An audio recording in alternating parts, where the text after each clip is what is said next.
The Wind Waker HD. Come on, audience. Are we ready? I think we're ready. Take it away, Linkus.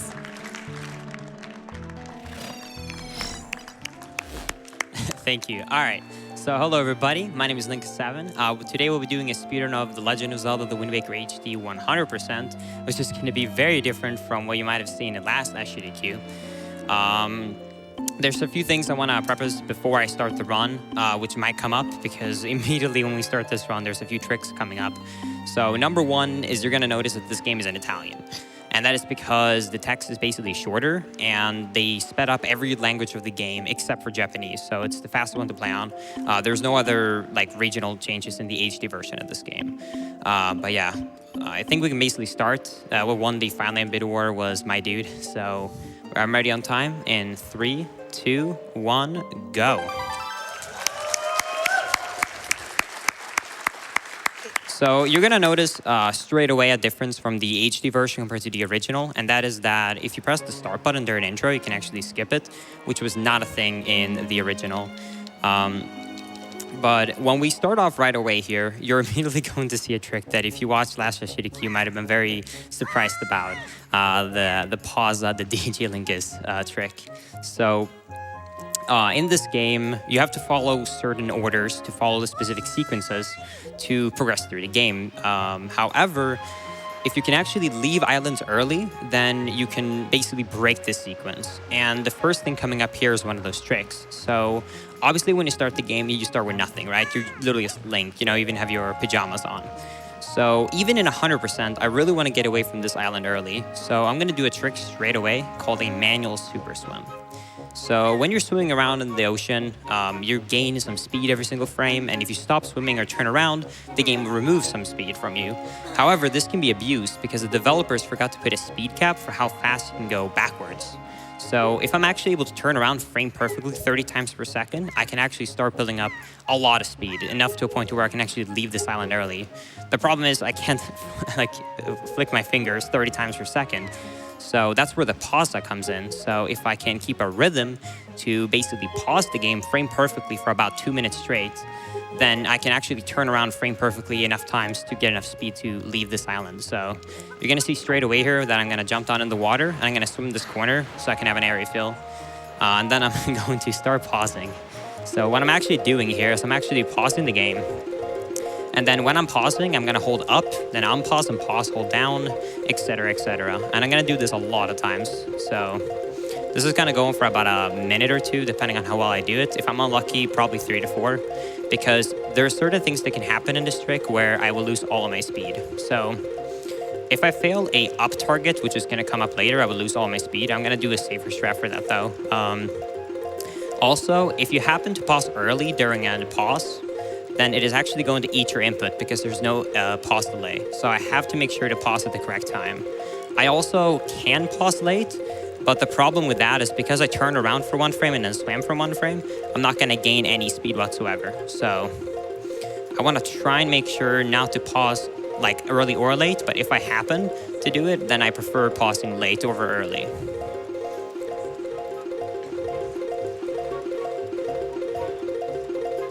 And yeah, this trick requires a lot of focus because of the precision of it. So I'm going to try and focus it for a bit.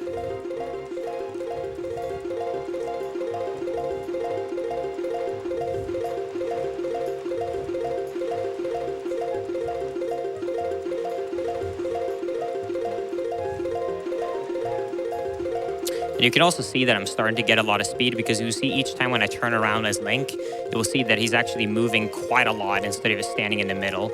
And that is just because of how much actually distance I'm covering in a single frame.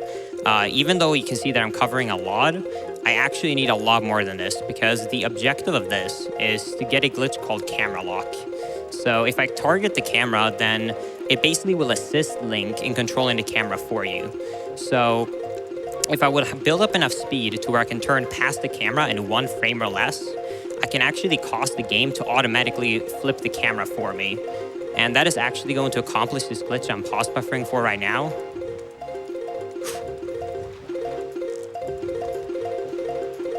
Automatically. Right there I messed up 2 pauses, so I lost a bit of speed.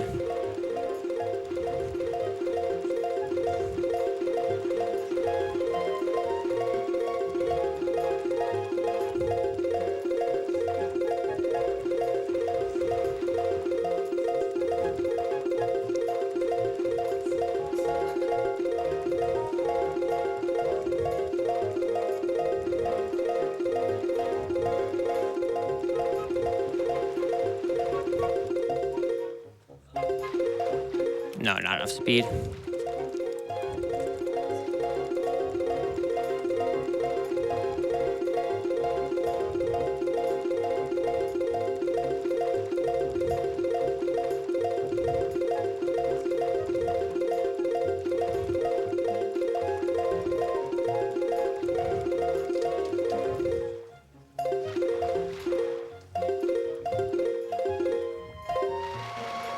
All right, so right now, I target the camera, and basically you can see that Link is facing the camera.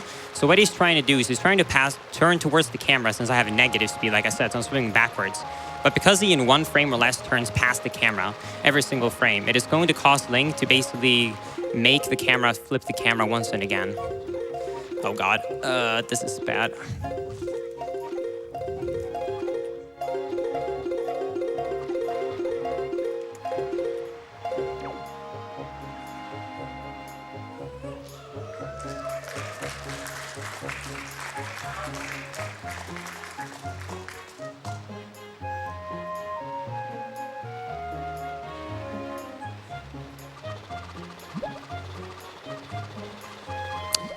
All right. Okay, it worked. Whew. All right. All right. All right. Whew. So after I spin around a bunch and I get even more speed, I go to the corner to get an area fill, and then I need to hold a very precise angle on an analog stick. That's why even though I was swimming, I had to focus. Because basically every time, like, as you can imagine, you're losing speed every single frame that you're swimming in the water. However, if you hold slightly down outside of the dead zone in a positioning we speedrunners like to refer to as ESS positioning, you will lose less speed because he's swimming so little that it's not going to lose a lot of speed. The problem is if I happen to lose that, I'm going to go to neutral, which is going to lose a lot of speed. So I had to make sure that I, number one, swam in a pattern that I didn't hit anything else in the ocean, and number two, that I actually was able to keep the positioning well enough to make it to Dragon Roost. But now we're at Dragon Roost and we got the Wind Waker.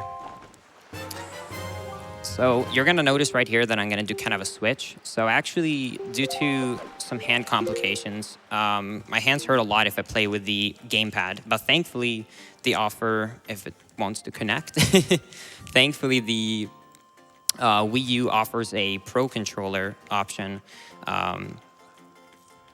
If it wants to connect. There we go. Thank you. So I'm actually going to have the gamepad laying in front of me at all times, and I'm going to basically swipe with my finger to equip items quickly. But I'm going to be playing with the Pro Controller itself. So the first thing I'm going to do when I get to Dragon Roost is that I'm going to go to the back here and learn Wind's Requiem, which is good for both changing the wind at certain places and also that you can unlock specific secret chests and such by playing this song, which is going to be useful for later. But yeah, there's some cutscenes coming up, so if you have any donations, this actually be a great time to read them. All right, we actually have a $250 donation from A7 Motto 20 that says, "Pausa, pausa, pausa, pausa." Am I doing this right? You did it very well. We also have a $1,000 donation from Alex. Wow. That says, "Thanks for another great AGDQ. Excited for this run of Wind Waker." And then we have a $125 donation from a BUM that says, "Hype for Wind Waker. Let's go." Hype. Right there, I did a small skip right there. Normally, you have to go around, explode a bunch of rocks, sidle across that little gap to go to the end. However, in Wind Waker HD, they actually changed a lot of Link's movement, so they made it so that Link's rolls have full speed at all times. So it actually made it extremely simple to skip that entire puzzle because you can basically side hop on top of that little rock, just roll off, and you will always ledge grab. And from there, I also do a roll to skip exploding the rock so I can enter here early. It does work in the original, but it's a little more precise because of the rolling differences. But yeah, so after I talk to this guy, I'm just gonna have another cutscene for the delivery bag, so you can have a few more donations. Sure thing. We have a $5 donation from Trox229 that says, "Thanks for an amazing run." And then we have a $150 donation from KK the Egyptian that says, "Moo." Oh, I already know what's coming from that. And then we also have a no comment, but thank you, Andrew132, for donating $1,000. Wow. Getting a lot of these 1,000s. Keep them coming, guys. It's amazing. And I have another anonymous $1,000 donation with no comment. Thank you. Holy crap. They do not stop coming. So, and then Armadillo64 donates $26 that says, that much swim speed? That's impossible. Yeah, I know. That was bad.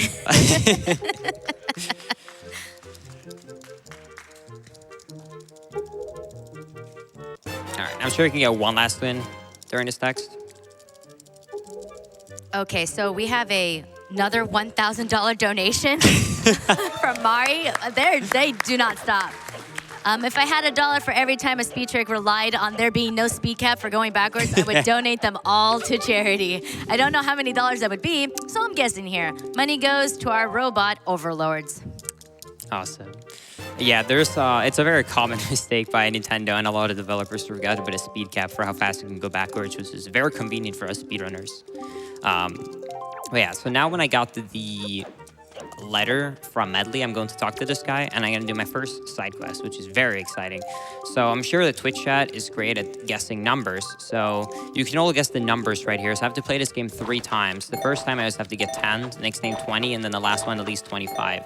The last one I'm going to probably try and get the best score as I can, because that one gives you a lot of rupees. These ones doesn't really matter, because you only get 1 rupee for every 2 letters I hit. So maybe Twitch chat can guess all of them. Yeah, it's important that he gets a lot of rupees because he needs a lot of rupees for some early questing in the game that's going to happen.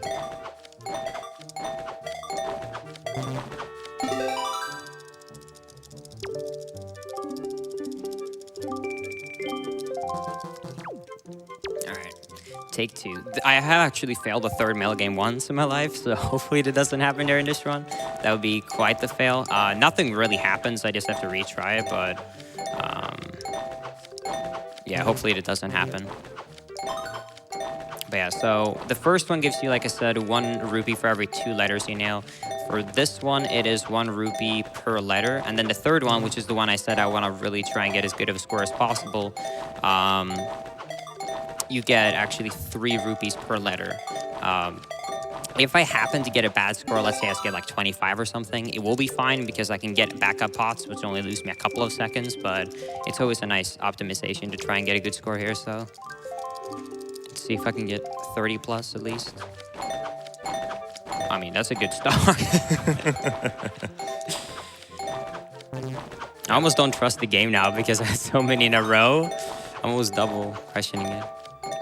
Yeah, that's what they do in the task for the mail game, and they get like 50 in a row that are just the same one. Is there no cap for it? I don't at think all? so, no. Oh, wow. Wow. I almost don't expect it to be that many in a row. All right, 33, not bad. 99 rupees. All right. My goal is usually get at least 130 rupees, so that was actually very, very good. After that, I'm going to slide hop down here and go down to the prince, and I'm going to, this is going to be the first time, as you can see, I'm going to equip an item. So I'm going to equip an item quickly with the gamepad so that I can give Kamali his letter. And that is going to give me access to Dragon Roost. So there's not too much going on until I get to Dragon Roost. So there's a bit of time for some donations because there's quite a bit to explain when we get to Dragon Roost. Well, we have a anonymous $500 donation that says... Thought it was going to follow up by 1,000 there again. We have the comment says, Pausa. Have been looking forward towards Pausa with a swimming orb, too. Oh, gosh. Oh. It never stops. No. And thank you, LionDen56, for your $15 donation that says, Wind Waker was the first Zelda game I ever completed. Can't wait to see it destroyed. Oh, I'll definitely be able to provide that. All right, you have time for 1 or 2 more donations, actually.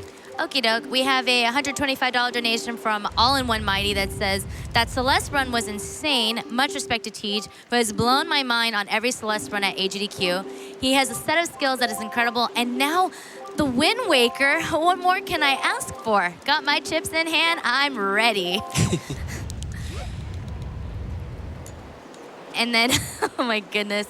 And then we have a $130 donation from Corporea that says, needs more cow level. This portal leads to a place that does not exist. The Burning Hells are not responsible for events that transpire there. If you claim to have been to this place, you will be called a liar. Void where prohibited. Yeah, I happen, if you caught that during the donations, you might have seen that I immediately got thrown to the left. It's actually happened to be like a perfect timing that if you go and talk to Medley, then you can just throw her straight away because of the basically cycle that this wind is on. But if you happen to have perfect tech smashing, then you can just be too early, which is what happened right there. But it's a very small time loss, so that's fine. So now I'm going to get the bottle, and this is going to allow me to get access to actually enter the first dungeon in the game, which is Dragon Rose. Now, you might have picked up on a few things. This is 100%, and I have absolutely nothing in inventory except for a delivery bag and a bottle. So obviously, I need to go to Outset and get a lot of different stuff. As you, like, if you play this game, or if you remember the original, like, beginning of this game, how it would normally go with the path is you get the tunic for Link, then you go and get the telescope from your sister, you get the sword, you get your shield, you get your spells bag, and then you head to, like, the first, I guess, like, partial dungeon, Forsaken Fortress. We still have to do a lot of that, of course, since it is 100%. However, because of how broken specific items is in the HD version of this game, it's actually faster to still manual super sim to this place and try and get the grappling hook as early as possible. So I'm going to make my way all the way through Dragon Roost with no items. And you might think that it might be impossible, but you can actually get a surprising far into this game with no sword. There's actually some challenges I've done on my channel at times just for that. There are some restrictions on specific parts in the game, sadly, that do require the sword, or just that the game gives you the sword during specific cutscenes due to how it's programmed, which we'll actually get to later. But for this dungeon, it's completely fine. We actually don't even need glitches to beat this without a sword, because many of these enemies in this dungeon has like sticks and big swords, and those are swords that actually get dropped if you knock them over. So right here, I'm gonna pick up this pod right here, and I'm going to side hop because it's faster, and I'm just gonna throw it at this enemy and miss. I'm gonna try and throw this pod at this enemy, and if I hit him, then he's going to actually drop his stick. And that already allows me to solve the first puzzle, because then I can just lit one of the torches, throw the other one, and get the chest.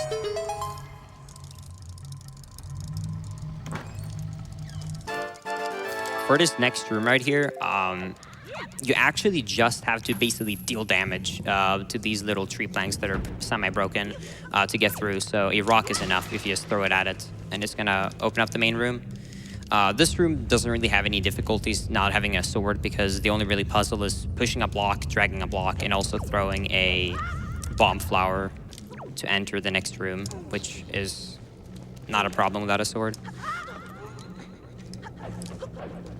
Yeah, basically anywhere in this dungeon that would normally require a sword, you can basically just replace with a pot, and it becomes really easy. Exactly. You're also going to see a small time saver strat right there, where I try and time rolling at the exact same time as the basically the bomb explodes, because the rock actually takes it so that when the rock animation starts, it basically restricts all of your movements. You can't use any inputs. However, if I'm already in a action command or something like that, it's going to finish it. So that allows me to roll during the cutscene, and it saves a few seconds to be in front of the door each time. Right here, I took up that pot and behind him and picked up the sword. That room is actually very scary when you're going for record attempts, because that guy can just turn around and instantly slash you, which breaks the pot. So I think the most I've ever had was him breaking 5 pots in a row, which is like a solid minute. It's very unlikely though, but it can happen. But fortunately, that did not happen. After I get that small key, I'm just going to use this pot to break these flowers and progress through.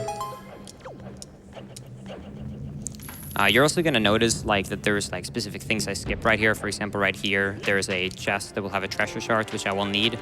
However, I'm not going to pick that up yet, because it does require the grappling hook. So I'm actually going to make this dungeon a 2-trip, because it's a lot faster just to go through this dungeon in 2 different trips with different items you have. Yeah, and we need all the treasure charts because the 100% definition requires anything that's on the inventory screen, which includes all 49 treasure hearts. Some of them do conveniently lead to things like heart pieces, though, which we need anyway. Yeah, exactly. Do you want to go into maybe what is required for 100%? Yeah, so 100% for this game, since this game is a remake of the original Wind Waker on the GameCube, it sort of just takes that definition that the original game had for the 100% category. So we have to collect, since it's a Zelda game, we have to collect all 20 hearts, we have to collect all the upgrades for, the bow, our bomb bag capacity, our quiver capacity. We also have to get double magic and the hurricane spin, and we have to upgrade all items to their last possible state. Yeah. It's a very common question, actually. I'm sure I've heard it too, because Gymnast uses speedrun 100% as well. Is like, why don't we have to fill out the map, because it is on the pause screen on the HD version? But just like Gymnast said, due to the definition being just everything on the start button, and we just kept that for the HD version, it is not required. And there's also one other thing which is commonly asked, which is the figurines. Do you get all the figurines? Which, if you don't know what all figurines means, in this game, you can go and get a picto box, basically a camera, and you can take a picture of every single NPC and like enemy or property, like these rats, like crabs on the beach, pigs, and everything in the world, basically. And you can trade him into a figurine guy at Forest Haven, and he will actually create a figurine out of it. That is not required just because it is not mentioned. If you got a reward in your inventory, you would have to get it, but it is not mentioned anywhere in the game. It is just if you talk to that guy, you can actually know that you actually completed it. So because it's just close into that gallery, we do not require it. There are speedruns of like 100% plus all figurines and stuff, which is usually a little over an hour longer, but that is not used in this speedrun.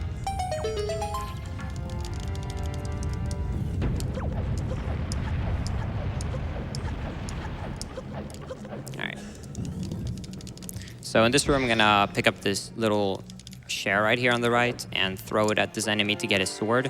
Now, this room can be a little bit tricky, especially in any percent, because basically the game has certain flags to make sure that I don't sequence break. And one of which is that because I haven't beaten Outside Island, if I would save and quit or game over anywhere, I would be put back to Outside Island. So on the any percent category, you would play on something called hero mode, which means you don't get any heart drops and you take double damage. And because those 3 enemies are there, you can sometimes be unlucky and one knocks you and then one knocks you, since the sword you pick up is very slow to swing. And if that happens, then you can actually die, and it is a straight reset. Thankfully, though, we don't have to use hero mode. And yeah, this is also going to be our first treasure shard we're going to pick up out of 49? 49. Yeah. There's 1 treasure shard for every quadrant on the ocean, which is 7 quadrants by 7 quadrants. Exactly. There are also, we should mention, special shards, which are not required. For example, it's like, oh, hey, you got this shard. These coordinates have the octos, which we don't need because it is not counted in the charts menu. And also, we already know where all of those locations are, so the information they have is useless. Yeah, more specifically, the inventory has a counter for how many charts you have, and it only goes up to 49. It doesn't count any of the special charts, or even the ghost ship chart, actually, but we need the ghost ship chart anyway for a Triforce shard. Yeah. Right there, you're also going to notice that I used 2 bomb flowers, one to explode that war pod, and then one to enter this mini boss. And that's just because it's going to be faster when I come back here later in the run to get to the end of the dungeon quicker. So I'm now at the mini boss room, and the mini boss room is basically going to be straightforward, just like any other. I'm going to pick up a pod, pick up their sword, and just deal a lot of damage. There's a lot of explanation coming up soon, so if you want to squeeze 1 or 2 donations in before that, you could definitely do so.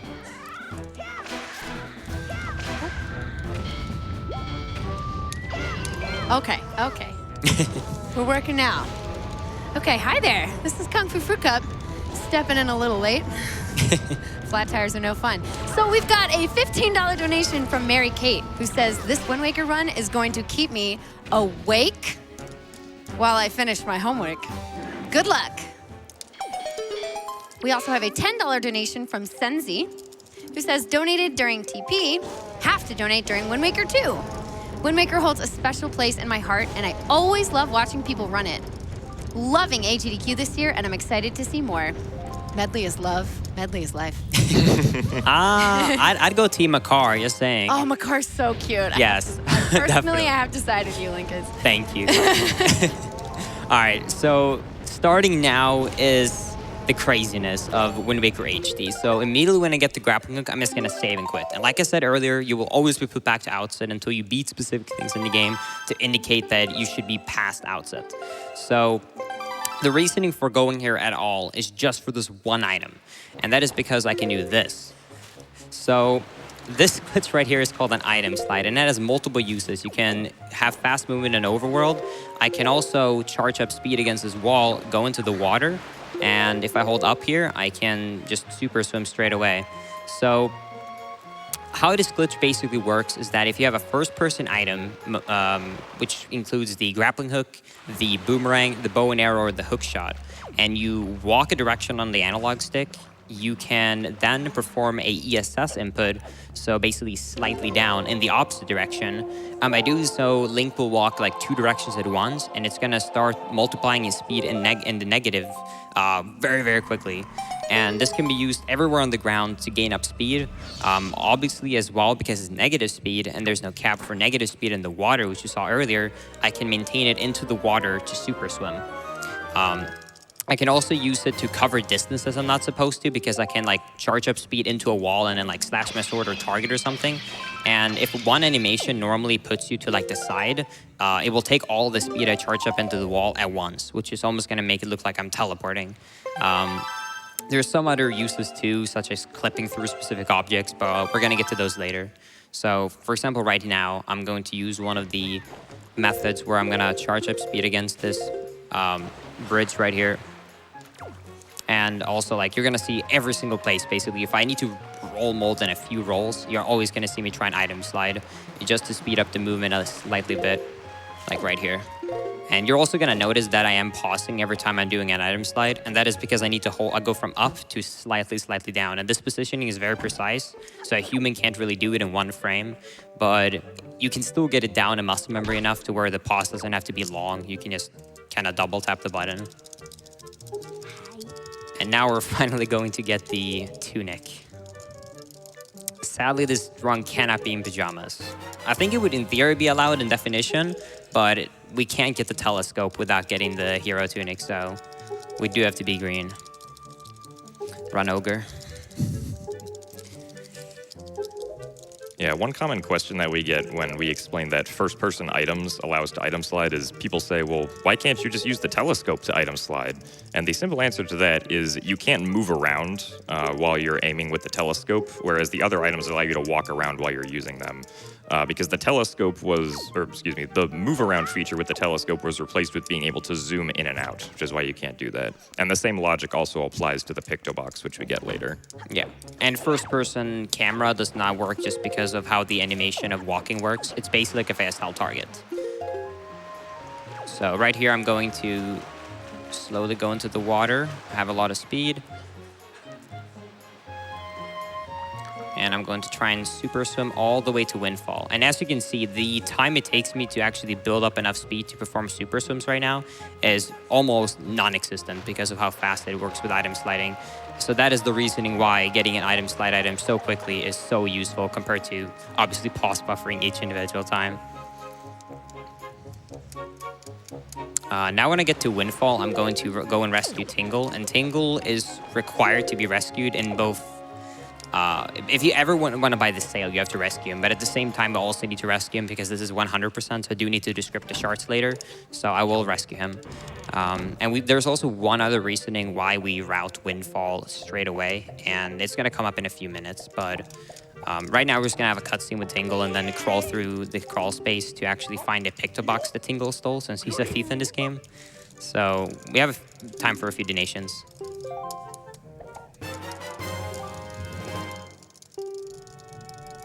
Or not Kung Fu.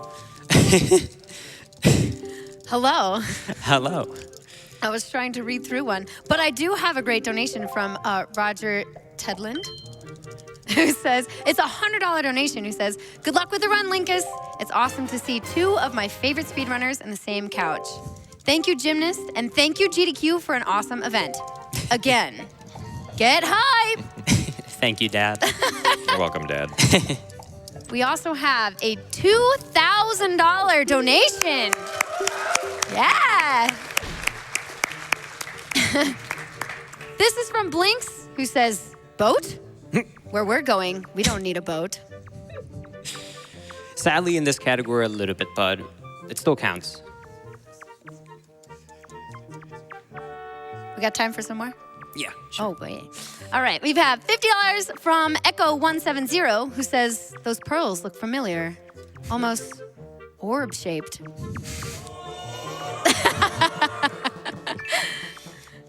We have a $250 donation from Sheem Glav, who says, my dad survived cancer last year thanks to early detection, so I had to donate during my favorite game to help others do the same.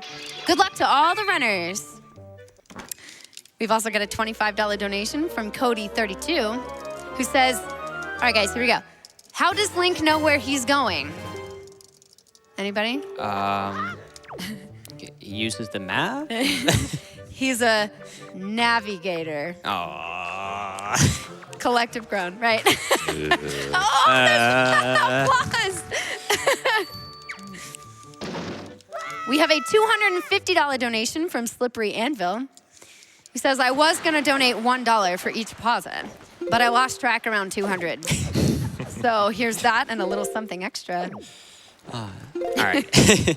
So coming up now after we get to pick the box is everyone's favorite part. So this is basically the reset point of 100%. So usually how speedruns goes, you play for 30 minutes, you get to this point, you reset. If I don't get good enough luck, then I will come back here later since this is obviously a no reset run. But basically, this is Sink the Ship. Now, there is 3 different items you can get from this. You can get one from winning once, you can get one from winning twice, and then one from beating the current score, which is 20. The problem with this game is there's no set patterns. It's completely luck-based. And even though people have on the original, like Sink the Ship, looked into the best patterns to have the highest likelihood of shooting, because of the restriction of the fact that you need to win under 20, because basically the strat is to go for a strat that shoots basically as few shots as possible. So after these 8 shots, because I haven't won once, I do a few more shots in case I happen to win. But then I basically know that I'm not going to get a sub 20. So if that happens, I can only do it a couple of times. And if it doesn't happen, then I sadly usually have to reset after a couple of tries. But I'm going to try it a couple of times. If I don't get it, then I'm going to have to come back since it costs 10 rupees each time, and then my rupees are restricted in early game. However, they are very lenient in end game, so I can come back later if Sploosh is not on our side. Yeah, it's always the little guy who's only 2 units long that just... Oh, you got shoot! Yeah, that does happen quite a bit, surprisingly, where you hit like 4 shots, but it was actually one of the... You got the full 3 long squid, but then only 1 shot on a different squid. Yeah, it also seems to be that every single time you play this game, it's always the last direction you check that the squid is at. I can't win. All right. I'll try a few more times, otherwise we'll have to come back. There's no, if I'm not mistaken, there shouldn't be any items in here that no treasure charts that I need in early game. So I should be fine to come back later, but yeah, I might have to come back later. Maybe. I'm calling the bottom. No. All right. Let's do one last try, otherwise we're gonna come back. Sploosh! Yeah, this is a big sploosh right here.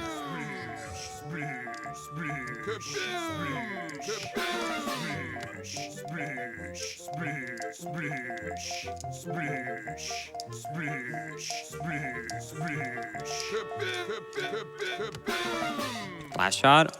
Nope. Always the bottom. All right, we're gonna have to come back later. All right, that's fine. One more. Unfortunately, that'll mess up the rupee route. Yeah, we do need a good amount of rupees. I'm already going to be quite short on that many attempts, so we're going to have to come back later. But like I said, it's completely fine.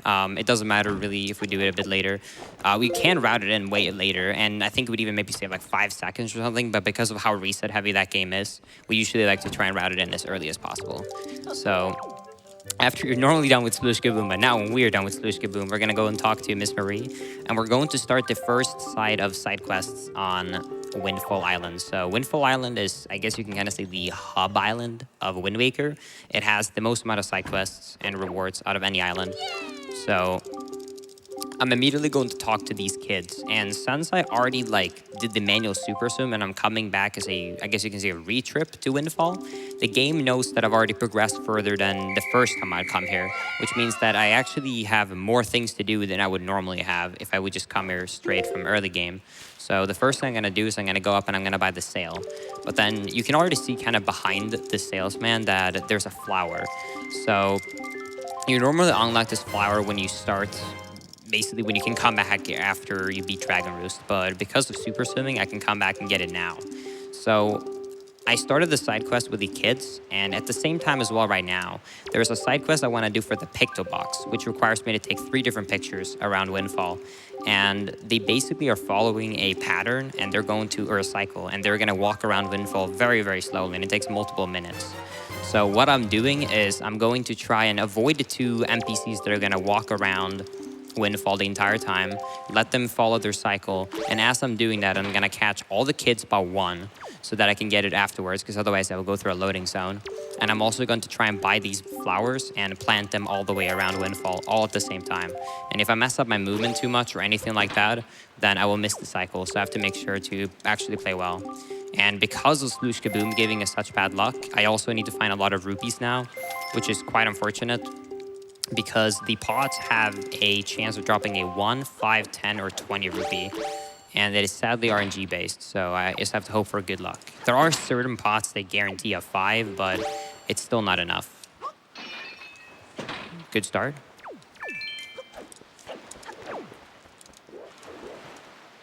Yeah, so the 2 NPCs that are walking around Windfall that we need to take pictures of are Garrickson and Anton. Anton, we want to delay slightly just for routing reasons so that we can take the picture of Garrison and then only a few seconds later take the picture of Anton. So Linkus is going to be intentionally standing next to Anton to delay him when the route permits for him placing down the flowers. I actually don't do that anymore. Oh, really? Oh, okay. I just go for the fastest cycle. Yeah, there are also some points where Garrickson and Anton can just randomly stop for a few seconds. So hopefully they don't do very many of those. Yeah, I've one time happened to be that Anton stopped the other guy a lot, and the other guy did not stop a single time, and I actually missed it just based on that. But it's only happened once in my entire life, so it shouldn't be a high risk.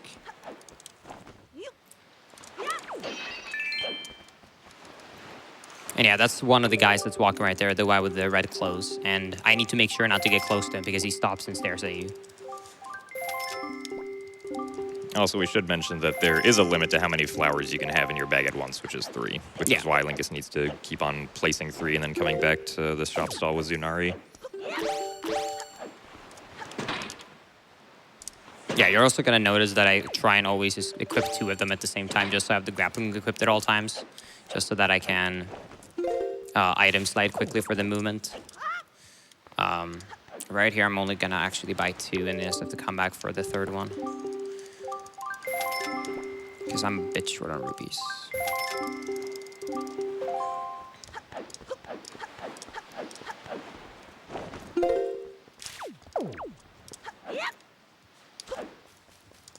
Alright. So I'm gonna unlock the first killer bee here by bonking into this tree.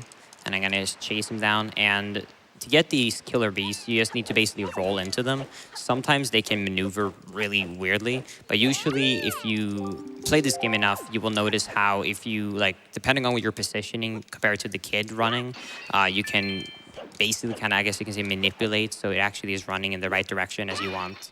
So it shouldn't be a problem, but let's hope for the best. Alright, right here I'm gonna learn another song, and this song is basically to skip from day to night or night to day at any time I would like, which is going to be actually very important for later. We have time for a few donations if we have any. Well, if we have any, but... We always have donations for you. We've got a $25 donation from DC Enigma 6, who says, wanted to donate during Celeste, as it's a game that's really resonated with me personally. That said, still love to donate during Wind Waker, which is one of my favorite Zelda games. Good luck, Linkus. Also, Thank you. hoi! Oi! We have a $25 donation from Aksanyin. I'm sorry if I butchered that. It says, another, pausa, one of, pausa, my favorite, pausa, runners, pausa, doing, pausa, their thing, pausa, at GDQ, pausa, good luck, pausa, Linkus, pausa, you'll, pausa, crush it, pausa. Pausa. Thank you, Pausa. We have a $100 donation from KiwiFruitcup. He says, Link and Linkus swimming in the sea. P-A-U-S-I-N-G. Oh my God. Good luck on the run, Linkus. Oh, that was a good one. I'll give it to you. You want one more? Yeah, Okay. sure. We have a $250 donation from Lights King. Been looking forward to Linkus' run all week.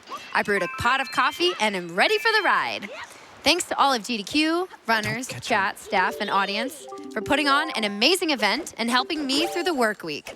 Also, Linkus, please be careful in Savage Labyrinth. Thanks and good luck. There he goes. There he goes. Yeah, this guy's been walking around the entire time. He's really shy about this letter he's gonna send. I don't know what's on that letter. I'm not sure if I wanna know. But yeah, he takes a long time to build up the courage to go there. And here Anton as well, he has this crush on this girl, and instead of just telling her, we're gonna have to do the job for him. So we're gonna take a picture of him staring at her instead, which is a lot more smooth, obviously. And then I'm going to talk to this guy once, and I sadly can't get the reward yet because I need to plant the last flower since I didn't have rupees for that. All right, this third guy, which is going to be the last picture I need to upgrade my picto box. I just need to take a picture of someone that's scared. I'm going to actually retake that. No. So I basically just bonk into any object, and he gets super, super scared. I don't know why he's so terrified, but that's all you have to do. And then I'm going to go here and buy the third flower.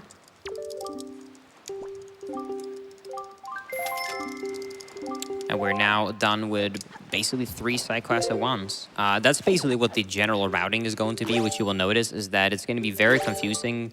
If you play this game 100%, you actually know the side quests. You're going to know how confusing the order is because you might be like, oh, he's doing this one. But then I'm at the same time trying to do multiple at the same time. And that's just how the routing works to make this category as quick as possible. Yeah, I got scared when you caught the third kid because I'm so used to catching this one first. Yeah, no, I prefer to wait for this one. We all have different routes, though. I know other runners wait for the one in the tree, actually.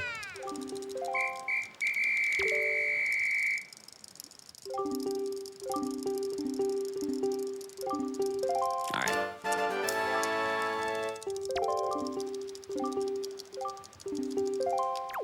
All right.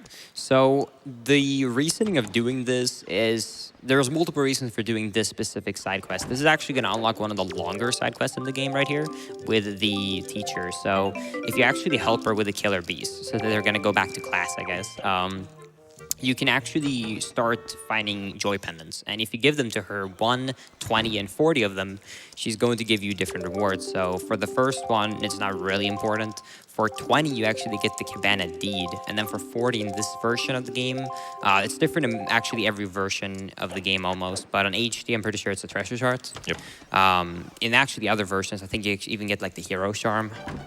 They changed it up a lot depending on if it's the original version on Japanese, North American, European, or HD. But yeah, so after I start that side quest, I'm going to go up to the top to see this, and this basically shows that you have interest in pictures. So now it's actually when I get the side quest for trading in the pictures that I took, all 3 of them. But since I already have them, I can just leave and re-enter the loading zone and then trade all 3 at the same time. And that's going to, hopefully if all the pictures work, give me the deluxe picto box. So there's going to be a little bit of text here. So if you have a donation or two, you can read that right now, actually. That'd be great. Sure thing. We have a $200 donation from the Zelda Muse, who says all of these games and runners in the indie block were so much fun to watch. Then followed up by some more Zelda. You guys have seriously made my evening. We also have a $400 donation by Lord Donator, who says, and this is a note to do it this way. Fools! Lord Donator is always pleased to see a Games Done Quick marathon. I expect great things from runners and viewers alike. Speed records? Donation records? All just milestones to be broken. Get to it! So says I, Lord Donator. I hope that was up to his liking. That was a good voice, Kung Fu. You did a good job. We also have a $512 donation. Yeah. There are a lot of donations. Keep them coming, A guys. lot of hype. This is from Kerr Yggdrasil. All right. We have a $25 donation from Nolan230, who says, this is for Katarina, my AGDQ viewing partner. Love you and miss you. We also have a $100 donation from Zahariel, who says, I remember trying to 100% this game on GameCube back in high school. Needless to say, it took me a lot longer than 6 hours. Good luck. Thank you. So now after I got all of the rewards and got all of the side quests started, I'm going to immediately actually super sim away here. So I'm going to charge up speed into this corner, target, which is going to fling me to the left, but because of the angle, it will work. And because the beach slopes into the water, I can maintain it into the ocean right here. I'm going to super sim to this island right here called Bird's Peak. You're also going to see a lot, actually, I should mention, during these item slides that I take out the Wind Waker quickly, and it's just to kill all my speed. Then right here, you can actually slightly grapple out of bounds, and if you time your A press perfectly, nice. You can clip out of bounds. And this actually gives me access to one of the, actually the second one of the Triforce quest pieces, because I need 8 of them. In the HD version, 5 will be shards, or shards straight away, and 3 of them will be shards that I will need to go to Tingle, the script, and then fish them up. So this will be my second one of the 8.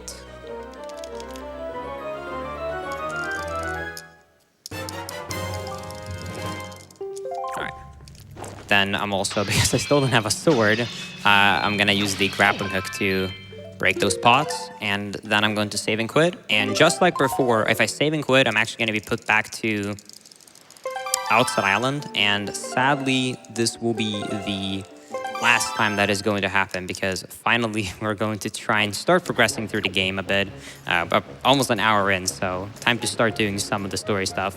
So I'm going to go up here and actually meet Ariel, and this is going to give me the telescope right here. And the telescope is obviously an item you need, but on top of that, getting the telescope activates so that you will be able to activate a cutscene right here of the pirates coming to Outset for the very first time. And it might seem pretty pointless in a speedrunner perspective, but there's actually a very, very useful thing with this that you're gonna see coming up in a couple of minutes. So keep that in mind.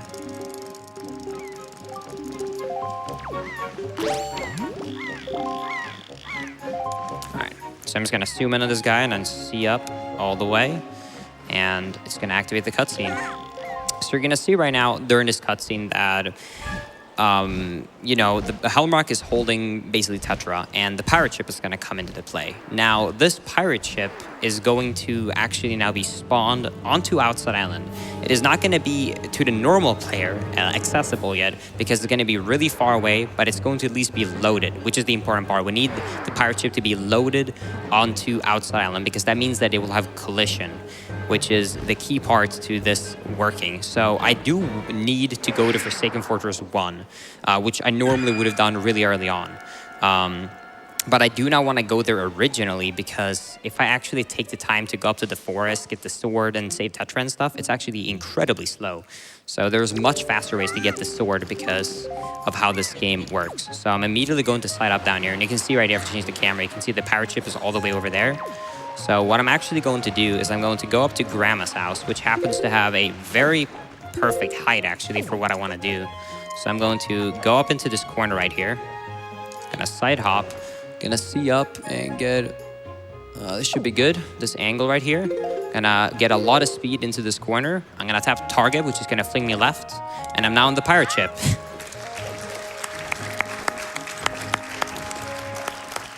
And when I enter the pirate ship, since normally when I enter the pirate ship, that means that, you know, you left outset, I'm gonna be in the spoils bag section. So I can now basically skip all of what I had, normally I would have to do an outset and just get the spoils bag straight away. So a couple of donations, sounds good? Can do. We have a, let's start with the $10 donation from Kusanagi2K5, who says, sploosh, moo, and orb. I'm sensing a pattern here. Yeah. Donation incentive goes to announcer's choice. Oh, thank you so much. I prefer kabooms on the next donations instead of splooshes, just saying. Guys, kaboom. Yeah, You heard it here. that means we hit. Rather than miss more shots later on. All right, we have a $15 donation from Smokey Bird, who says, had to donate during the objectively best Zelda game ever, and especially while my guy DJ Pauza is running it. It's been a great AGDQ. So let's keep it going and sploosh out cancer. That works. That works actually, yeah. and that way it works. Sploosh is fine then. There you go. We have a $30 donation from Subasa Akari, who says, good luck on the run, Linkus. Here's $5 for each failed sploosh. I'll donate another $5 for each failed sploosh the next time around. Prepare your wallets. You can throw one more.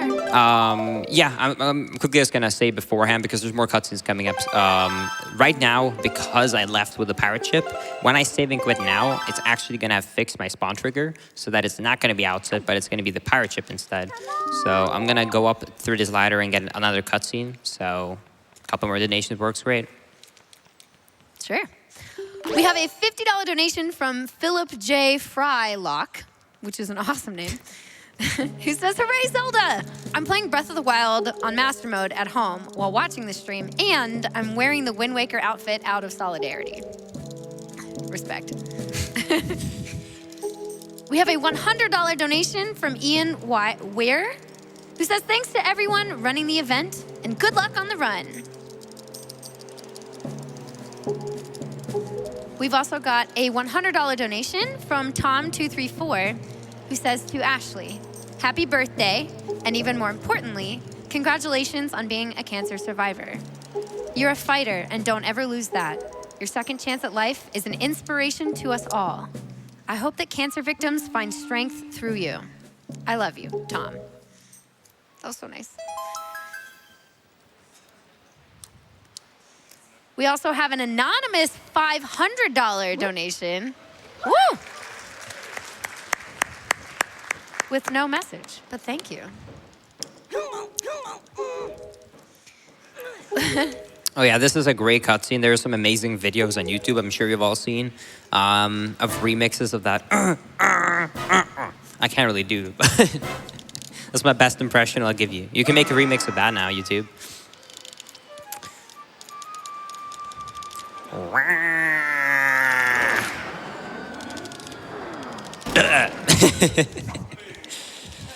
And yeah, you're also going to see conveniently that the sword is now going to be it for Second Fortress 1. Even if we didn't watch this cutscene, the sword is always placed in the end of FF1. That's why it doesn't matter if we get it at outset, and it's just a time loss. This cutscene as well can easily be skipped with glitches. However, for 100%, this is an essential cutscene to watch because this actually gives you the map in the item screen. And if you don't watch this, it will not have the map screen, which is going to be very bad for 100%. It's fine in other categories, but for 100%, I really need this. There is also a way to skip this specific cutscene right here with the Gossip Stone, but it is going to play an essential part in how flags and triggers works in this game. So after picking up the Gossip Stone, I'm going to go through here and pick up these rupees. And then immediately I'm going to do quite of a weird play, if I may say so. So I'm going to, first off, of course, try and item slide my way through here for some faster movement. I'm then going to actually head up here, which might seem like a very surprising choice because this is not where I should be. Number one, I can easily take a picture of the full moon here, which is needed for later. But also, you can actually jump out of bounds here if I have a good roll and I have a full speed jump. And there's actually like an invisible wall that's trying to block you, but you can just jump over it out here. The water around here is actually not very solid as well, so it's trying to avoid you to keep just keep you at FF1. However, if I sidle the wall to get a straight angle and I item slide, I can hop all the way from over there to this rock in a frame. And I'm back at the pirate ship now. I can then do another item slide to clip inside. And now when I enter the pirate ship, it is going to have bombs instead of the spoils bag, because what the developers decided to do was that they set the flag for if you beat the first pirate ship to be the Gossip Stone. So if you pick up the Gossip Stone, you normally can never interact with the pirate ship until way later in the game at Windfall, in between Dungeon 2 and 3. But because I actually can access this again, thanks to item sliding, that means that I can get bombs early, which is very, very important. Yeah, unfortunately, you can't item slide across these rope games because the developers prevented you from using first-person items in the pirate ship. So we still have to do the games the normal way. All right. Also, these ropes can troll you at times. Basically, I just hope that I don't get a random swing. Sometimes when you let go of a rope, you can randomly swing forwards, backwards, right, or down. But thankfully, that didn't happen there. So that was a perfect ropes, actually.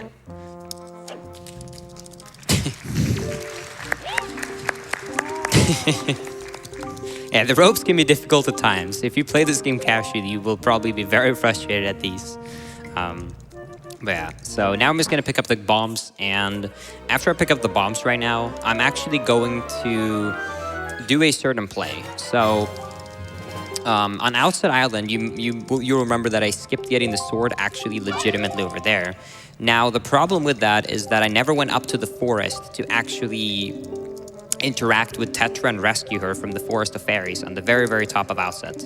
And if I beat Forsaken Fortress 1, it is actually going to make the Tetra disappear from that forest, and that is going to cause a crash because it's going to try every time if I go there to play that cutscene, but it can't because Tetra is not there. So I'm actually going to have to go there right now because there's one thing that's useful in that forest, which is a fairy, which will give you a rupee bag upgrade. And I also cannot get up there because if you do not have a sword, there's a huge invisible wall. But there are ways around this. So first, if I leave normally, since normally Bomb's pirate ship will always be Windfall, it puts me at Windfall straight away. So I'm back at the overworld now. I'm then going to try and do a super swim all the way to Outside Island. And if I happen to fail this somehow, like let's say I don't have enough speed like right now, then I'm going to enjoy actually drowning, because if I save and quit right here, I'm actually going to be put back to Forsaken Fortress, because that's where my save flag is right now. There's a couple of save flags like there to try and provide, basically like avoid you from sequence breaking, but yeah. I'm sorry, Link. I'm sorry.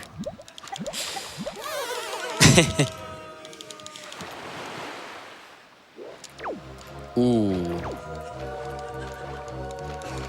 I can still go to the pirate ship, right? Yeah. Yeah, I guess I'll save and quit. Yeah, I mean, unless he wants to do another manual super swim, save warping is the only option, so. Alright. At least we get to see the really cool item slide to the pirate ship again. Do have to wait for the light cycle, though. Yeah. You can kind of get around them with item sliding, but the lights in Wind Waker and Wind Waker HD is very, very weird in the way that even though it looks like you're not in it at times, the actual hitboxes is not actually perfectly aligned with the light. So it's actually very easy to sometimes get completely trolled and just get spotted, even though you definitely should not be getting spotted at that distance. The water doesn't exist. Yeah. That can happen. You can read a couple of donations while I get back. Sure thing. All right. We have a $50 donation from a Tarek who says, my boy Linkus is running Wind Waker HD and KungfuFruitcup's on mic. Best AGDQ day ever. We have a $100 anonymous donation who says, okay, Linkus, here you go. Kaboom! Thank you. Hopefully that will provide us with a good RNG for later. Indeed. I'd be happy seeing some more kabooms as well. Yeah. Okay. We have a $100 donation from Joe from Belgium. Greetings from Belgium. It's about 5:30 a.m. here, but I took the day off to stay up all night to watch this run. Probably not the smartest idea due to some piled up sleep deprivation, but hey, priorities, am I right? Go Linkus, wake those wins. Thank you. We have a $250 anonymous donation who says, always excited for whenever GDQ comes around and super excited there's a cow level incentive for D2. And that's a great reminder, everybody, that we are still working on filling that Diablo 2 cow level that totally doesn't exist. So make sure you all get those donations in for the thing that totally doesn't exist. If it did exist, we would be at 26,000 out of 40,000, which is over halfway. So let's see if we can hit that by the morning so we can see the level that's totally not there. All right, so we're finally, I'm sorry. So we're finally back at Outside Island now, and you will also see that I made it day right now, and that is due to the fact that the cutscene will also crash if it's during the night, because the cutscene is never supposed to be played during night. So I'm going to charge up an item slide here, try and get an angle, nice. And if you have the perfect angle, you can jump on top of this part, and that is just because of the huge invisible wall that the game places if Outside Island is loaded without a sword, just to make sure you don't sequence break, which would definitely follow. So after I get up here now, I'm gonna grab this wall to set my camera to be exact, and then I'm gonna item slide against here, then tap target, and we're in the forest.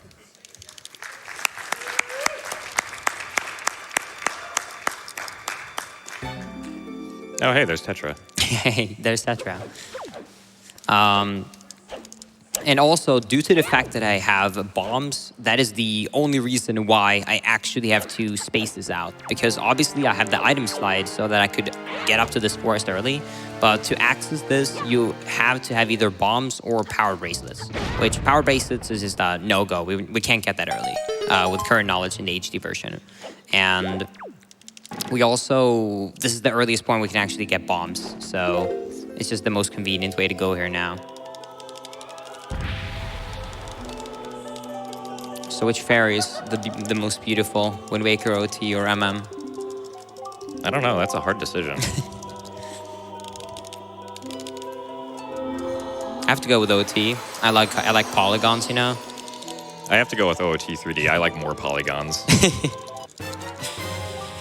Feels bad, man. All right. So after I pick up the bag, I'm just going to save and quit right now, and it is going to put me back to FF, and now I can finally beat it. So, you know, if I was good at this game, you know, normally like a casual beat, it could probably beat FF in half an hour. So sadly, we take an hour, but we can make it up.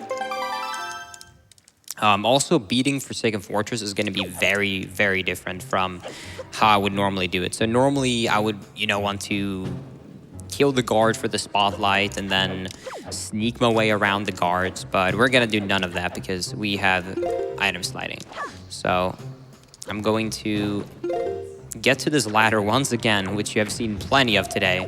However, this time there's going to be a different use. So you can see where I am right now, and you can see over there, there's the wall I want to be at. So I'm going to do a roll, turn around, aim around here, load up speed, target, which is going to fling me to the left in one frame, and it's going to allow me to go down here, which normally you access if you're in the end and you happen to fall down on the first saddle wall. Then I'm going to turn around, try and perform a very precise item slide right here. Nice, to get a jump. And then the spotlight is still here. However, if I get a lot of speed and I tap target, I can go past it in less than a frame, which allows me to skip it entirely. I'm then going to grapple this enemy. And grappling this enemy allows me to skip his cutscene of raising the spikes. And I'm going to pick up the sword and then kill him. And also it's convenient because you get the joy pendant, which I need 40 of, so it's a good mix. Nice sword. You have 1 frame to perform an input there. All right. So we're going to enjoy some amazing cutscenes, and KungFu's going to enjoy some amazing donations. I think I can make that happen. Awesome. We have a $25 donation from Quando1313 who says, kaboom! Kaboom! Get ready to do that a few times. Good luck on the run, and don't forget the seagull, Linkus. I'll try my best. Wink face. We have a $500 donation from Holy Dan.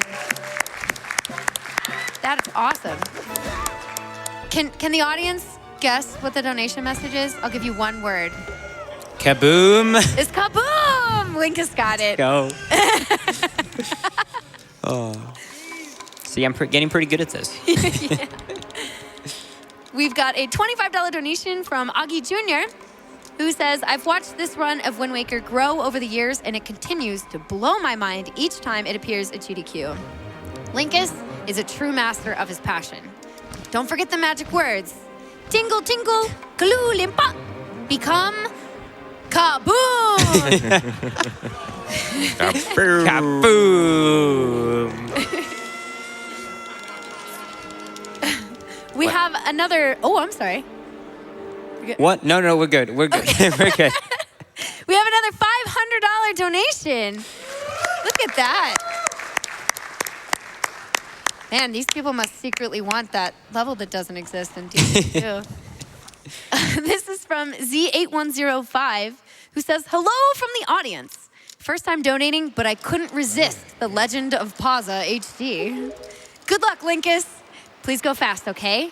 My sleep schedule is counting on it. I'll go as fast as I can, but I have a few items I need to collect, so don't have your hopes too high. All right, we have a $25 donation from Fresh Beeps, who says, knock, knock, Who's there? There. Pazza. Knock, knock, Who's there? Pazza. It does end, I promise. Knock, knock, Who's there? Orb. Orb. Who? Orb, you glad I didn't say Pazza? Oh.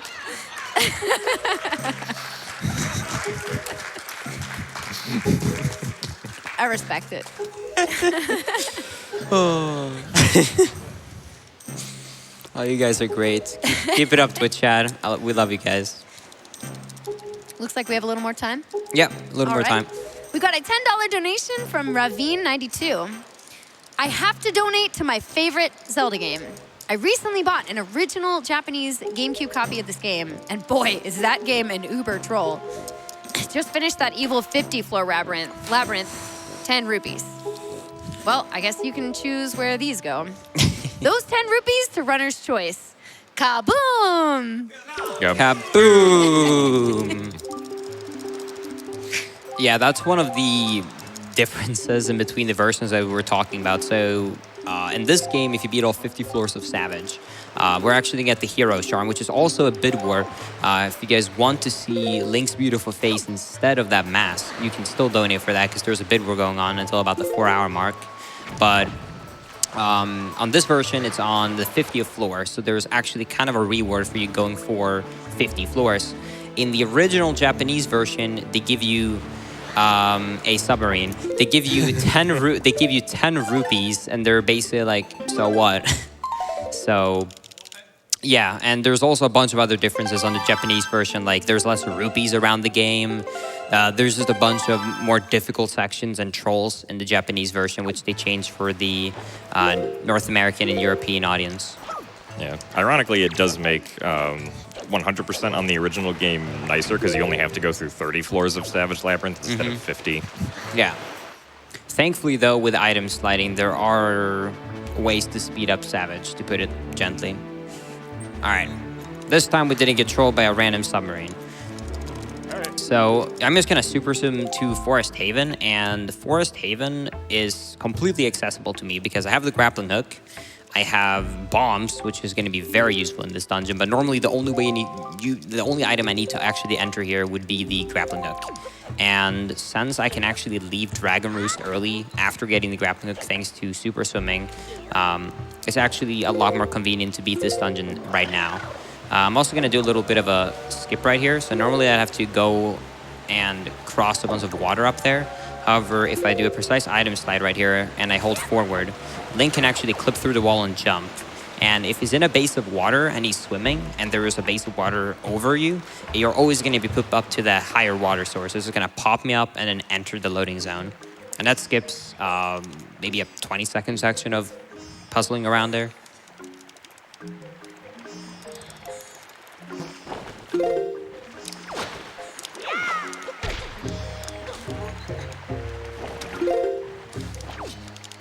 All right.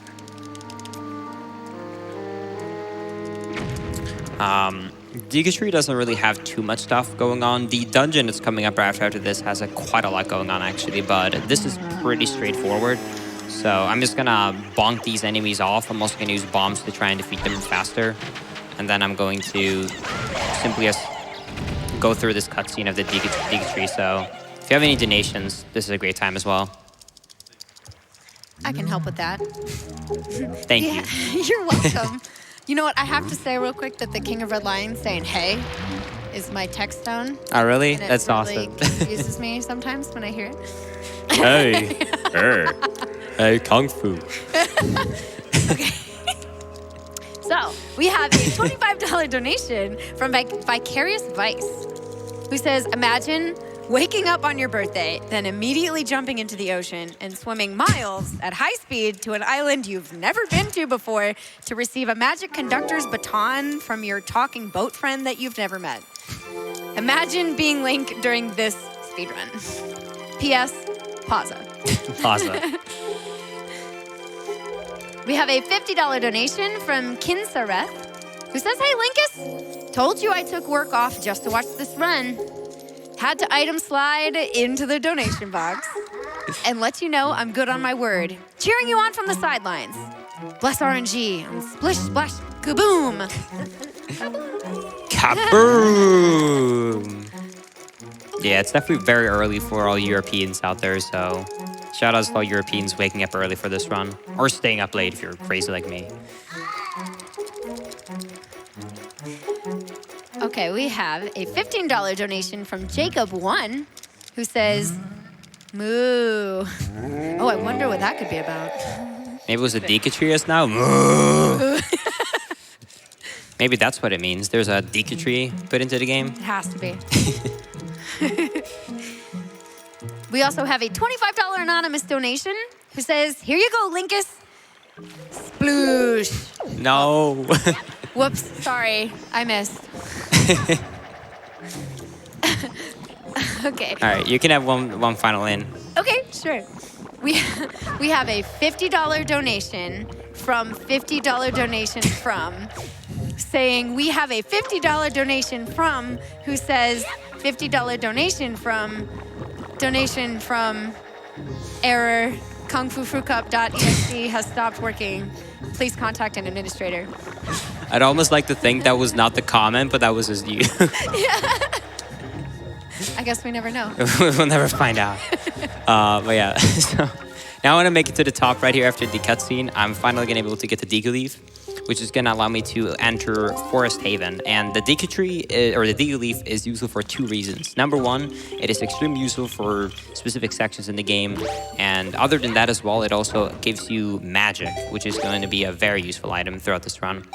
So the first thing I'm going to do is I'm going to want to make my way to Forbidden Woods. So instead of trying to leave halfway, then change the wind, get magic, you can actually perform an item slide right here. Hopefully it doesn't fail. There's a very, very small chance you can clip through this wall, actually, that I'm charging up against.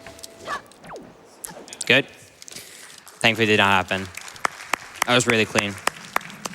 So I can just item slide straight across and then just enter the loading zone. And that's going to be one of the first many examples you're going to see of the usage of me charging up speed against the wall and then using my sword.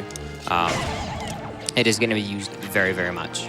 So in this room right here, we're also going to see something that I'm going to use with a lot of these bulbs. And that is, instead of actually jumping into them, I'm going to side hop and take out my leaf. And that's because the animation of flying into a bulb is slightly quicker than jumping into one. I'm also going to completely broke every single puzzle in this dungeon, because normally for the first half of this dungeon, you cannot break those eyes until you get the grappling hook, which is like the midway point of this dungeon.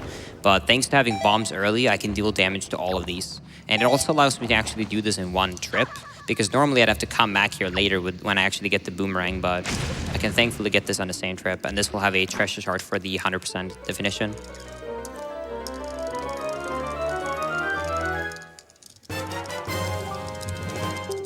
Yeah, so every single dungeon in this game has 2 treasure charts, which is cool because there's actually some pretty nifty strats that you can use to get to them in most cases.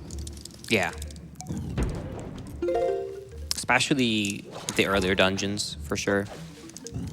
But yeah, so after I get past these first rooms, you're also going to see I'm going to start grappling on these. And there is a specific side quest I need to do, which requires me to get 20 of these gold feathers.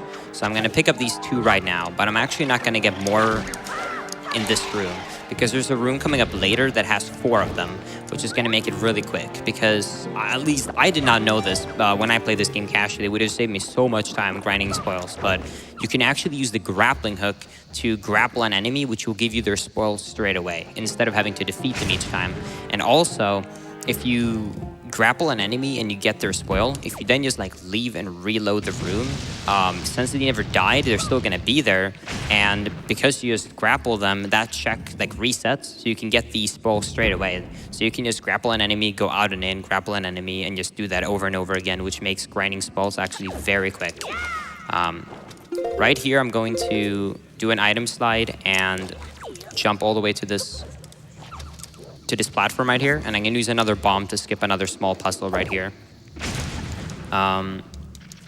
Right here is the first small key of this dungeon, and you can also thankfully skip this entire thing right here, because I can just item slide through this room, and then here's a maze. And how the maze works is if you go close to the incorrect path, the plants are gonna go up from the ground.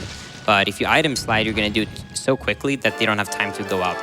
So I'm gonna get the small key, and then I'm gonna do the same thing to leave. I'm gonna item slide my analog stick, and jump to the end.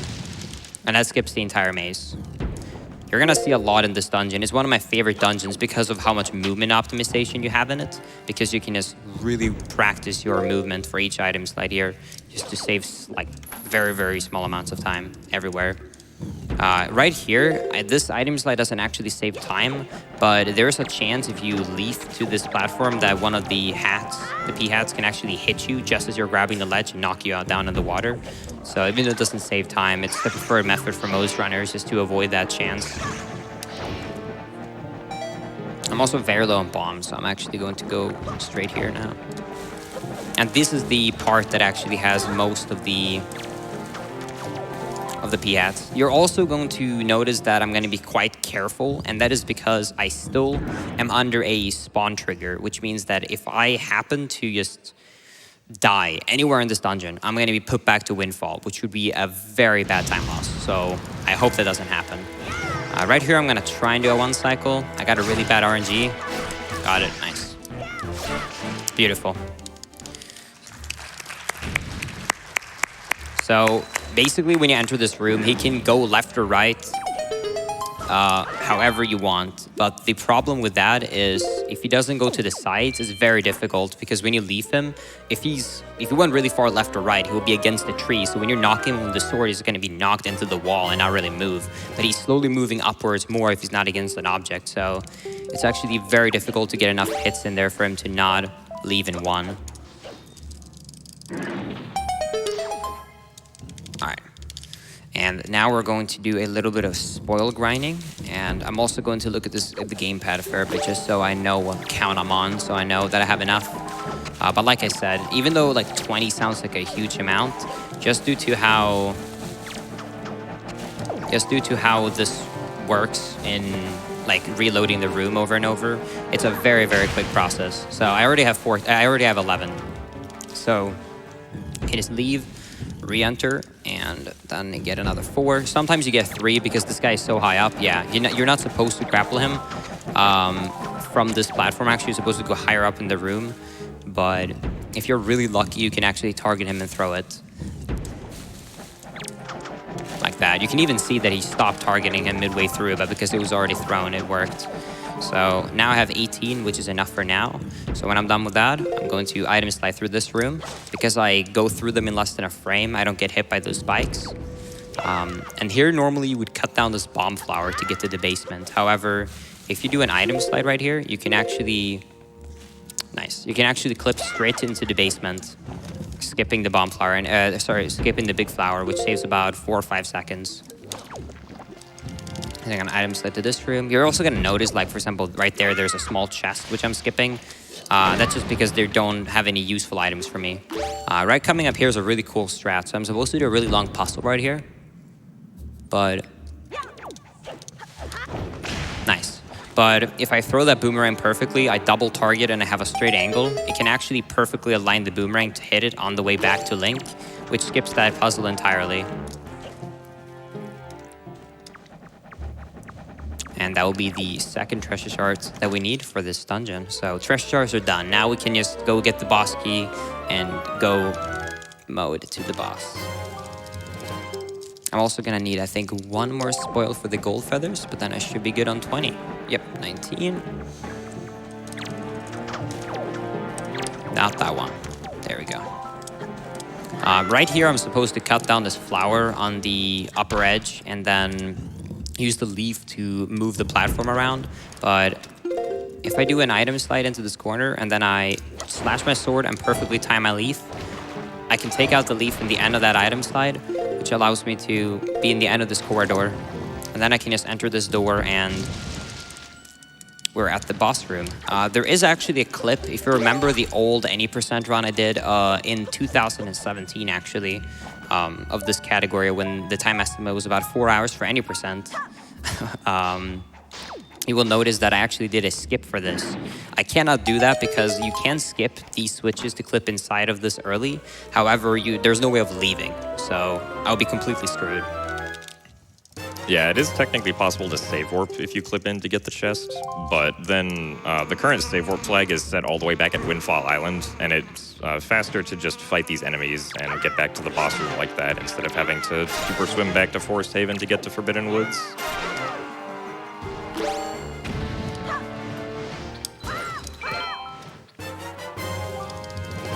I'm also gonna get these skulls right here because they'll be very useful for me. And also the rupees. Hopefully he drops one too. Nice. Another mechanic that is very useful in the Wind Waker is that your sword can pick up items. So you're gonna see a lot if there's a bunch of items around me that I'm gonna try and do like quick spins and stuff like that to just pick up items a lot quicker than you're normally supposed to. All right, so thankfully many games, this game included, usually just has collision one way, which means that even though I skipped to cut down the big flower, this floor right here is just gonna pop me through since it's only solid from the top, not from the bottom. And then I can throw the boomerang, and now I can actually head my way to the boss of the dungeon. He pulled out a bomb before entering the room because normally when Link goes into a room where iron bars clamp down behind him, he like looks behind himself. He's like, oh my god, I'm in a room. But if you pull out the bomb before that happens, it actually cancels the animation of Link looking back behind himself, so it saves about a second per door. Yeah, exactly. Nice.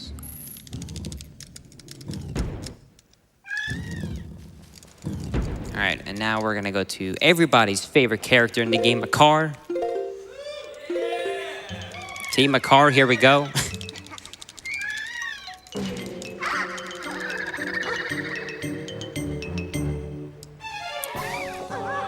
No! What will we do?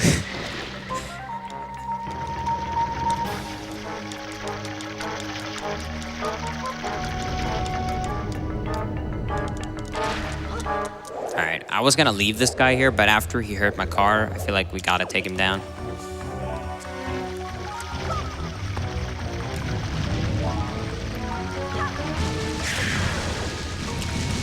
It's unlucky. So if you get a very good boomerang, then you can actually go in a perfect circle around like that and hit a lot of them at once, which allows you to not do like a 10 cycle of him. And you can actually very quickly also kill him right there. Thanks to how much damage jump spin attacks deals in this game. If I do a jump spin attack into him and then I hold target, I can perform my super quick side hop and then I spin the analog stick as I'm in the midair for that split second. It will count as a second jump spin attack, which is going to deal so much damage that you literally just hit him in 2 hits. Do you maybe want to go over how like damage works with the jump slashes and such? Yeah, so just the normal sword attack from Link, like a slash or any kind of stab, is just worth 1 damage point.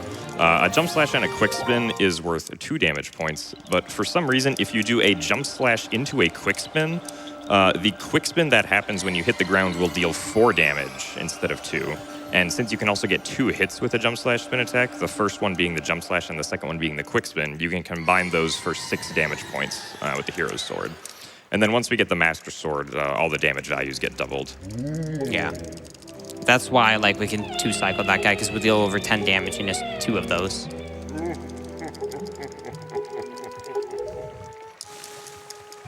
Also with regards to Kalidemos, it was discovered a few years ago that you could actually beat him. It was discovered that you could beat him if you pour forest water on him. Like, you don't even have to use your sword, technically. That is actually slower for the speedrun because you have to actually take the time to catch forest water and then pour it back down on Kalidemos. And because you can just quick spin him to death so fast, it ends up being slower to do that.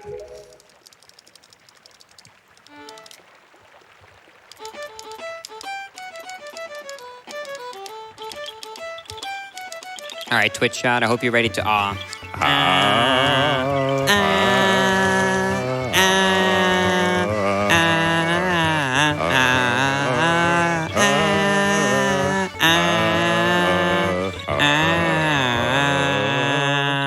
That was very dissonant. Good job. I'm sure you did great, Twitch chat. I'm sorry, chat moderators. I can confirm Twitch chat did great. Okay, good.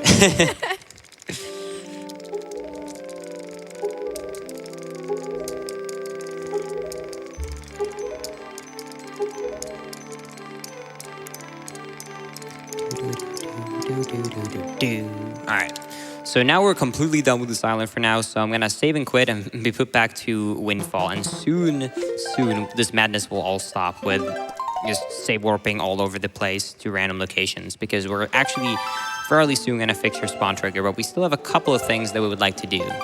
So the first thing I'm going to do is to actually go and get the last rupee bag upgrade. Now, I don't need this yet because I already have the blue bag. However, it's actually very quick to go to that island right now. Since my spawn trigger spawns me at Windfall, it means that if I go to a specific island right now that's slow to leave, I can very quickly get back to a proper place that I can, for example, super swim in, because I can just save and quit.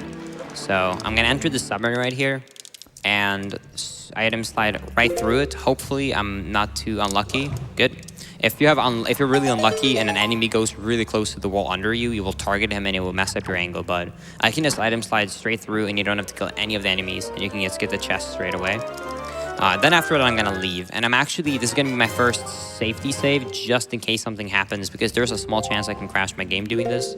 So as out of precaution, I'm gonna actually safety save.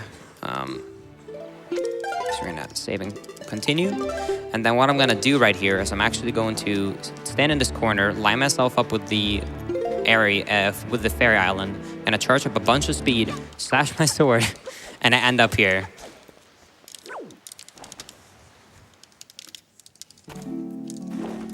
And the reasoning that can crash is because I'm dealing with such a high amount of speed. Because keep in mind, I just went from that submarine to that island in 1 frame. So if I happen to, for example, clip through the island, or I have a bad angle, or something happens with my ESS, you name it, then I can basically if I don't actually get stopped by that island, because I actually get more speed than just that island in one frame. I could go so far out of bounds that the game couldn't render that, or the game couldn't store that value, and it would just straight off crash. So it's a bit of a risk, but it's usually consistent, especially on that one because you're in a corner, so it's not too risky. But there are a couple of ones that are quite difficult.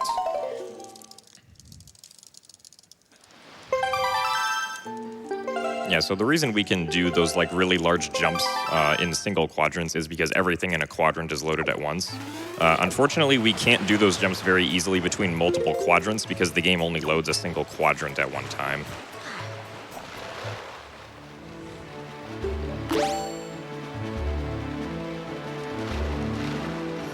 Also right there, Linkus had to delay coming into Dragon Roost because there are certain quadrants in this game that will actually reload the water around them when you come up to them, one of them being Dragon Roost. And if he super swims into the water as it's being reloaded, he's going to lose all of his speed because he'll be out of water.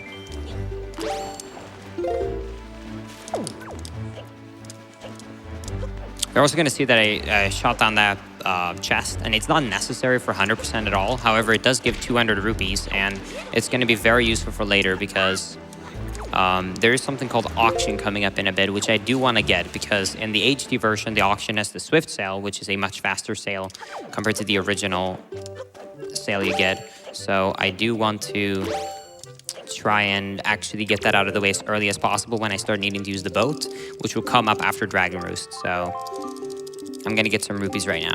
So I'm going to give this guy now also the gold feathers, which is going to give me another 100 rupees. I'm actually very good at rupees. And then I'm going to do the fourth and now final mail game to get the reward for me doing all of this, which is why I did the 3 earlier. So Twitch chat, make your best guess. Which score are we going to get? At least 25. I think the best I've had is like a 35 or a 36, but that's not happening. Yeah.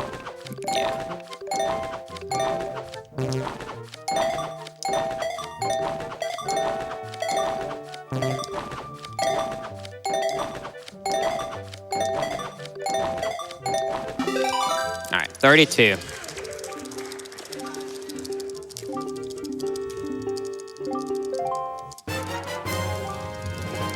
And if you guess 32, hopefully I can take that lock you just had and put that to Boosh Kaboom. All right. So now when I'm done with that and I got that mail, which is going to be very useful for a side quest for later, which is the reason I had to do the first original 3. I'm going to item slide across here to get to Dragon Roost early. And this is where the second trip comes into place. There's 2 reasons for doing a second trip. Number 1 is it's a lot quicker. Because I have the sword. It is actually possible to defeat him without it, but it's a lot faster. Second of all is that you normally need the grappling hook to cover the gap right here, which has a treasure shard.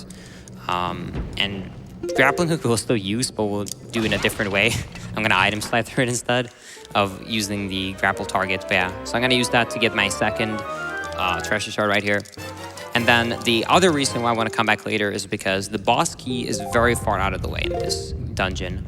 But there is something you can do about it. You can actually perform a boss key skip. The problem is you only have very limited amount of tries because there's normally never magic in this dungeon. Because you normally wouldn't have the DQ leaf at this point in the game.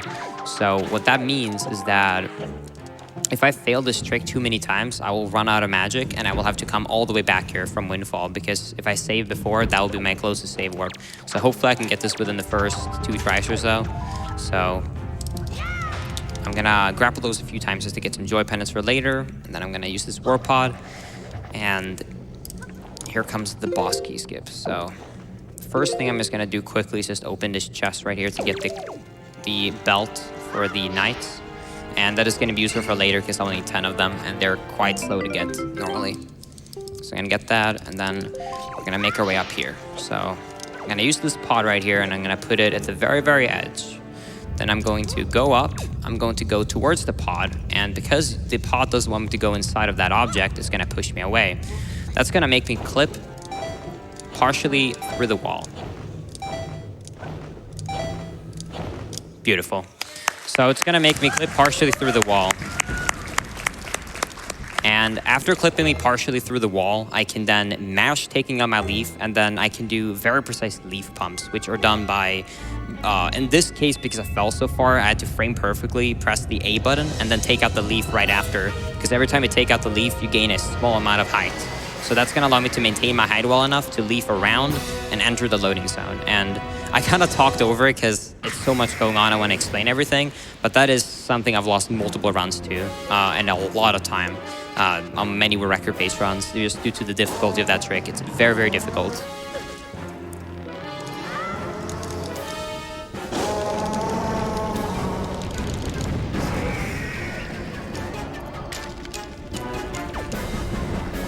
So Linkus is going to keep the camera off of Goma during this fight. Goma actually causes a lot of lag in this game if the camera's directly on her, so that's why he's just facing Link right now. It's actually kind of interesting, because in the original game, Goma didn't really cause any lag at all, but for some reason, the Wii U, I guess, just has a worse time trying to handle all the particle effects that Goma generates. Yeah. You're also going to notice like the lag he's talking about with big octos in the ocean, because they create a lot of particle effects, as well as like breaking the wall and outset. Specific just points in the game where a lot of particles are on screen. You're gonna notice frame drops. I mean, even though I'm facing away, you can still tell, like if I'm walking around, how he slows down at times. And that's very unlucky. Because I have to look away, I just have to hope. Because the particle effects of how they move away from Goma is actually RNG. I just have to hope not to get hit, but if you do, it's just a few seconds. And I also make sure that I was behind Goma on this last one, because that means that I'm gonna be facing Goma when he's actually getting hit now, which means that I can just turn around right away now and just immediately start attacking him.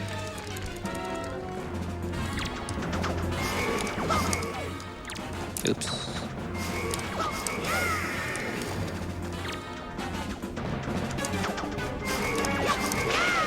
All right, beautiful.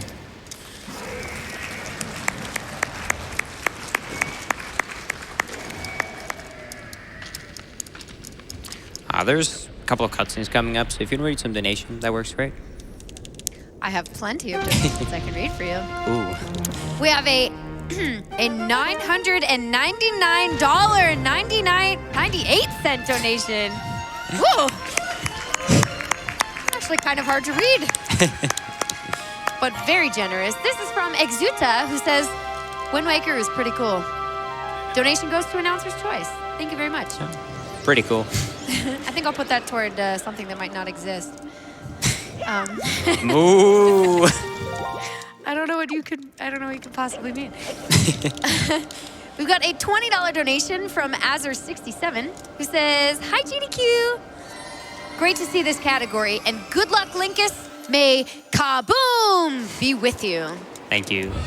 Kaboom. Huge shout outs to Acer, by the way, who has almost single-handedly worked on all of these crazy routes. I don't know how he does it, but he has basically done reroutes of 100% over and over and over again, pushing this time down. So when item sliding first basically, I guess, was developed and was being implemented into 100%, there was a lot of teamwork going into, routing it. But ever since like that original route was finalized, Acer's almost single-handedly kept pushing for reroutes, and it saved minutes at this point of his work. So huge shout outs to Acer.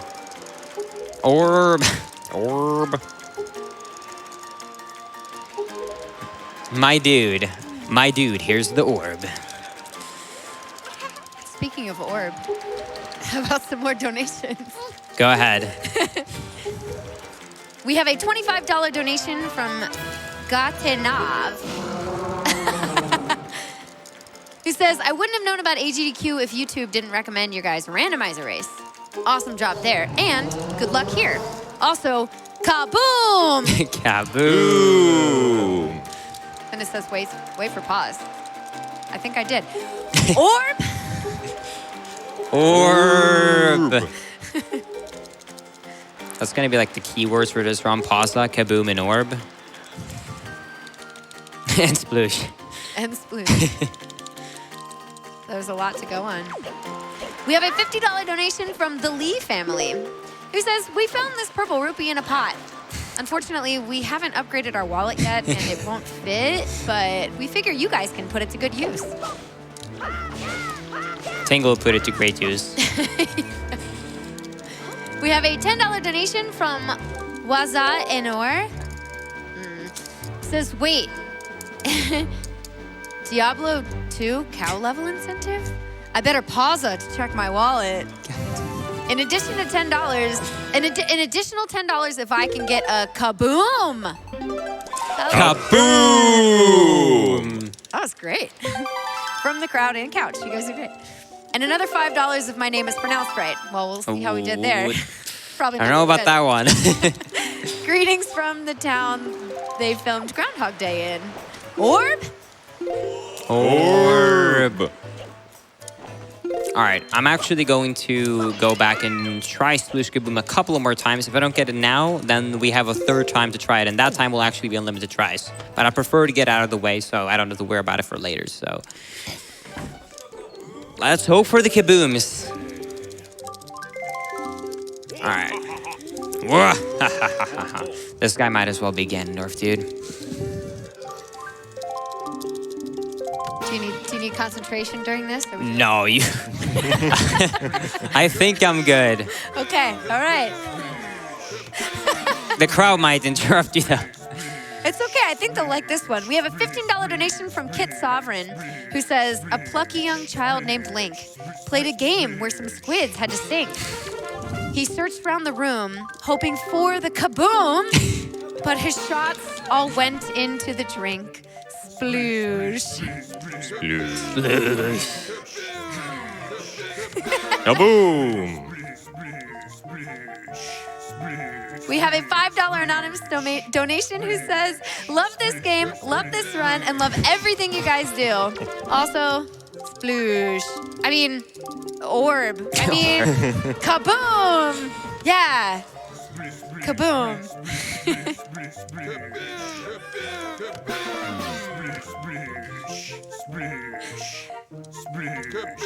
Oh. Oh. Maybe this will help with some good luck. We have a $50 donation from Dr. Aroy who says, kaboom! Oh, I mean, the kaboom kind of worked, but it was 3 shots late. maybe for next time. Maybe for next one. You can keep them coming, don't worry. Okay. We have a $50 donation from Super Tim Nintendo.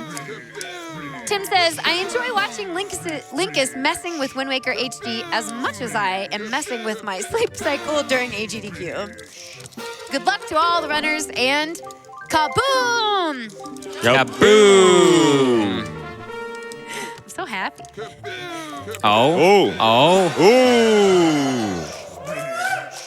Oh.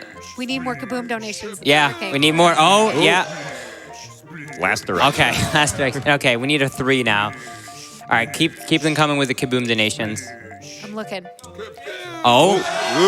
Yes! Kaboom and sub 20. Yep. All right, so that's the hard one out of the way. Thankfully, though, because Kung Fu's already looking for them, we need one more, but this doesn't have to be sub 20, so now we have more shots to spare, so a few more donations. We have plenty. I'm looking for those kabooms for you. I'll start with this one because it's a $1,000 donation. This is from the Jareth, who says, if we all band together, nothing can stop us. Cancer's days are numbered. We will win. Thank you all for being a part of this wonderful event. Yep. Oh, Oh, no. Okay, down or up? Where do you go? Down or up? You're not blaming me on Down this. or You're up? choosing. Up. No!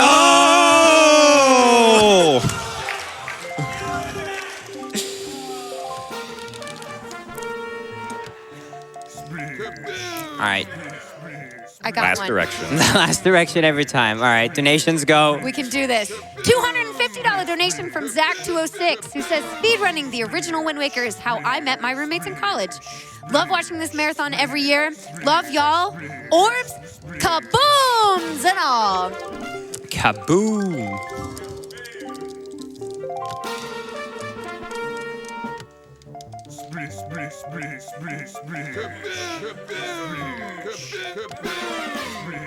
Yeah, this is where you'll be sleeping to, by the way. Yes, the sounds of kaboom and sploosh.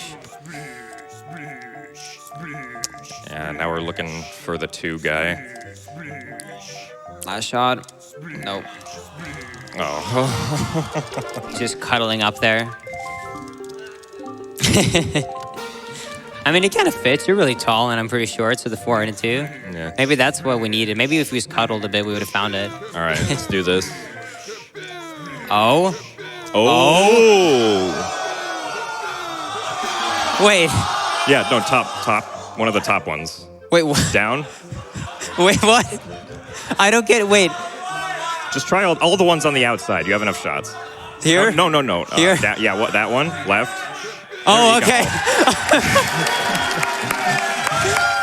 That was the most confusing pattern ever. I was like, what is that? All right.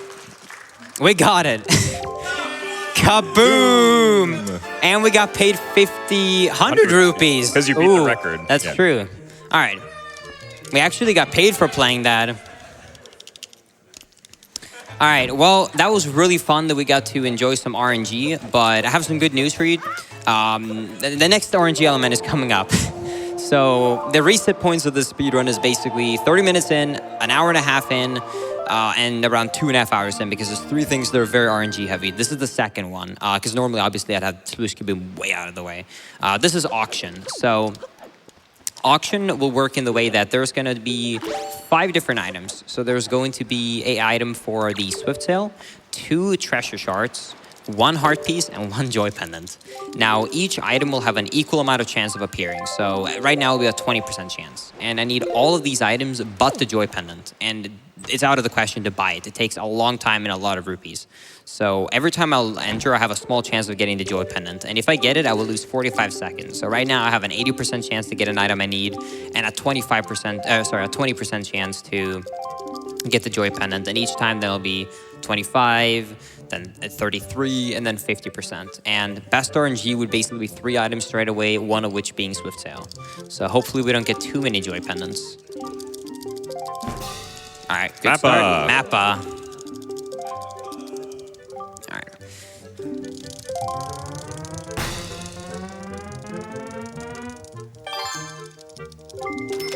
Yeah, so the way that the auction bidding works is we want to be able to stun the crowd for as long as possible, which you can do in most cases by bidding whatever the current rupee amount is, plus a ceiling of 10%. Monk-ass dude.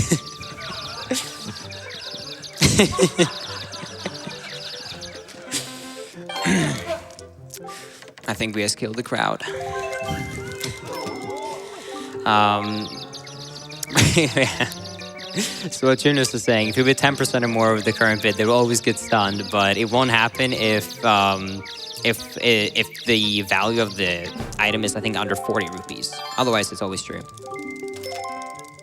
Yeah, if it's under 40 rupees, then it's a 50% bid to stun. But thankfully, there's only 1 item that starts at a bid less than 40, so we don't usually have to worry about that. Also, the stun length can actually vary. It can be anywhere between like 10 to 15 seconds. So obviously, we hope to have near the 15-second mark for all these stuns. Yeah, you can save a lot of rupees and time if you keep getting like 14, 15. Like right now, it's 13.5. So I'm going to be very much ready because if I am lucky, if I'm lucky, then they will be stunned until the end. If I'm unlucky, they will stun at 10 and I have to bid again. So we'll see what happens.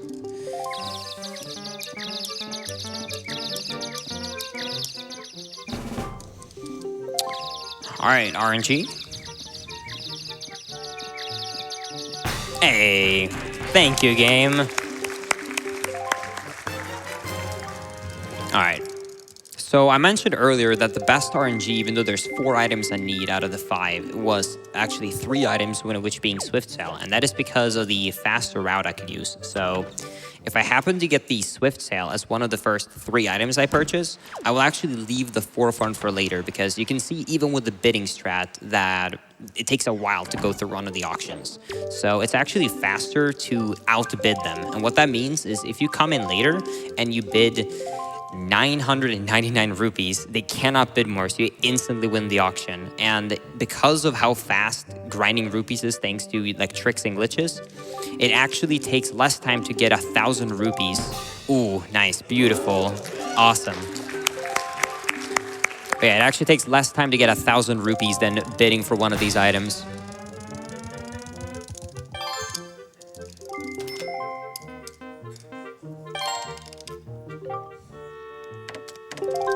Yeah, so it is actually possible to beat the first bidder, Gummy, to like being able to bid first. But even if you do that, Gummy will just bid instantly after he gets unstunned. So there's no really point to trying to do that. Yeah, the actual only time it's worth it is for the 999 instant purchase. Since then, you can't bid, but it only saves like maybe, what, 3-4 seconds? So it's not a big deal. But yeah. So I'm just going to bid for the Swift sale now, and then I'm going to bid for one more item. So if we have some donations, then, well, we have donations, so you can read donations. I can absolutely do that. We have a $5 donation from T-Dubs, who says, kaboom! Kaboom! We might have a few more of those. We have a $10 donation from Brandon161, who says, Kaboom!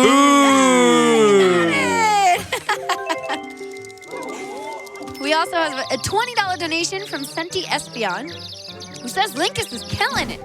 I'm really liking his attitude and absolute dexterity with Wind Waker. Thanks for making this evening an absolute blast. Kaboom! Kaboom! We've got a $20 donation from Remix, who says, glad I have these timely kabooms to keep me awake. Kaboom! Oh my gosh, there's so many. You can keep them coming. It's fine. We have a few more minutes. All right. We have a $100 donation from Siberian Bull 9, who says, kaboom! Kaboom! You sunk my orb! No! Here's $100 to the repairs. Oh. Ow. Thank you. We have a $50 donation from Sean242, who says the cuddle resulted in a super cuddled bunch of kaboom! Kaboom! That deserves some rupees. Keep it up, Linkus. Thank you. Also, you can quickly, by the way, side note, you can see that I got the joy pendant, so then you just have to cancel and re-enter. So we'll have another 66% chance to get the item we need. And Kung Fu, go. Okay, we have a $1,000 donation. This is from Sean Griffin, who says, fearless concurrency. We have a $100 donation from another one from Siberian Bull 9, who says, of course, it's Linkus and Gymnast on the couch for HD Wind Waker. Here's 100 for getting Pausa first try for your 100% run. Shout outs from the Wind Waker randomizer community. We have a $15 donation from Con P, who says, from what I'm seeing, I'm positive this run will go swimmingly.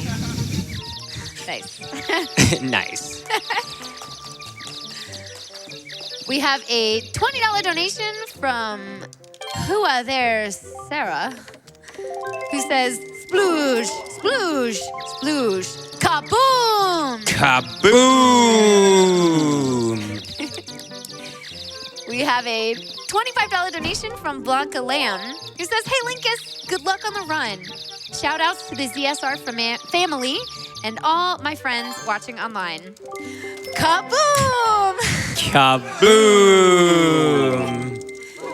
We have a $15 donation from Mala Martian, who says, happy to see my two favorite Zelda speedrunners on one couch.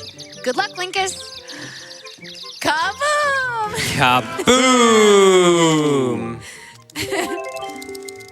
We've also got a $10 donation from DJ DB, who says, hey Linkus, DJ back here from Gymnast Stream.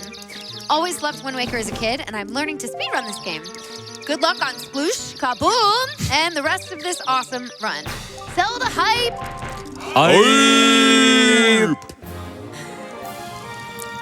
So, most people probably won't know this, but I had absolutely perfect RNG on almost all of these, skipping one actual purchase bidding. So we actually have a lot of extra rupees right now, which is very nice. So coming up here is something really crazy. I'm going to perform a save. Crazy.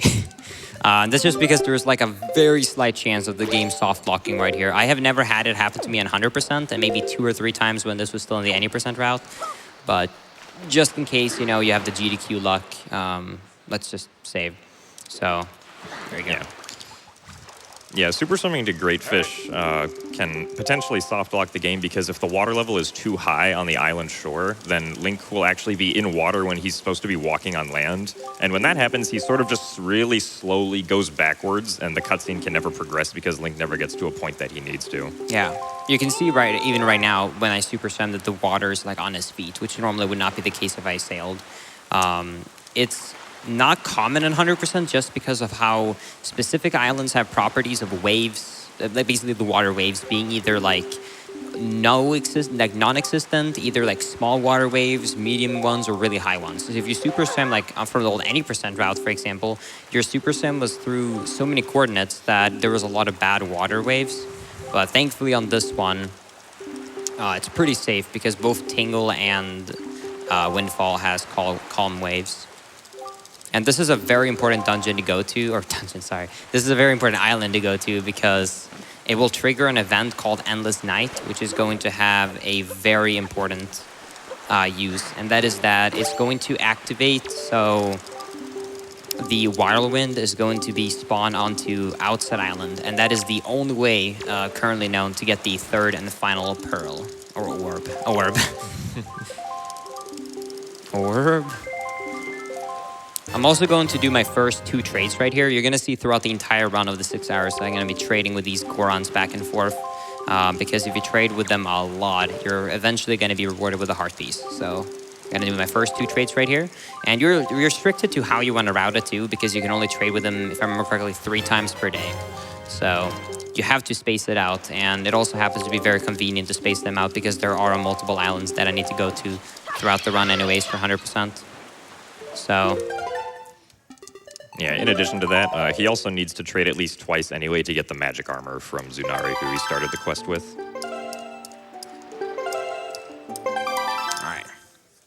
So after I get that, I'm going to save and quit, and that's going to put me back to Windfall Island. Now, I don't actually need to enter the pirate ship since I already do have the bombs. So I'm going to actually try and super swim and head towards Outset Island straight away so that I can start the quest of getting the third and final orb. Orb. Yeah, and even though it's Endless Night and it seems like it might be hard to figure out where you're swimming to in the ocean, it's actually very convenient that Linkus has the gamepad to look at so that he can see exactly where Link is on the overworld map while he's swimming, which is extremely helpful for speedrunning this game. Yeah.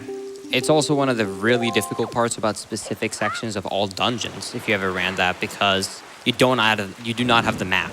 So you actually have to just hope that you basically have thunder, because if thunder happens in the overworld, then you actually, right now, you can see the islands a bit more clearly for a bit. But that was really clean. Good. Right here, I'm actually going to do probably my first like really safe strat compared to a record pace attempt. So right here, I would actually start.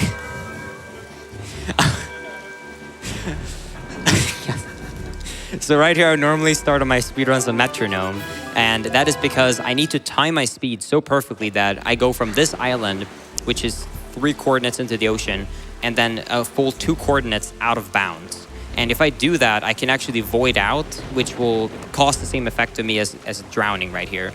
The reason I want to do that is because if I happen to mistime that, I will crash my game. So I'm actually going to let myself drown instead. It will be about 15 seconds slower compared to setting up the metronome and island hop if it did it perfectly, because it does take some time either way. And the reason I have to drown in the ocean is because the game still considers the fact that the last island I was at was actually the Outset Island. So you will see right now that I'm at Outset. And that is because since I just super swam to the Triangle Island, it didn't register me going there. And after I placed the Pearl, I do need to get inside of King of Red Lions because the final part that makes it to my spawn triggers will actually be normal. So that if I save and quit somewhere, I will actually be there. is actually that you have entered King of Red Lions, because in a normal casual playthrough, after you get to Windfall, the next step is to buy the sail and enter King of Red Lions. So drowning in the water or voiding out is just going to cause you to spawn in King of Red Lions. So now, wherever I save and quit, wherever I die, it's always going to be actually set to the correct location. So now we don't have any confusing flags to worry about. If you have any orb donations, I mean, we can go ahead and read some. We always have orb donations. We have a $25 donation from the hero of Orb, who says, so excited to see this game broken. That super swim trick made the swift sail look like the snail sail. Good luck on the run. Also, obligatory orb. Orb. We have a $10 donation from Mr. Miracle, who says, hey, Linkus. Hi. Sorry for the long pause. Good luck on the run. Yay. Was that in the comment or was that a Kung Fu joke? That was the comment. That's amazing. I didn't even have to make that up. Orb. We have a $25 donation from Shibolitho, who says it's now after midnight on the East Coast, meaning it's my birthday. Happy birthday. Happy birthday. Thank you, AGDQ, for always making the start of my year amazing. Here's my gift to the audience. The Italian word for orb is globo. Do with this what you will.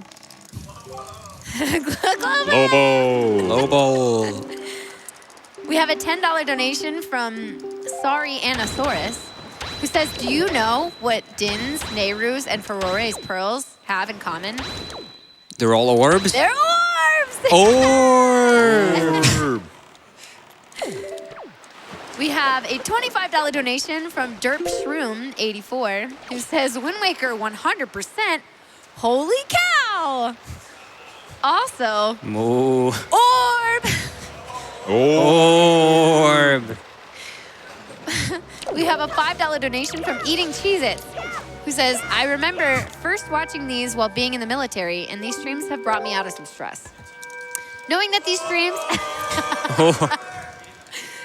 these streams also help so many people, I will be sending $5 for each hour this stream runs. $1 for any deaths. Best of luck. What is with this orb thing, right? Now, hopefully they understand. Yeah.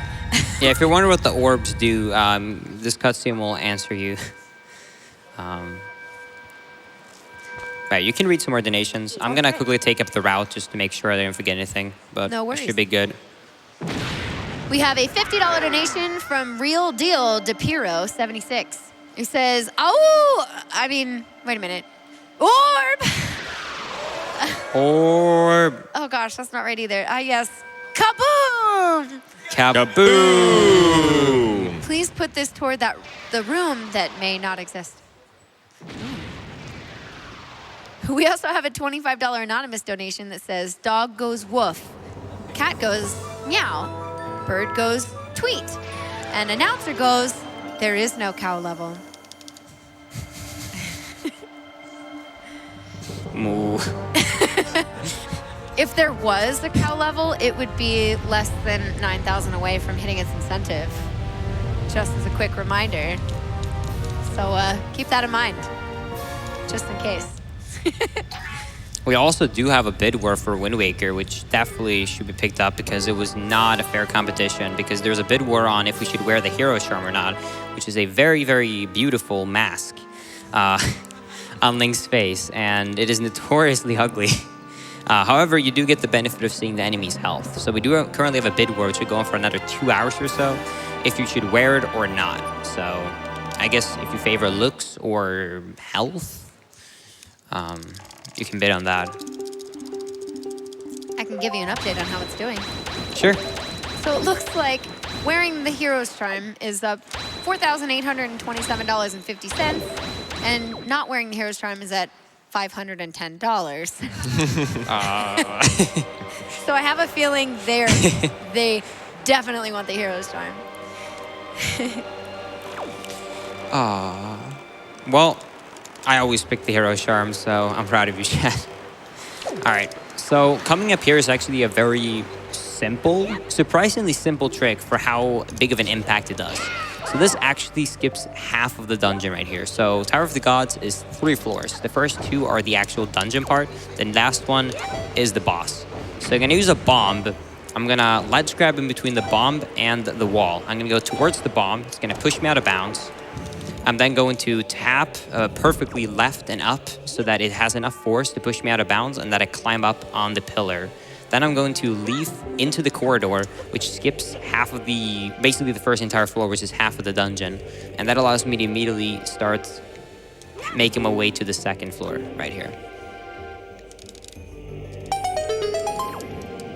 And the reasoning why that even works in the first place, because if they had like even just a lock on that door for a key or something, you could not do that. But because they made it so you can't have access to that corridor before you complete all the side quests, it means that if I can actually get access to that corridor early, the door is just available to me. You also see a couple of really cool tricks right here. So I'm gonna iron slipe to the statue right here, and then I'm actually going to skip multiple of these. There's actually one I can't skip. I can skip actually 2 of them, partially at least, I should say. So for this first one right here, I'm going to pick him up and I'm going to throw him where I would normally be expected to throw him. And then I'm actually going to jump up on this. I'm going to make him follow me. I'm going to crawl forward. I'm going to stand up. And if you're in a crawling animation, you're close enough to pick him up, but the game doesn't allow you to because you're in a crawling animation. So if I stop crawling and I mash the A button, then the flag for not picking him up gets removed, but Link's body is still close enough to the ground so that he just picks him up through the ground and you skip that entire room.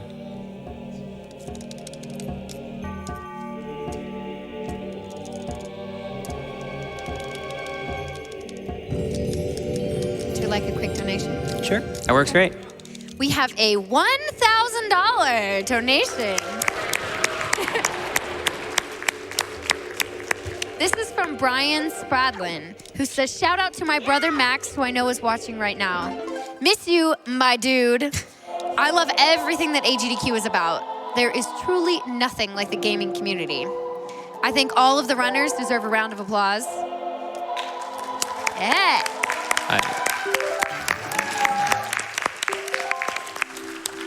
And good luck with the run, Linkus. Thank you. All right.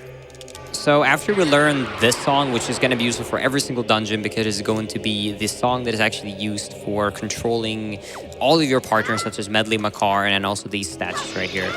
I can then make my way to the second one. And the second one, there is actually a way to skip part of this puzzle, I guess, but it is quite difficult, so hopefully I get it. So I'm gonna go up to the statue right here, and normally I need to stand on this little switch, which will create a bridge, and then I can use the command melody I just learned, hop him over the bridge, and then I can leap through the other side or grapple to the other side.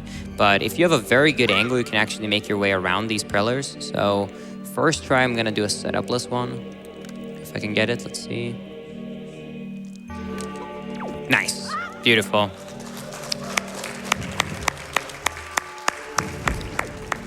So by standing on the perfect spot there and having a really good angle, I can just side hop around and land on that ledge with the statue.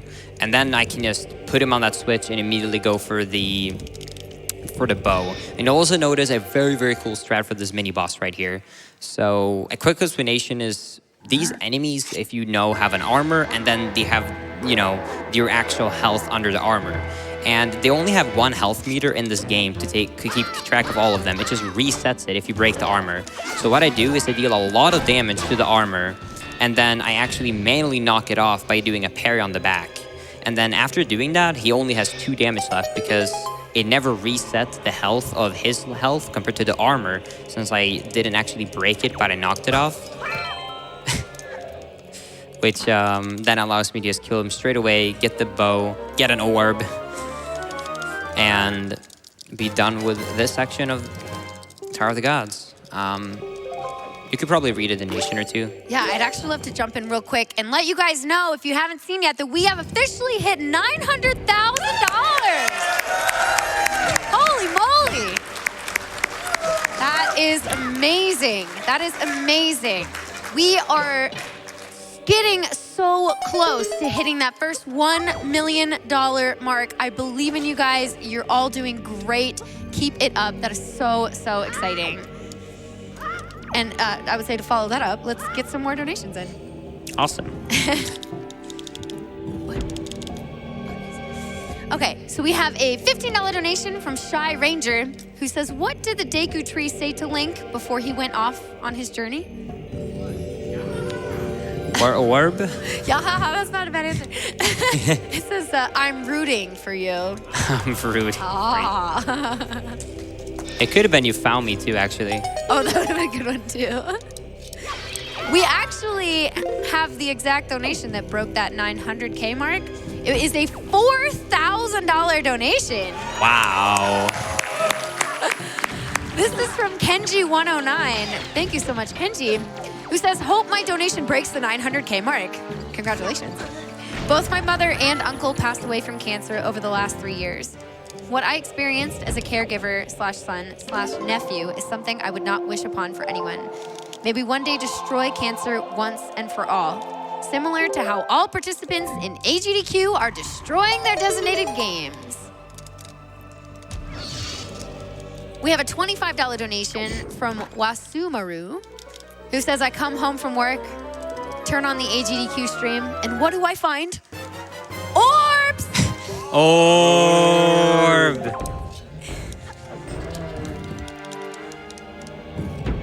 You got time for some more? Yeah. Maybe you can have another one. Okay, I'll throw in one more. We have a $10 donation from Bitsaboo, who says, first time donator, long time watcher.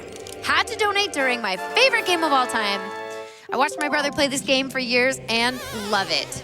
Good luck, Linkus, and kaboom! Kaboom! All right. So you saw right there that I threw that bomb to explode the wall, and that's just for one of the treasure shards that's hidden in this. Oh, that's lucky. Thank you, Key. And that's for getting one of the treasure shards that's hidden in this dungeon. The other one is sadly on the first floor, so you're gonna have to wait for that. You will also notice right there in the other room that I actually item slid to get the small key, and then I immediately just side hop to basically void out, and that's because it's faster to get back to the door. Also, these laser fields right here are supposed to block you away, but they're actually not an invisible wall. They're actually a push barrier. Basically, just imagining that there's a lot of forces pushing Link. And if you get enough speed, you can actually go through them, either A, in one frame, which means that you just don't take damage, or B, that if you, for example, right there, as I did, I took damage and then I slide against it, I can build up enough speed to go through it before it hits me again. So that's the two ways. And then I'm also gonna kill that enemy right there because he can be very annoying with his fire. And then I'm gonna do a little quick time save right there, how I jump on the incorrect platform, but then I throw the actual statue on the other weight. And then we have all three statues. Sadly, this dungeon doesn't have too much going for it. We have a couple of quick strats with them, but it's basically, I guess, almost like an auto-scroller, if you want to call it that, because there's no way around getting to the third floor without getting all these three statues. So we can't really skip any objectives. The only thing we can skip is the first half of the dungeon. Well, only, but it's Wind Waker, so. And then for this third one, I'm gonna backflip and pull out my leaf to save some time. And then also right here for the boss key, I'm going to do the exact same thing. I'm going to item slide through so I don't have to lift up these two statues, but instead just item slide right through and equip my bow in preparation and then get the small key, or the big key, sorry. Normally these two statues I would have moved would immediately become active and just go for me right here on these three switches right here. But they're actually on the other side inactive because they're not loaded, which allows me to just do a quick shot like there and get a double kill.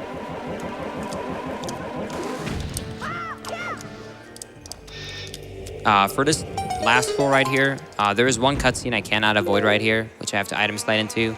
But then for the other ones, I can usually get past these laser fields quick enough by just item sliding. So I'm gonna item slide all the way up. And And then coming up here is the boss. The boss is pretty straightforward. The only thing really noticeable to mention is that there's quite a lot of luck in this boss in the way that the hands can randomly respawn at any time. And also Godin's head can actually move a lot, which means that if you shoot an arrow and he moves quickly to the side, you will miss him because the place you were targeted at earlier is now an old spot. So hopefully we don't get too trolled. But other than that, we could honestly read a few more donations. Sure thing. I'm going to start with this one because it's so long that I have to scroll to see the other buttons on the screen. It says, Orb!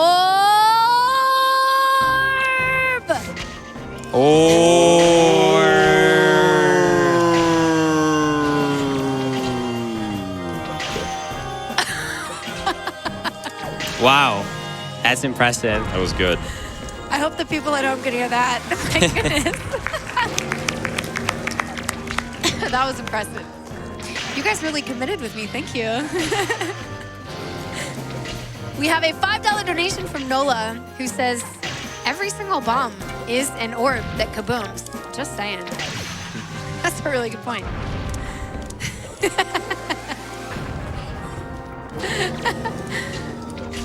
We have a $100 donation from Canthia, who says, I'm a math teacher currently teaching a unit on financial planning and taxes. And AGDQ has been a great jumping off point to chat with my students about charities. It's also great as background while I'm working. Best of luck to the runner. There is no cow level. Yeah, exactly. We told you. Yeah, we've already talked about that. We have a $25 donation from Carthel, who says, first time donor. I've been waiting all week to see this speedrun. Wind Waker is my absolute favorite Zelda game, and I'm so excited to stay up late and watch this run. Good luck, Linkus. P.S. Can I get a big kaboom from the audience? Kaboom! Nice. You want a few more? Yeah, we're just gonna pick up the heart and go down to Hyrule 1 right here. So this is a good spot.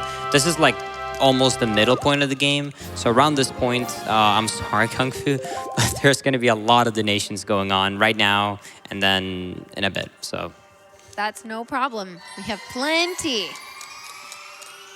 All right. We have a $25 donation from Schmittles the Poe. Get ready, guys. Says, first time donator. I love seeing these incredible speedruns, so I figured it was about time to give something of value back. Wind Waker always gives me a tingle of nostalgia and almost makes me want to set out in search of treasure myself. But of keys, that would be silly. So I beetle go, just stick to video games. As you assail your enemies and choose your best routes, don't forget to have fun. well, we're having fun. I promise you that. Oh my gosh. We have a $10 donation from Sue, who says, gotta leave a donation during one of my favorite Zelda games while playing Link Between Worlds myself. Can I get a sploosh from the crowd? Sploosh. No. That has some bass to it. I guess it's still kind of followed the donation because it said audience. So I guess it's still okay then. It's okay. We have a $15 donation from Waza Anor154, who says, well, pause done. Kaboom! Kaboom. 10 to runner's choice and 5 to announcer's choice. Thank you.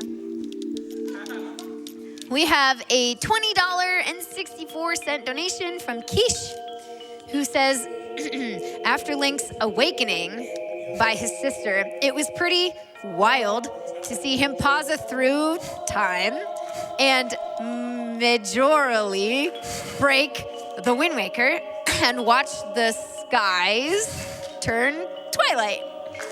My age was 9 when I played this game in the past and got stuck on Dragon Roost Island, which diminished my spirits during this adventure. Hope you can hope you can break that hourglass time soon, Linkus. Wow. Great. That was great. That must have taken a long time to come up with. I'm sure these are the only kinds of donations you want now, right? Yeah, exactly. Right here, we're gonna do a small skip. We won't get down to that's a good donation. We're gonna do a small skip right here. We're going to item slide through this little block. Normally, I have to solve a puzzle by pushing 3 blocks to create a Triforce, and it's gonna move the block that blocks you from going into the Master Sword chamber. But the game is a really hard time to check for collision at walls that are sloped with the item slide because of how much speed you get. So you can actually just clip through it like that and then immediately head your way over to getting the Master Sword. And donations, go. Okay. This is a speed run. Well, I'm going to change it up a little bit because we have a $5,000 donation. Oh my goodness. Woo. This is from Henry H., who says, shout out to the FF4 free enterprise run tomorrow, for which the incentives ends in a few hours. I couldn't let that close without donating for a Pain Man start. 5,000 to start with Dark Knight Cecil. Oh my goodness. We have a $20 donation. I got to bring it back. This is from Brimmaster2000, who says, kaboom! Kaboom! Let's follow that up with a $10 donation from Bainza111, who says, good luck with the run. Kaboom! Kaboom! How about this? We have a $500 donation. Woo! This is from Ashy218, who says, love the game, love the event, love the cause. Kaboom! Kaboom! I love it. I feel like I have support. This is amazing. Of course. We have a $50 donation from Noble Rooster16, who says, love a good Zelda speedrun and had to donate during a game that defined my childhood gaming experience. Good luck, Linkus. Kaboom! Kaboom! Donation goes to host choice. Thank you very much. All right. So coming up here is actually a really cool skip right here. So normally when you first get the Master Sword, they kind of test you with it. So you normally have to defeat all of these enemies. Like there's like 15, 20 enemies throughout Hyrule 1, because there's 2 huge laser fields around that blocks you from leaving. So the first thing I'm going to do is knock off this guy's armor and grapple to get one of his belts. I'm also going to get a few more spoils by going up to these enemies right here. But the main goal of what I want to accomplish is basically leave this location, because defeating all of these enemies is incredibly slow. So I'm first going to go here and pick up these arrows, and then I'm going to item slide to this corner. Then I'm going to actually perform a bomb clip right here to go through this wall. Then I'm going to jump out of bounds, leaf, and then do a couple of leaf pumps. And that actually allows me access to make it into this loading zone behind the laser field. Now, I'm actually on the wrong side of Hyrule. This is not where I want to be. But if you save warp anywhere on the outside of Hyrule, you're always going to be put back to the front. Which means that by save warping there, I'm going to then spawn on the correct location I want to be at and just leave Hyrule 1 early. And thankfully, when you come back for Hyrule 2, because those enemies don't spawn in Hyrule 2, it completely skipped all of those fights, so I never have to worry about them again.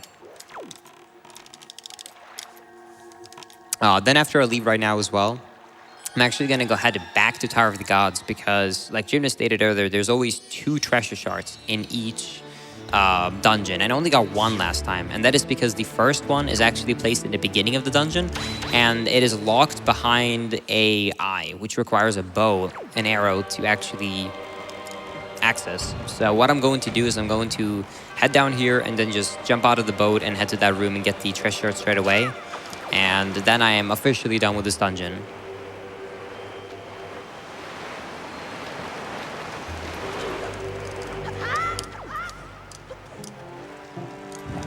Yeah, so also Tower of the Gods is the only dungeon that doesn't have warp pots in it.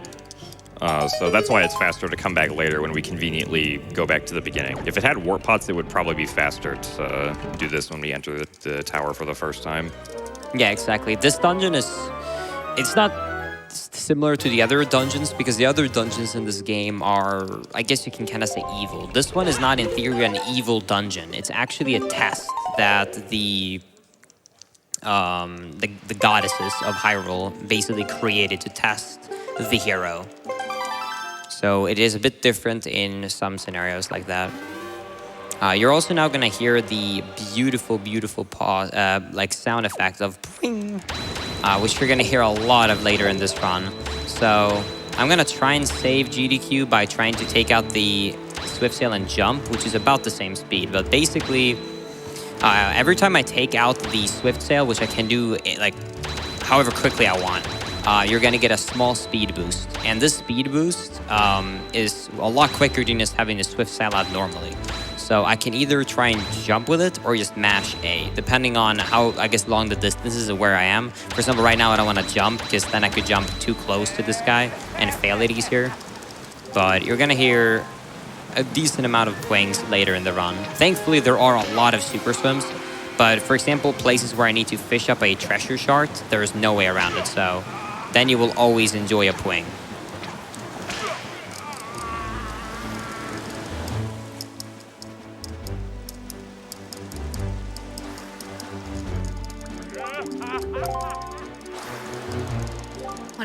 Any donations to keep Yeah, you company? of course.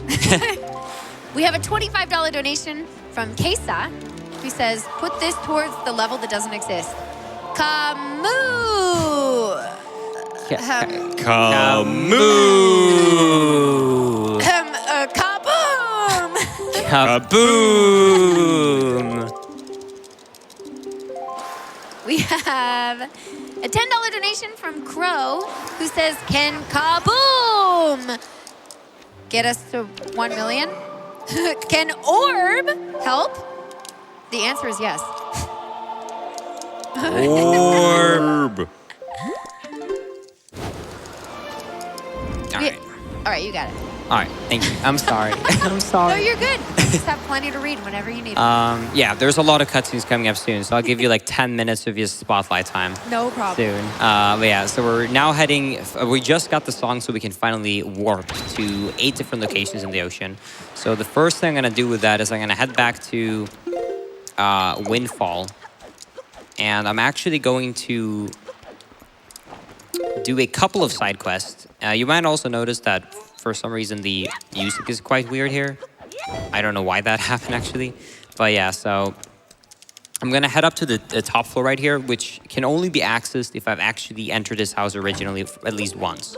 So because I already finished the Pictobox one on the first trip, now when I have the leaf, I can very quickly go up to the top floor. And just because of, you know, like for example, like I said earlier, the routing, it's just perfectly aligned that now I can go up on this top floor. Also, not only do I want the item here, the treasure shard and the rupees, but there's also a second side quest involved with going up to the top here, because if you enter the house from the top, you can actually spot the guy that gave you the Picto box to be talking to a girl. And if you then take a picture of that and show that to 2 gossip girls on Windfall, they will also reward you with a treasure shard. So we're just trying to combine as many things as possible here. So I'm gonna go through this text right here and then take a quick picture of them. So, should work. All right. That one I'm gonna leave right here. I'm going to go up and actually get an item that I completely missed as a kid, and many people don't know, probably did as well. This is the magic armor.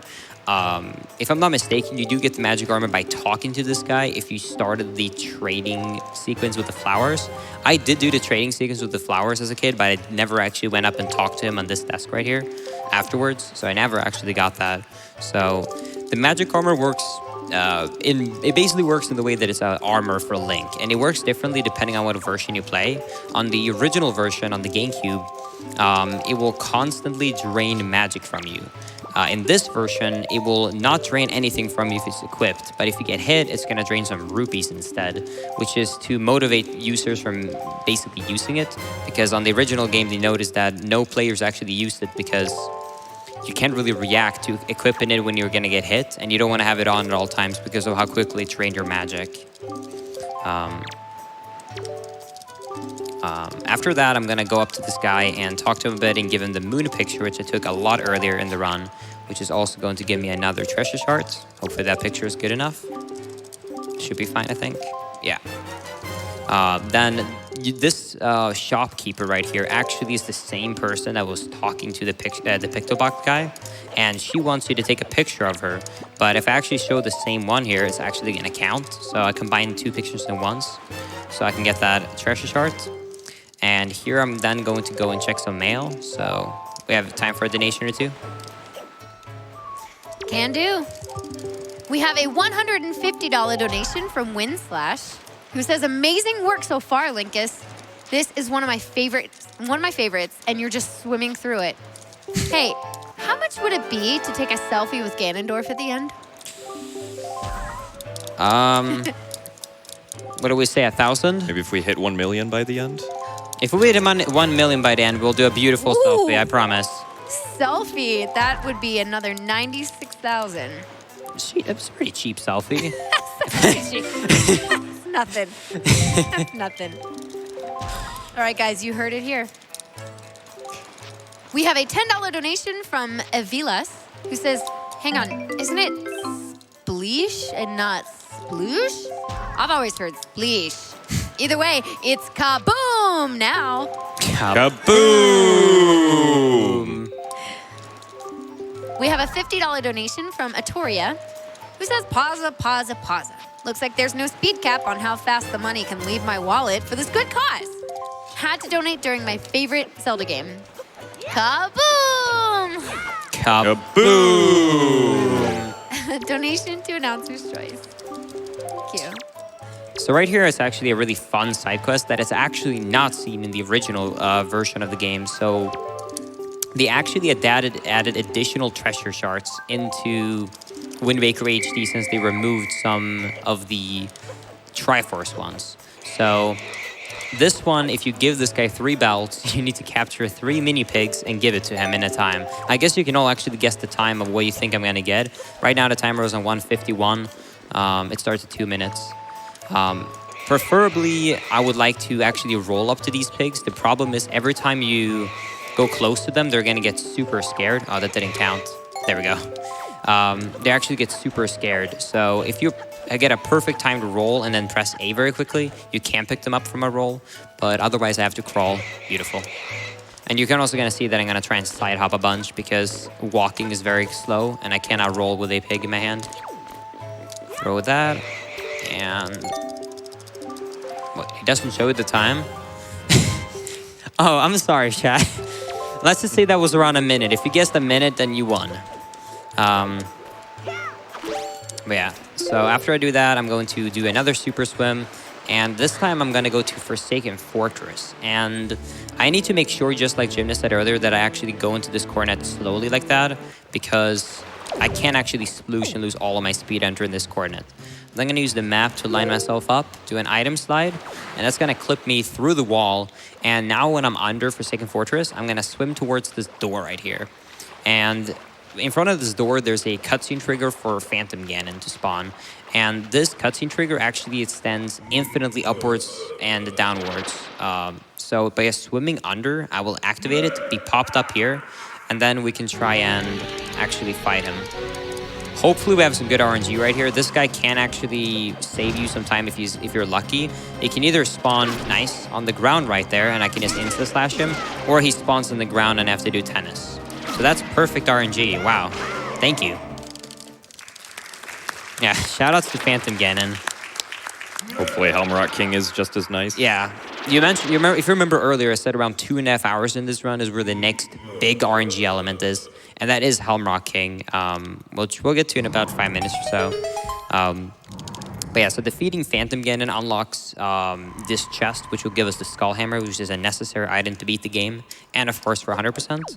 And it's also, FF2 in general is actually one of my favorite places because the movement is very, very cool if done right. So hopefully I can do this. So from this spot right here of Skullhammer to the door, if I do it perfectly, it should take me about 40 seconds. So Let's see if I can do this.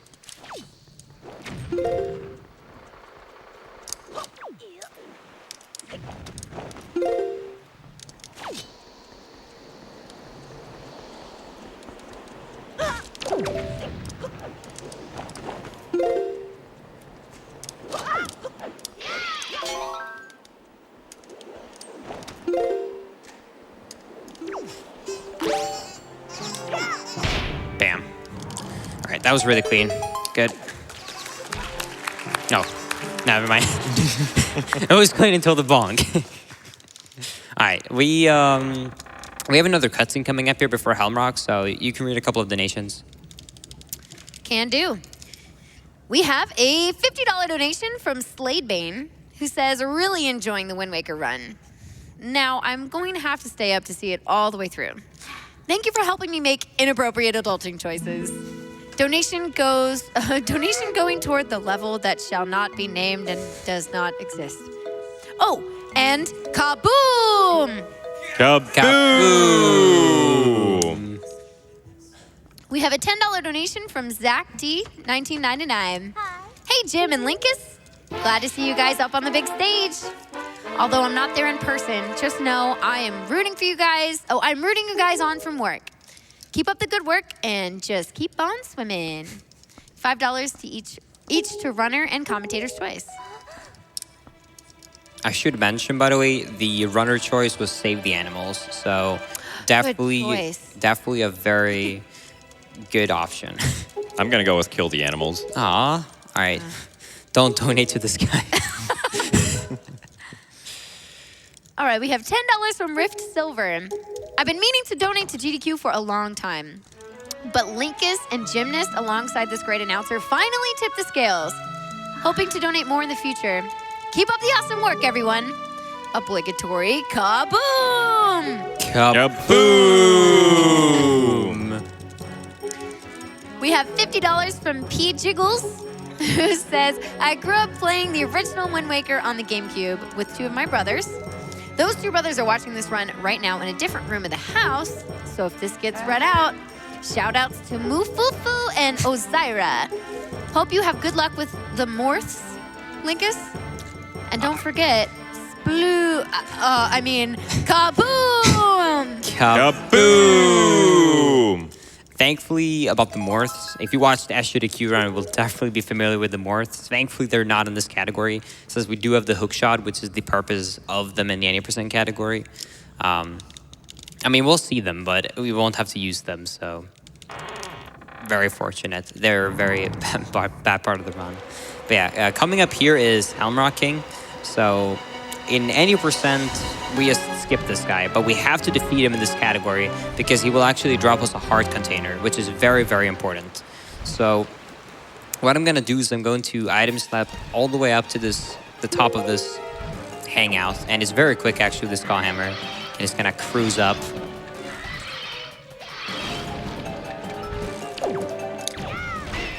Beautiful. All right, and then when I get to the top there, I'm just gonna Skull Hammer him, and this is gonna activate the second phase. Now, this is why it's notorious for runners. So, Helmrock King can do a couple of different things. He can either fly around, or he can charge attack you while he's flying around. He can also decide to land on the ground. Now, if he lands on the ground, he can do up to 2 attacks every time. He can either peck you, stomp you, or blow you away. So perfect RNG would be he lands, he pecks into the ground so you can attack him. He pecks into the ground again, flies up, lands, and does the exact same thing again. Sadly, it can lose some time. Usually doesn't lose too much time. If I have very bad luck, maybe a minute or two. But we'll see how he treats us. I have still to this day never had perfect RNG of all of my runs. The best I've had was a double peck in and 2 singles. I've never had 2 doubles. And today won't be the day. Yeah, so the charge attack that the Helmrock King does can't happen until you get at least 2 pecks in, or 2 Skull Hammer hits when the Helmrock King does a peck. So now he could potentially charge attack while he's flying around. Yeah, and hopefully, though, even though he can, he will land, which he will not. Yeah, so unfortunately now there's nothing you can do. You just have to wait until he decides to stop charging. Watch him hit his head into the wall.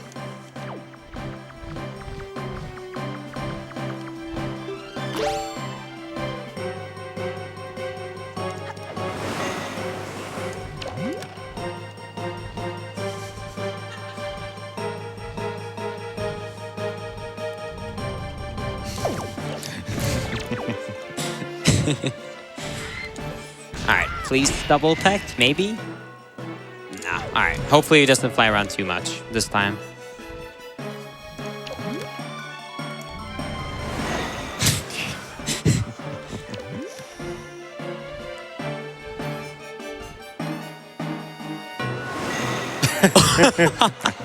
I don't know how that missed. All right. Well, hopefully he lands soon. If you don't, I'm not wasting time. By the way, when I have to pick the box out, I literally just have to wait for him. So that does not lose time to do that. All right. Not the best RNG, but maybe lost like a minute or so, but it's not too bad. And you can also one cycle him with jump spin attacks. So it's a pretty quick fight.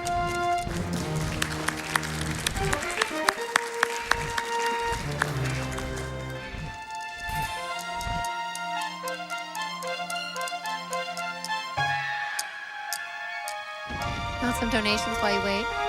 Yeah, this is actually a point where we're gonna have multiple cutscenes back to back, so you can go ahead and just read donations. This is basically the middle point of the game, where the game actually changes the story, since up until this point, the main story was just get the Master Sword and defeat Ganondorf. But when I head into this chamber right now, we're actually going to find out that the Master Sword lost its power and it's not strong enough to defeat Ganondorf. So it's changing the objective to upgrading the Master Sword and getting the Triforce.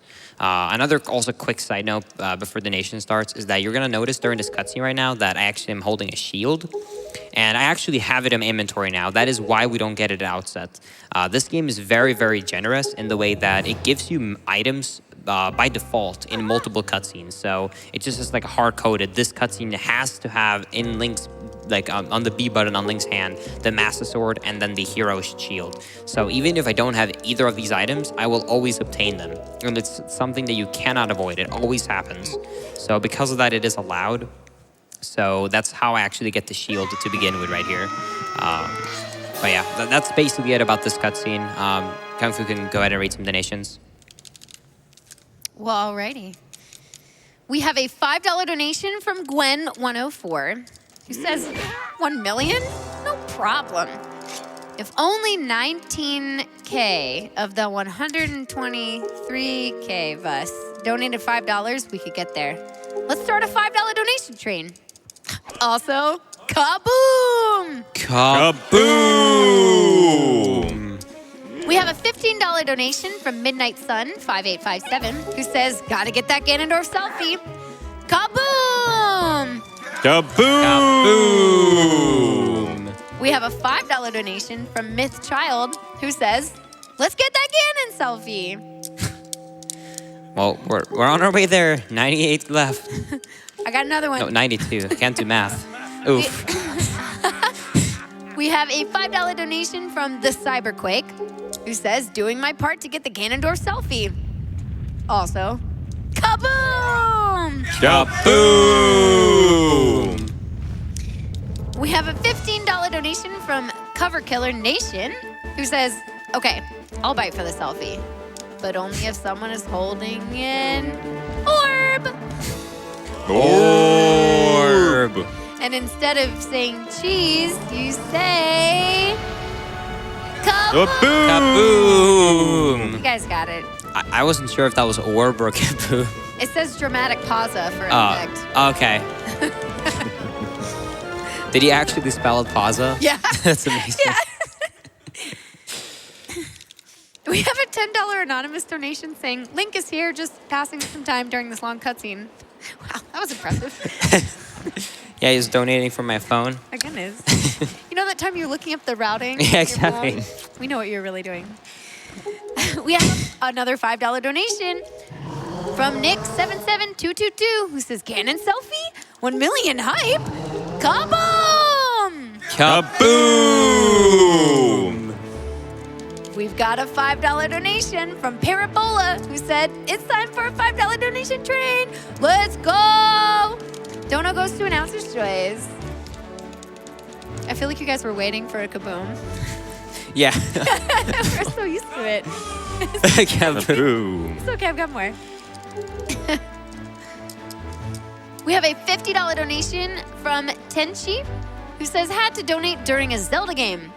Kaboom! Kaboom! From an Italian living in Japan. Love to see my language on screen on GDQ. Pausa.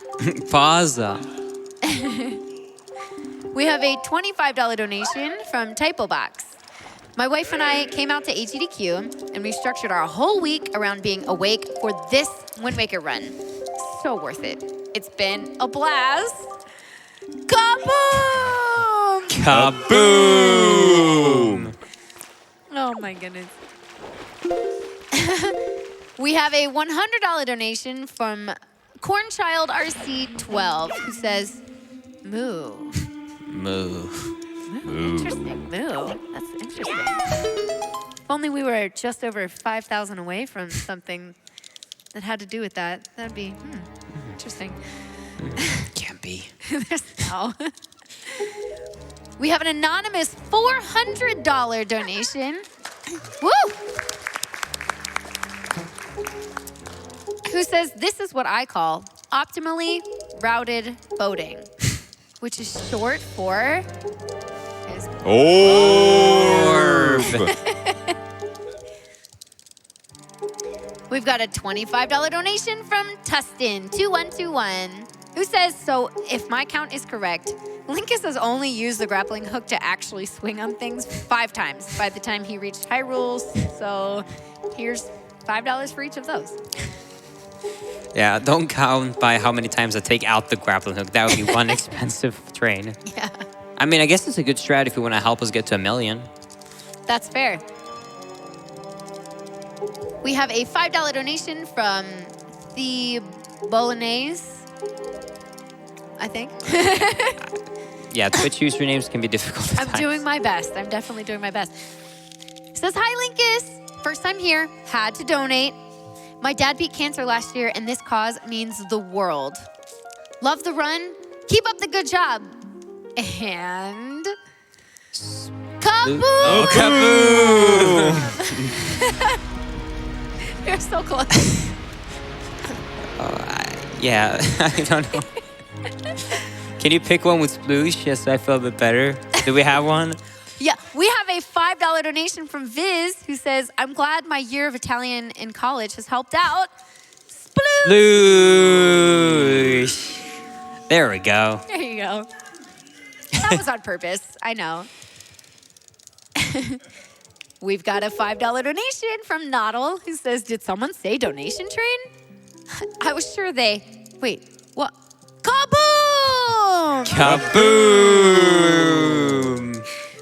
We have a $5 donation from Matthew71, who says, choo-choo, Ganondorf selfie, choo-choo.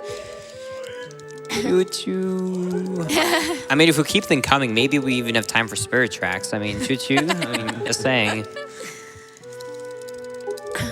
I mean, we can't do without the phrase because we have another $5 donation from Sigmo, who says, for the Ganondorf selfie, kaboom! Kaboom!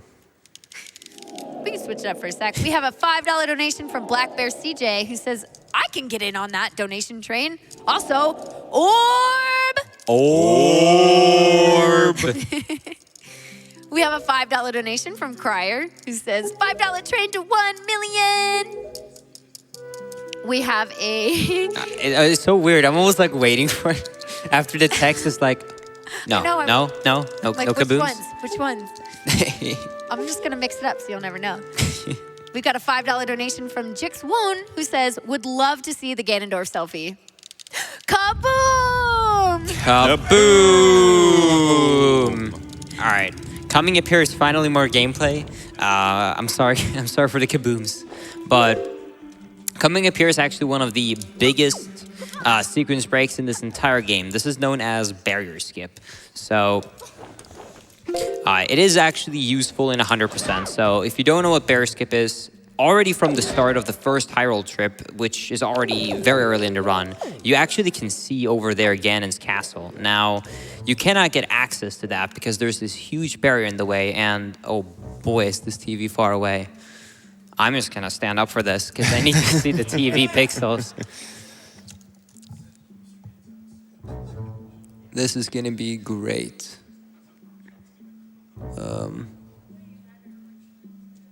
I'm sorry for the view for all the audience members. I have a great view from back here. Let's see if that works. Otherwise, I'm not gonna sit down until.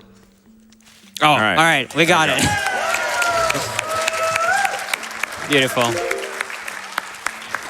So there's two parts to the barrier skip. So there's the knockback part of the barrier, and then there's an invisible wall. Now, the invisible wall part was the part that we were stuck on for a very long time to try and sequence break this game. We found out, however, that if you have enough speed to go through the barrier in 1 frame or less, then you can actually, on a very specific spot, the game will fail to check for collision, and you can just go straight through. The problem with this is the precision of the spot. There's over 50,000 angles that the game can register if you do a 360 degrees. And there's only about 11 of them with this current setup that works. So that's why I have to go up to the monitor and literally look for just pixels to try to just line up so that I have the correct angle. And then obviously then I have to do a precise item slide, get enough speed, and that will put me perfectly in the spot to where I can actually go through the barrier and enter Ganon's castle early. Also right there was, it kind of overlooked because I did barrier skip, but that skip right there actually saves 10 minutes, which is trial skip. Normally when you come here, you need to go through all 4 trials of refighting all 4 basically bosses in the dungeons. But that is very, very slow, and also I would not be able to do that because I don't have the items for the last boss and the second last boss actually. So what I'm going to do instead is I'm going to just go on top of that door frame, use a bomb to clip out of bounds, and then leave to the loading zone to skip it. After that, I'm going to unlock this portal right here, which is going to be very useful because this is actually a shortcut for heading from Ganon's tower to the overworld. So I'm going to use that later. Then I'm gonna go here, and the reasoning I do this order also is because normally you get a hint right there telling you how to solve that puzzle, but if you already solved it, it's completely skipped. Also right here, this Phantom Ganon maze can also be not skipped, but you don't have to fight him ever because the maze order is always the same. It is always going to be down, left, up, right, up. So if you memorize that, you can actually just go straight through without having to fight him once. And then I only have to do the last room, which has the light arrows. And I also take out a bomb there to skip the animation. Beautiful. And I also got perfect RNG right there, because if he's on the ground, I can just hit him instantly. And this is going to give me light arrows. Now, this is one of the biggest reasons why I want to come here early. There's multiple reasons, but the first one is light arrows. So obtaining light arrows early it's basically the most broken item in the game, and they put it at the very end, so it's only useful if you want to replay the game on an already beaten file. But because we get this early, it's very convenient because light arrows basically one-shots any enemy in the game except for like very few exceptions like bosses and such. Also, on top of that, as you can see when I was scrolling through the menu, and if you look at the icon on the bow, you can see that I have fire and ice element. And that is because if you get the light arrow, it actually is like the fully upgraded bow, which has all of the elements, which also skips me having to watch a cutscene of upgrading to fire and ice and then light arrows now. So it allows me to skip that cutscene as well. On top of that, I'm also going to make my way up here to go to Puppet Ganon's room. I'm not going to fight him yet because I do have a fair bit left in this run to 100% it. But there is a very convenient part of going here early, and that is, if you remember, as I was referring to earlier, when I went to beat Forsaken Fortress 2, you noticed that I got the shield, and that is going to be the same orb, and that is going to be the same purpose as here. So if you enter the cutscene of Puppet Ganon's cutscene, since it's one of the last cutscenes in the game, actually is programmed to use the Mirror Shield and the fully charged Master Sword, which means that by entering this cutscene right now, the game is just going to give me the fully charged Master Sword and the Mirror Shield. And after this cutscene is done, I'm still going to keep these items. This allows me to skip a cutscene. It allows me to skip half of Earth Temple because there's nothing I need other than the Mirror Shield for that half. And it will also add a bit of an inconvenience for me, because I have to make sure not to save and quit at specific points, or I will literally kill my run. So hopefully that doesn't happen. You can remind me if you remember as well. But yeah. I'm just gonna go through this cutscene right now and then save and quit to get out because I don't want to fight him yet. So we can take a couple of more donations. Sure thing. We have a $25 donation from Old Man Fu, who says, just joined at work and have no idea what kaboom means. But yeah, the kaboom train is here and I'm on. Kaboom!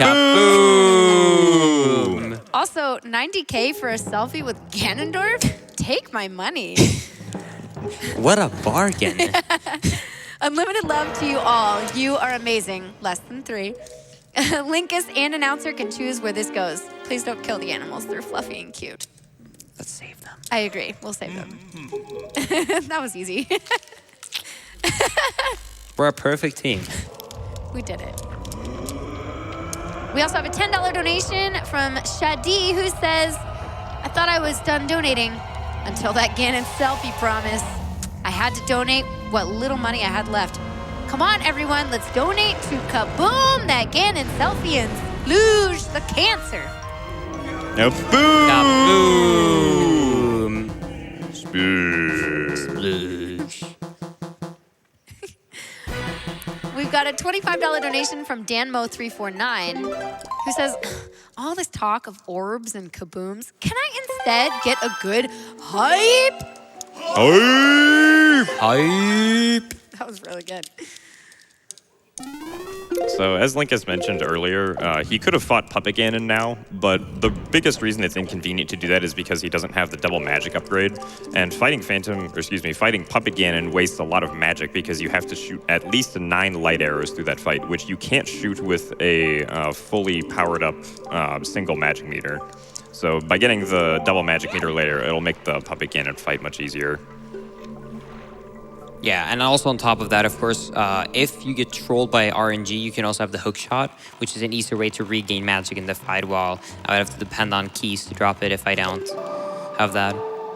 After like leaving now Ganon's tower, this warp pod will still be here, which means that this is a very quick way to actually go back to Hyrule now, which is another time save of doing barrier skip.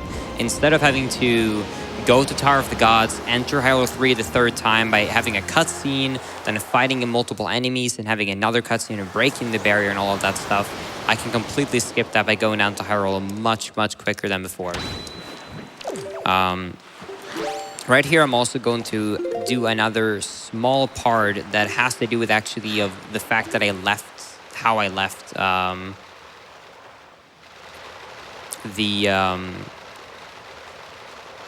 Ganon's tower.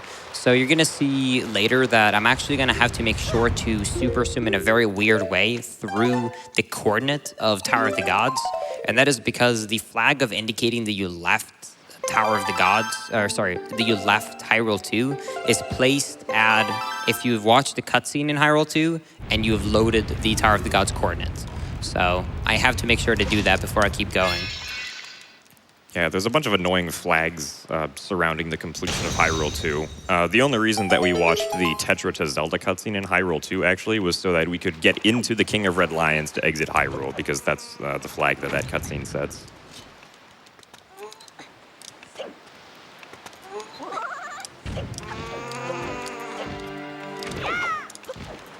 There's not too much going on here. I'm gonna use a item slide to clip through the volcano really quickly, and also do a couple of jump slashes to skip having to climb. For example, right here, I'm gonna do a jump slash, roll off.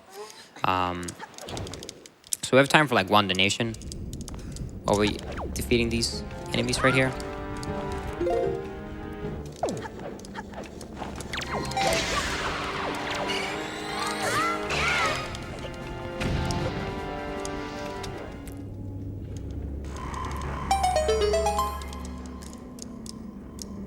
Some donations? No, it's good. It's good. Kaboo! Kaboo! Just gonna hear kabooms. All right. I will say that we have a $1,000 donation. Woo! This is from Sharkbait112, who says, love this game and love this crowd. Selfie hype.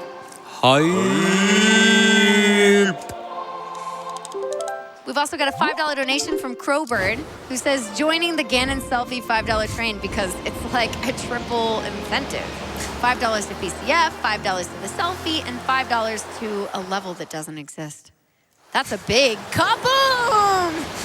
Kaboom! Chat's like 50-50 loving it and hating it. It's great. Wait, Twitch chat? Yeah. That was distracting. Okay, we can switch it up, chat. This is for you. This is a $20 donation from Prismotron that says, Orb! Orb! You're welcome. We've got a $5 donation from Sploosh is Better, who says, JK kaboom!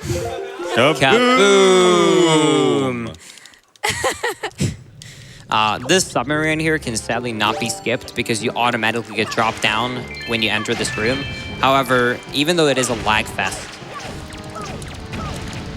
you can actually very quickly throw the boomerang, and if you try and avoid your bombs, you can, oh yeah, and a lot of orbs. If you avoid the bombs fairly optimally, it's actually a very quick place to do because of how OP the boomerang actually is, even though it's an item that we almost never want to use. It's very useful specifically just because these enemies are so weak, one hit kills them. At a normal enemy, you would just stun them or deal so little damage that it wouldn't even be worth it. Coming up here is also the second trick that could possibly crash if I fail it, so I'm gonna safety save in case. It saves a good amount of time. If I fail it, it would lose me about a minute to reboot the Wii U, but hopefully we don't fail it. But I'm gonna safety save just in case. So let's save here. And then we're gonna item slide to leave. All right. So we're gonna head out of the submarine, just like that. And then I'm going to do a similar thing I did on Thorn. The problem is this angle is gonna be a lot worse. So I'm gonna aim my grappling hook somewhere around here. I'm gonna item slide into this corner. Beautiful. And then do a jump to this island. And then we can go and learn Earth God lyrics, which is going to be the first part to actually unlocking Earth Temple. And Earth and Wind Temple in these categories are extremely cool because there's so many different tricks and small skips for small keys and just speeding up the in general like flow of the dungeon. So definitely something I look forward towards. But we get to enjoy some more cutscenes here, so you can write a few donations. Sounds good. We have a $2,000 donation. Wow. My goodness. People really want that selfie. They really do. They really, really do. This is from P. Grady, who says, PSA, be sure to check if the company you work for matches charitable donations. For instance, this donation will be fully matched. Kapap. It's a little different. Also, Also, you can sub to the channel using Twitch Prime if you have an Amazon Prime subscription. Kazoom! Oh my gosh. Kazoom! Changing it up, my goodness. We have a $5 donation from Ace Burrito, who says, donated earlier, but can't beat Ganondorf's selfie opportunity. We have a $25 donation from Dranzior, who says, don't worry, there's no kaboom, sploosh, orb, or moo in this message. Oh, whoops. We have a $25 donation from Mr. Evil PhD, who says, Camoo. Camoo. You're also going to notice there, by the way, that I had a very slow text with King of Red Lions, and that was actually thanks to me finally going through the Tower of the Gods coordinates. That is basically the text you would normally get when you leave Hyrule 2, but since I left it so out of order, I finally got it now. You're also going to notice these squids. This is a 4-eye squid, so I'm going to try, or big octopus, I'm going to try and do a speed strat. I'm going to shoot him once, which will cancel this animation of slowly going out of the water. I'm going to shoot 3 bombs. I'm going to see up, see down because of the lag. Then look up, shoot a bomb. And we're good. And this, killing this specific big octo, you don't have to kill all of the big octos around the ocean. Some of them are actually completely useless. This specific one, however, is the most useful one because it actually gives you double magic.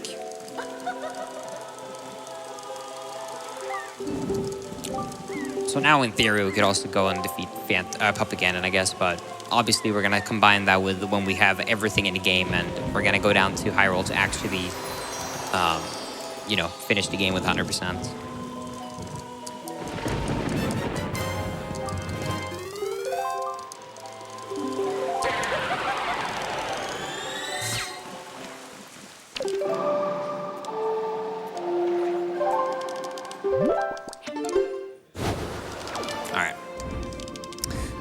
We're finally going to enter everyone's favorite shopkeeper. In every Zelda game, we're going to go and visit our good old friend Beetle.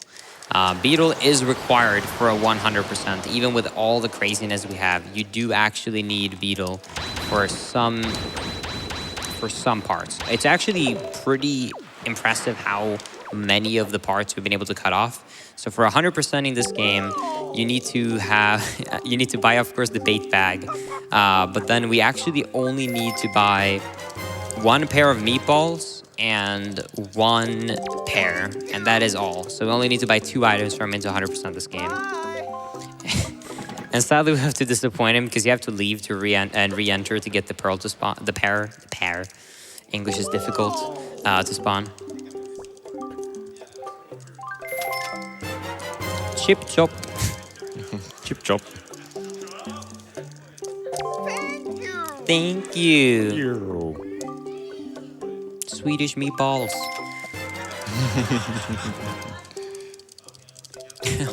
Thank you. All right. Bye. Bye.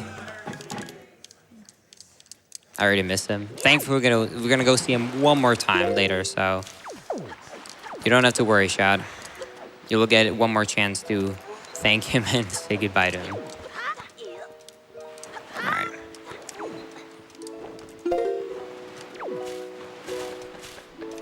These are some really cool sections with the item slide movement, where it just rewards you a lot to learn these small item slides because it just stacks up over such a long run to save so much time. You're going to see a lot of, for example, right here, I could obviously use, actually, the person that was counting how many times you use the grappling hook, you will be happy. 'Cause I save about 1 second item sliding instead of using it there, so you don't have to worry. Link is ready. Yeah.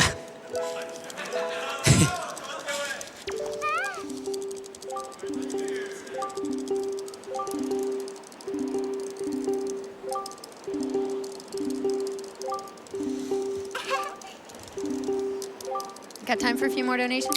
Yes, this is actually one of the longer cutscenes left in the game, so feel free great. to. Okay, we'll start with something chill. $15 from Royal Rogue, who says, "It's sad you can't take the selfie with the sword in Ganondorf's head, but I'll still chip in for the selfie." We have another $5 donation from Joey26, who says, "Joining in on this $5 donation train. Let's hit 1 mil." Hi. We've got a $25 donation from Alejandro de Fuego, who says, "Doing my part for hashtag Ganon selfie. Keep it up, Linkus." Thank you. I appreciate that. We have a $5 donation from Yashikano, who says, $5 train, let's go." I'm sorry, chat. You know what? I'm not sorry. Kaboom! Kaboom! 1 million is so possible. Let's get all the kabooms.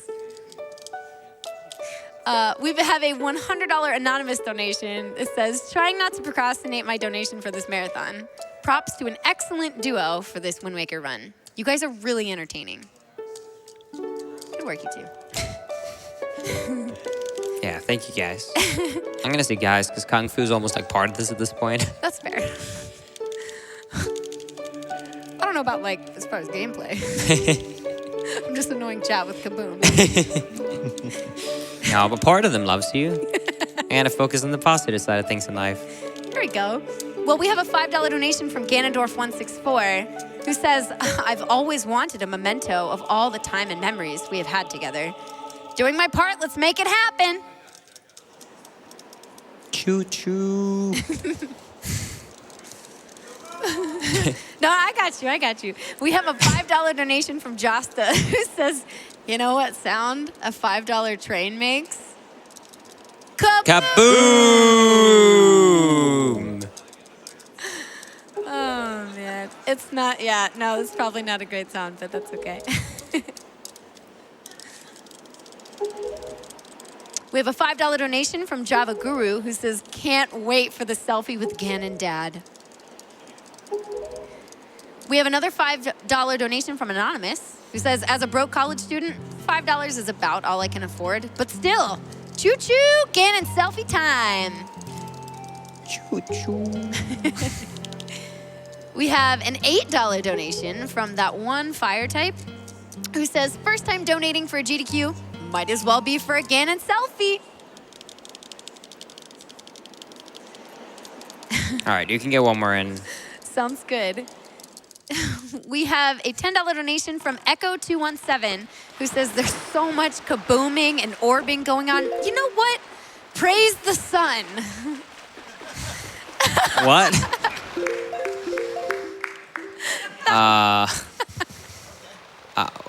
Sure. It's night right now, so I can't really, but I'll think about it next time it's day. You have the Song of Passing. No, but that would mess up my day-night cycle. I'm sorry, chat. Yeah, he does need to get the ghost ship later, which is on a specific night. Yeah, during this entire actual run, I actually have to make sure that I actually do not waste time in the overworld by failing super sims for stuff. Because if I get on the wrong, like if I waste basically a day or night cycle, then the ghost ship, which is an essential part to 100% in this game, is going to be completely off on a completely opposite island of where I want to be. So it basically is routed in so that it happens to be night, and it happens to be that exact night when I get to that specific island for the ghost ship to be there at the same time. So if I mess up anything, it's going to be really bad. I can see that the couch behind us is trying to play. Trying is a keyword.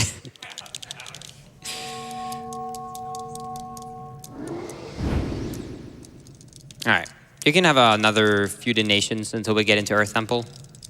Sure. Well, I will say, for the moment, I'm going to hand it off to the awesome Mr. Patty. But I've had a lovely time with you guys. And I will also note before I head out for the evening that there may be this thing that doesn't exist. Maybe it involves cows, I'm not sure. But it definitely doesn't exist. But if it did, it would be less than 2,500 away from meeting its incentive. So keep that up, guys. Almost at that 40K incentive mark. Thanks so much. Enjoy the rest of your run. Good luck, Linkus. Thank you. Thank you for being part of... Oh, yeah. No problem. Yeah, clap us in the chat for Kung Fu.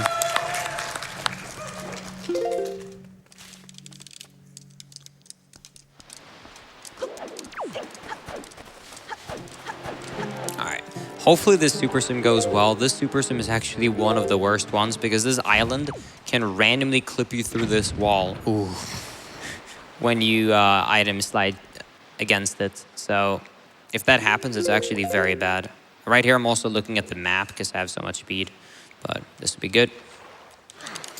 And now we're at Earth Temple. So Earth Temple, we just have to play this one cutscene quickly with Medley, and then we can actually start making our way through.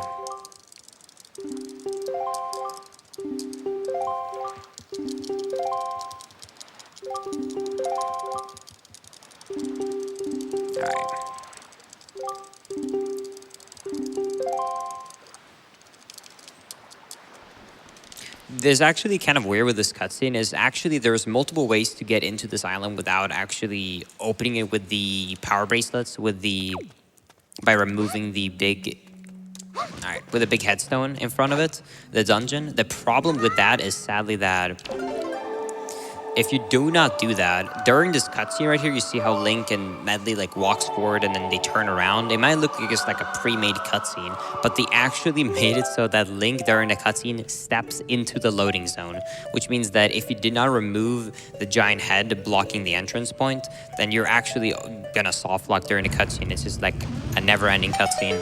So you sadly cannot do this out of order, but It's not too bad for a 100%. It could have definitely been useful in like no barrier skip and other categories such as like all dungeons, but there's currently no way around it. That's at least possible in the HD version, I should say. There are workarounds on the original version, but none so far on the HD version. Yeah, you also need the power bracelets anyway to lift up Jalhalla, who's the boss of the Earth Temple. So even if you could skip all of the headstones on the overworld, you still wouldn't be able to beat Jalhalla. Yeah. All right. So you're going to notice a couple of things in this dungeon that is going to be very different from what you might expect. Number one is that how Wind Waker HD is designed, unlike the original game, is that if your partner, in this case will be Medley, is actually following you, then they can actually go through doors, because in the original you have to carry them at all times to actually bring them through a loading zone and through a room. But in this game, if they're considered to be following you, they will go through the door. So that allows us to sometimes not actually have to pick them up, or we can do it in different orders. Right here, I did an item slide to get on top of this and then fly her over instead of having to actually use a medley to get to that first platform. And that saves time because item sliding up the stairs is faster than actually carrying medley, since carrying medley is very slow since I cannot roll or really do anything. You're also going to notice by under this room right here that it's very useful to have the light arrows early, because thanks to that I can actually shoot these shoes, then I can shoot this one with a light arrow, slash this guy, and do the exact same thing with this guy, is one-shot him with a light arrow, one-shot this guy with a light arrow, and then kill the last shoe. And that chest right there only has a map of the dungeon, if I'm not mistaken, which is not required in 100%, so we can skip that one. And also right here, you're gonna notice that thanks to having the mirror shield early, I can completely skip half of the dungeon, as I was referring to earlier, thanks to just being able to immediately play command melody and unlock the basement. You can, in fact, even without the mirror shield, access the basement by doing a bunch of out-of-bounds stuff and roll clipping and such, but it would not really be useful either way, just because you need the mirror shield in the basement. But since I already have it, this is the fastest way to get to the basement, is to actually open the floor up legitimately. Yeah, a very common question that I see when people learn that we don't collect the mirror shield in the Earth Temple is, well, what happens if you collect the mirror shield when you already have the mirror shield? And the answer is nothing. Yeah, it would be really funny if something would happen, like you got a double shield, but sadly just replaces it, like just exactly how the cutscenes were programmed as well, of that the game replaces your mirror shield with the identical mirror shield. It's not going to cause an issue, since that's normally what would happen in a casual playthrough.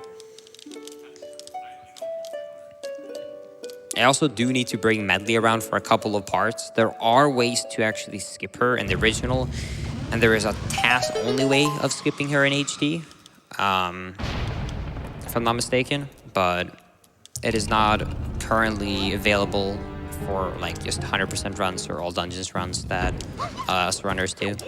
Yeah, it's definitely not worth it to skip medley, just due to the precision of the tricks required to do so. Yeah. Right here, I'm actually going to throw Medley against the wall just because I did have it so she was following me. And I want to cancel that because I actually want her to wait for me in that middle room. So I'm going to throw her so she doesn't follow me, then break the 3 elephants, item slide across this room, and then push this light block right here and activate so that it's actually unlocked to the other room. So by simply as pushing this and activating the switch right here, I'm actually following what I'm supposed to do intendedly, which is that I now unlock this half of the room, which means that to actually complete this puzzle, I need to get a small key and go to the other part. And I am actually required to go to this room due to the fact that this room specifically requires you to kill all of the floor masters to get the treasure shards. So since I have to go here anyways, I don't have to do a small key skip, which is possible and is actually done on like any % no barrier skip in all dungeons. So I'm just gonna, with good precision, you can line yourself up to one-hit these enemies with a jump spin attack.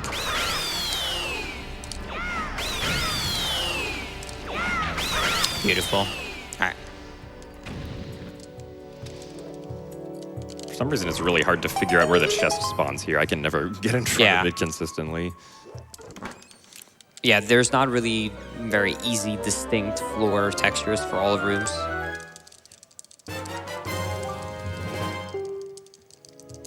Alright. And then I'm actually finally gonna go and pick up Medley again, because she will now be required for these next rooms. So I'm gonna go here, pick her up, and then I'm gonna try and get a fairly straight angle and fly with her, let go of her. How was that a bonk? Interesting mechanics. All right. So I'm gonna pick her up, go through this door, and I'm gonna use her first to actually very quickly break this elephant. And actually don't have to control her like the developers want you to. If you just throw her and you do not move, you actually perfectly are aligned to actually break the elephant like that. And then from there, I can just pick Medley up and go through this room. Right here, I'm going to go up and pick up this magic, and then make my way to this songstone, which will be the final time I actually need Medley. I'm actually going to leave her here because I do not need her.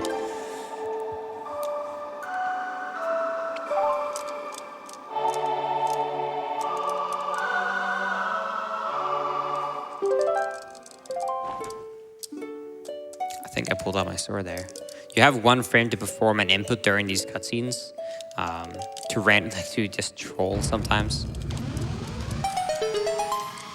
You can actually like turn around as well, and you can actually make Medley go out of bounds, which could actually be bad because you could actually make it void out the room. Yeah, I learned that the hard way during a run.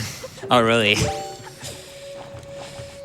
So right here, I'm going to place out this bomb right here, and then jump down as it explodes. Then I'm gonna enter this room, item slide to this ledge right here, and then do a bomb clip. And normally this is where I would get the boss key for this dungeon, but the boss key is very, very slow to get, first of all. And second of all, I actually don't want the boss key. I do want the treasure shard though, which will be my second treasure shard in this dungeon that's hidden. So by getting a clip out of bounds right there, I can skip having to actually complete the puzzle. And also, thanks to light arrows being OP, I can just get a triple orb.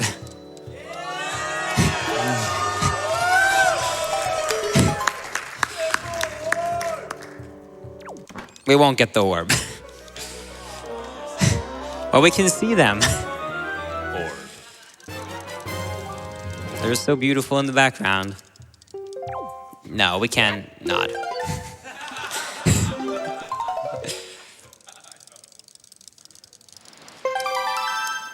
Debated. All right. So after I save and quit, I actually have to save and quit, FYI, because I'm actually stuck in that room. I'm then going to make my way here, and I'm also going to double check my spoils because I need to make sure I have at least 11 of these skulls, which actually I did my calculation perfectly because I'm going to have 11. Cool.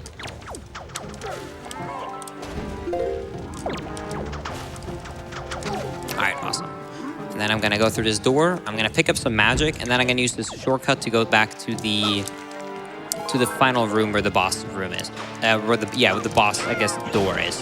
And as you might remember, I just said I don't want to get the boss key because it's very, very slow. So how do I get around that?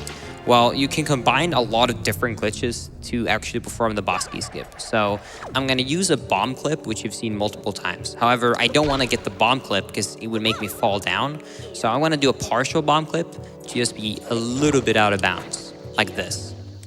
Then I want to climb up, and on the very first frame I can perform an input, I need to press the A button. And if I time that frame perfectly, I will gain enough distance to jump out of bounds. From there, I then have to time my leaf and leaf pump all the way around, and you can enter the loading zone.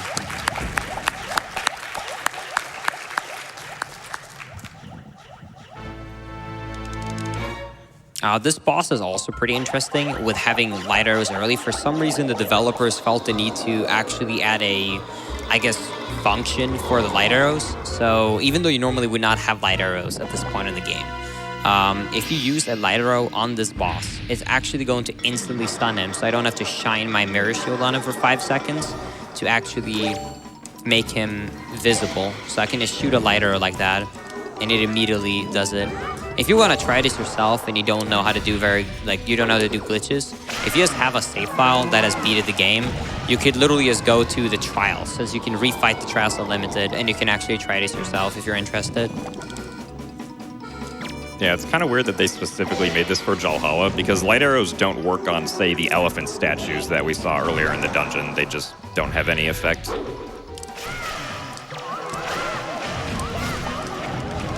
You're also gonna see, just because of it's RNG, how they spread out, and that I drop some bombs in case it's faster, and they happen to stand there.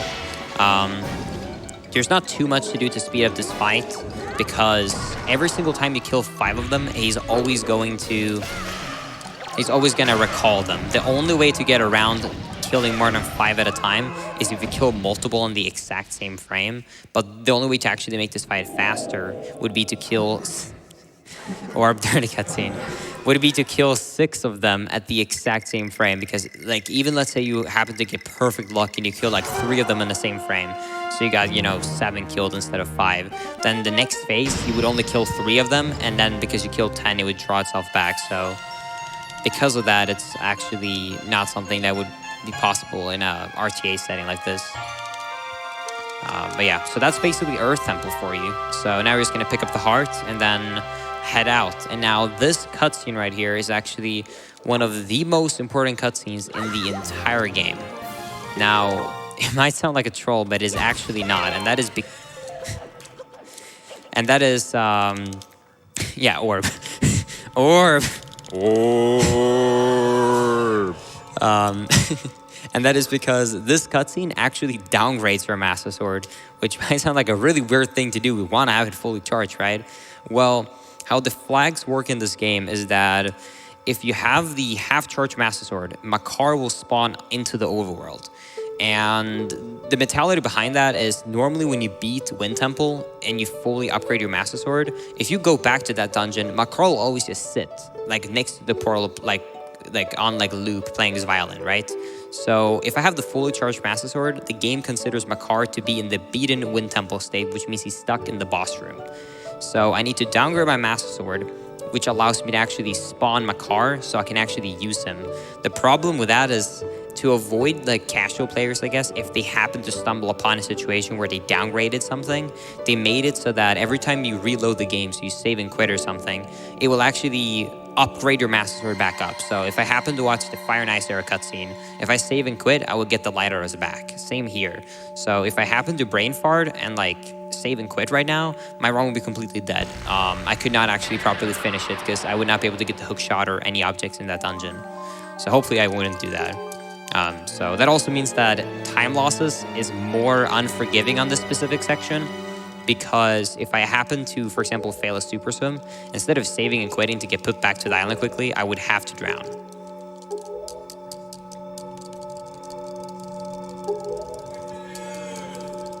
My dude. Linkus, my dude. Hello. My dude, hello. It's me, Patty. Welcome to the Rum Patty. And I'm here to read all of these very, very hype donations for you guys. Do you possibly have one right now? Oh, I might. Let's take a look here. TB Thanatos donates $100, 100 big smackaroos, and says, "Greetings from the back row. Long-time watcher, first time donating. Here's a little more than $5 for the selfie train. 1 million hype." Whoa! $5 from Carney and Gabby. "All this kaboom talk really makes me long for the days of WA. But I'm on the selfie train for certain." Waluigi. Waluigi time. Oh, that's what that's from. Got it. Well, he's not in Smash, so it can't be from Smash. Just saying. He's my favorite assist trophy. Oh. Ooh, I like. And there we lost Twitch chat. I like this one. $10 from Demust. "Everyone knows that sploosh is better than the other word. Can I get a sploosh from the audience and chat?" Sploosh. Sploosh. Sploosh. Sploosh. Another 100 smackaroonies from Brian C. Ganon selfie. Let's hit that mill. Let's hit it. You'll also see right here, by the way, that I super swam to Ice Ring, and I happened to be inside of the island while I was loading, so I immediately got iced, which is actually what I was going for, because then I will spawn with King of Red Lions at this specific island. After I get that and I pick up the Iron Boots, I'm leaving straight away since I do not want to save and quit. And I'm also going to actually do kind of a cool clip right here. I'm going to item slide here, and then it's going to clip me through the wall, and I can then make my way to King of Red Lions. And I can then warp to Forest Haven and pick up our favorite boy, Makar. And yeah, we can have some more donations while we're going here. If you say so. If you say. Vulcan Cake donates $25. Wait, a Wind Waker 100% with Linkus and Patty on the mic? My brain just went Kaboom! I realized something. Every Wind Waker viewer is going to kill me. I forgot the seagull. Even though we had donations reminding me, because it's the most common one I miss. I just realized that, but that's fine. It's only like 30 seconds out of the way. But I'm never going to hear the end of this. I'm sorry, Twitch chat. All right. Right here, I'm going to also skip a grappling hook, since now it is apparently a donation thing. I'm going to save your wallet and do a jump instead. My dude. My dude, Makar. Also, you can't read donations during this because Makar has such a beautiful violin play. I'm sorry, but... Oh, I cannot? No, we cannot. I will be quiet. Although this, actually, they did actually raise the volume of clapping in the end of this song. So everyone in Twitch chat, be ready for clap, and everyone in the crowd, because we will get some clapping.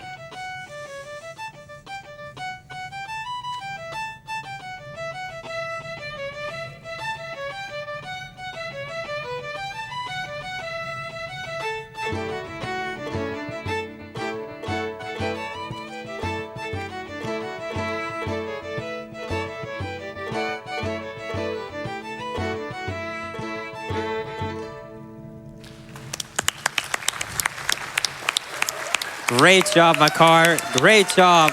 Woo! My dude. My dude, Makar. My dude. All right. Right here, I'm gonna scroll through my shards a bit just to get this treasure shard. I'm gonna quickly just head back to Headstone so I don't forget the seagulls. So you can read a couple of donations or backtracking a bit. You bet your sweet buns. Ooh. Lilia Celesti donates $10 and says, joining the donation Ganon selfie train. Sploosh. Sploosh. Rodney donates $5. The kabooms are scaring the chat. We are small and fragile. Fragile, my bad. Please, we only want peace. Apparently, we're on the offense. Yeah. We will have no ceasefires here. McGwee donates $5 and says, 5 more for the selfie train. I'll have to watch later to see if it happens due to being old and needing sleep. No memes here. No memes here. McGwee, we're disappointed. Everyone here is old and staying up. Come on now. Kabuki with 502. Let's see that selfie. Shoutouts from the 502 crew. Kaboom. Kaboom! All right, we got the seagull, by the way, chat. Let's go.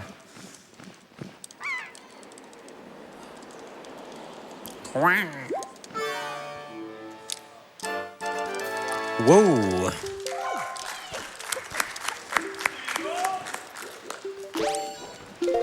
Captain Toad 161 donates $10. Had to donate again to help push that Ganondorf selfie. 1 million hype. Hype. Hype.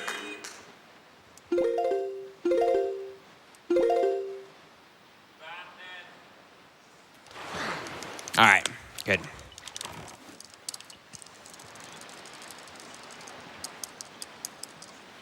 You can read a couple more. We're just going through another cutscene before Wind Temple here. You got it. Sir Prieto donates $5. Hey, from the couch. Keep the train going. Crowd, how does the train sound again? I forgot. Choo-choo. No. No. The train goes choo-choo. That was a really bad choo-choo, I'm sorry, but... Penguins are cool, adding another $5 car to the train. Joining the $5 train hype, don't forget to do giraffe skip. Giraffe skip. I promise this run is full giraffe skip %. There's no giraffes in this run.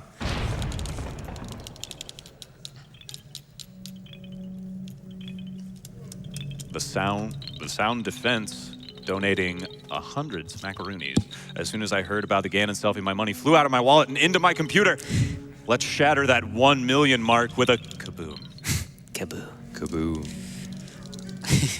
All right, so starting now is Wind Temple, and Wind Temple is actually a very, very cool dungeon. So like I said earlier, if a character is if one of the partners is following you, then they're gonna be able to go through a door. So I'm gonna abuse that immediately. So I'm gonna do an item slide and enter this door straight away. And if I do that quickly enough, my car is still gonna be considered to follow you. So he's just gonna go straight through the door with me. Then I'm going to side up across this room, and if I do it well enough, I can get past that cycle with a spike. I can then play the command melody to use my car for these 2 plants. Now, even though we all love my car, I actually only need him for this next room. After that, I am never gonna rescue him. but he is a speedrunner. This is a speedrun, so he will find his way to the end, I promise. You monster. Look at how adorable he is.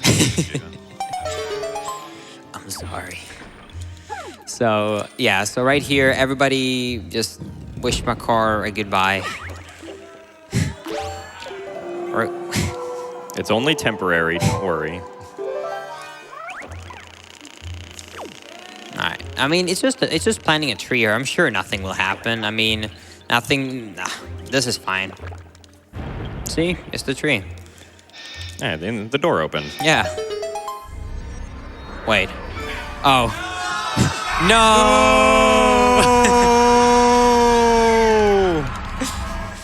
Rip.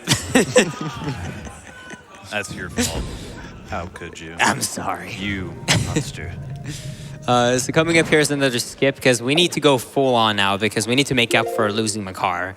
So I'm going to use a very precise shot throw with a bow to actually unlock that war pod out of order early. After I do that, I'm immediately going to equip my iron boots. And I'm going to jump down on this, activate the wind to move the platform, and then misequip, and then right equip to get up to the top here. Now, when I get to this part right here, normally I would need my car, but obviously I lost him. So, since I lost my car, I'm gonna need to find a way around it. So, thankfully, item sliding got us covered. So, thankfully, I can item slide to grab this door, climb up. If I roll on the very first frame that I climb up, then I can actually cover enough distance out of bounds to go and fly around this area and then land on slightly on this door frame, turn around, and we skip the songstone.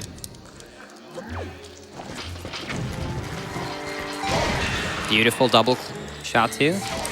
Swedish sniper on point. Orb!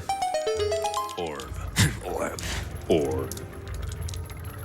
Gotta squeeze this one in here. Houston Hughes with $10. Coming this summer, a movie based on this Linkus speedrun, starring Ashton Kutcher. Dude. My dude. My dude. Where's my car? Oh, I love you, Shad.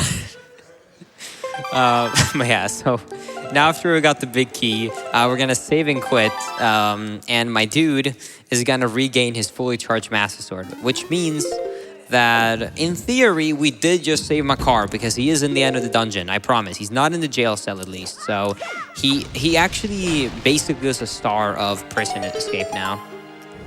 So yeah. He's all the way in the end, and we're immediately going to actually make our way towards the bottom now. And it's actually a really cool fast ray I can do right here. So first, I'm gonna equip Iron Boots, side hop, and fall all the way down here, during the animation. Then I'm going to equip my bow. Oops. I'm gonna equip my bow. I'm gonna item slide. Then I'm gonna slash my sword, fall down, take out the leaf, and then leaf on top of this door right here. I'm gonna climb up and roll in the first frame, take out the leaf, and we enter the loading zone for the mini boss room. I hope everyone's taking notes. There'll be a quiz later. Yeah. Yeah, there's a lot of information for this game, but we are planning a long quiz. Might go a little over an hour overestimate or something, but I'm sure everyone is going to enjoy that. Also, right here, we're going to get our another orb, I think, so be ready. Orb! Orb. It's also very quick to kill the mini-boss thanks to Light Arrow, so we're already done with the mini-boss, that's it. Let's get another quick donation in before we keep going with the craziness. Nasty donates $10 and says, doing my part for the selfie/cancer/non-existent cow level cause. Nasty, we don't know what you're talking about, but if something like that did exist or didn't exist, it would be less than $2,000 away from being met, so thank you very much. All right. So now after I get the hook shot, which is a very, very useful item, I'm immediately going to go across here to get a treasure shard. Now this room, if you play this game originally and actually know about this treasure shard, you know how annoying this one is. This one requires you to break one of these floors. The problem is every time you break a floor and go down, a new row of enemies spawns, and there's a lot of enemies. However, if you stand on the very, very edge and you slash your sword perfectly, you can actually break the floor and stay up top. And actually, every time I'm doing this, more enemies are spawning in, down there. So right now, there is a lot of enemies down right underneath me, which I normally would have to fight. But I can do all of that, but now I'm still stuck here, right? Well, I can take out a bomb, and I can actually do a bomb boost to land on this corner right here. And due to invisibility frames, I can do a second jump slash over the spikes, and it skips all of it.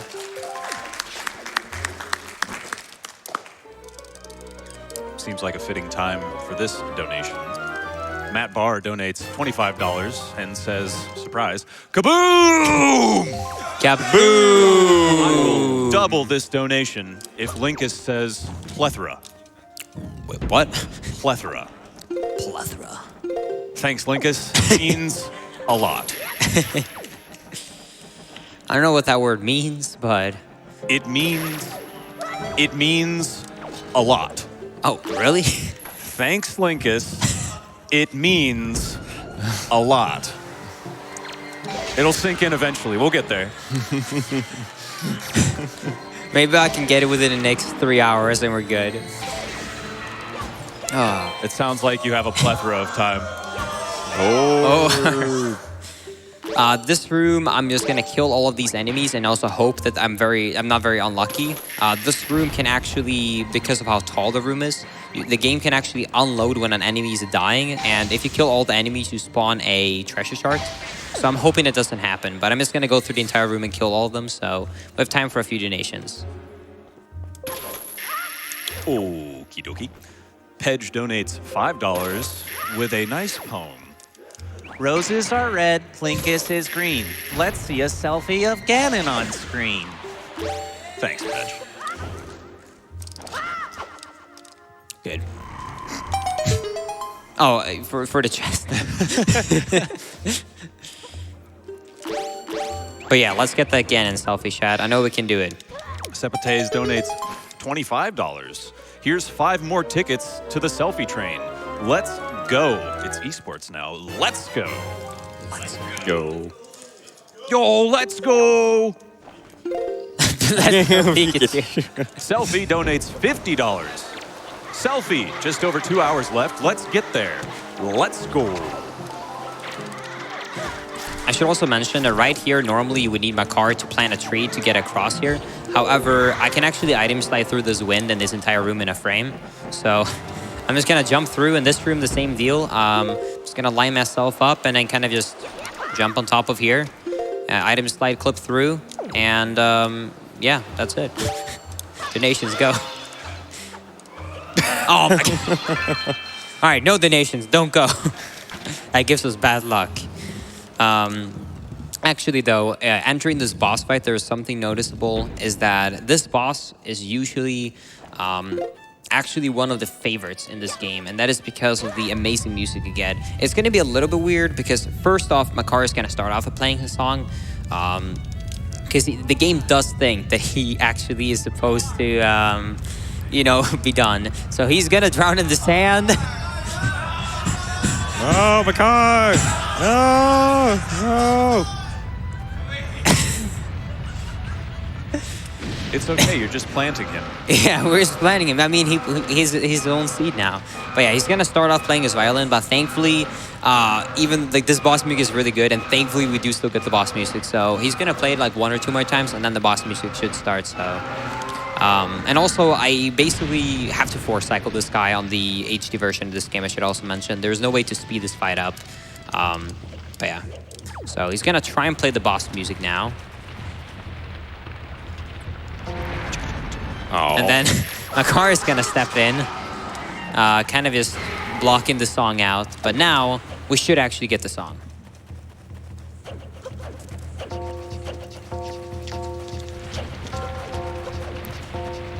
And debated. So, yeah, Makar is actually really pissed off that we has left him to die earlier. So he turns off the music. So that's it. No more music. Donations, go. One gassy Mexican donates $1,000. Oh, wow. I'm gonna try and do his voice justice. Had the pleasure of attending my first GDQ event last year and had a great time. Unfortunately, wasn't able to attend this year, but will definitely be returning in future ones. As always, thanks to all that are involved in making this event a possibility, from the runners to the staff and volunteers that help. A big thanks from myself and everyone, I'm sure. Let's get that million. Donation to the runner's choice. Thank you, Max.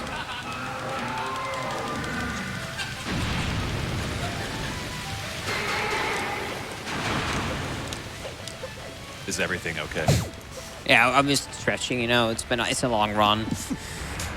Orb78 donates $15. AGDQ 2019 is brought to you by Orb. Orb. Orb.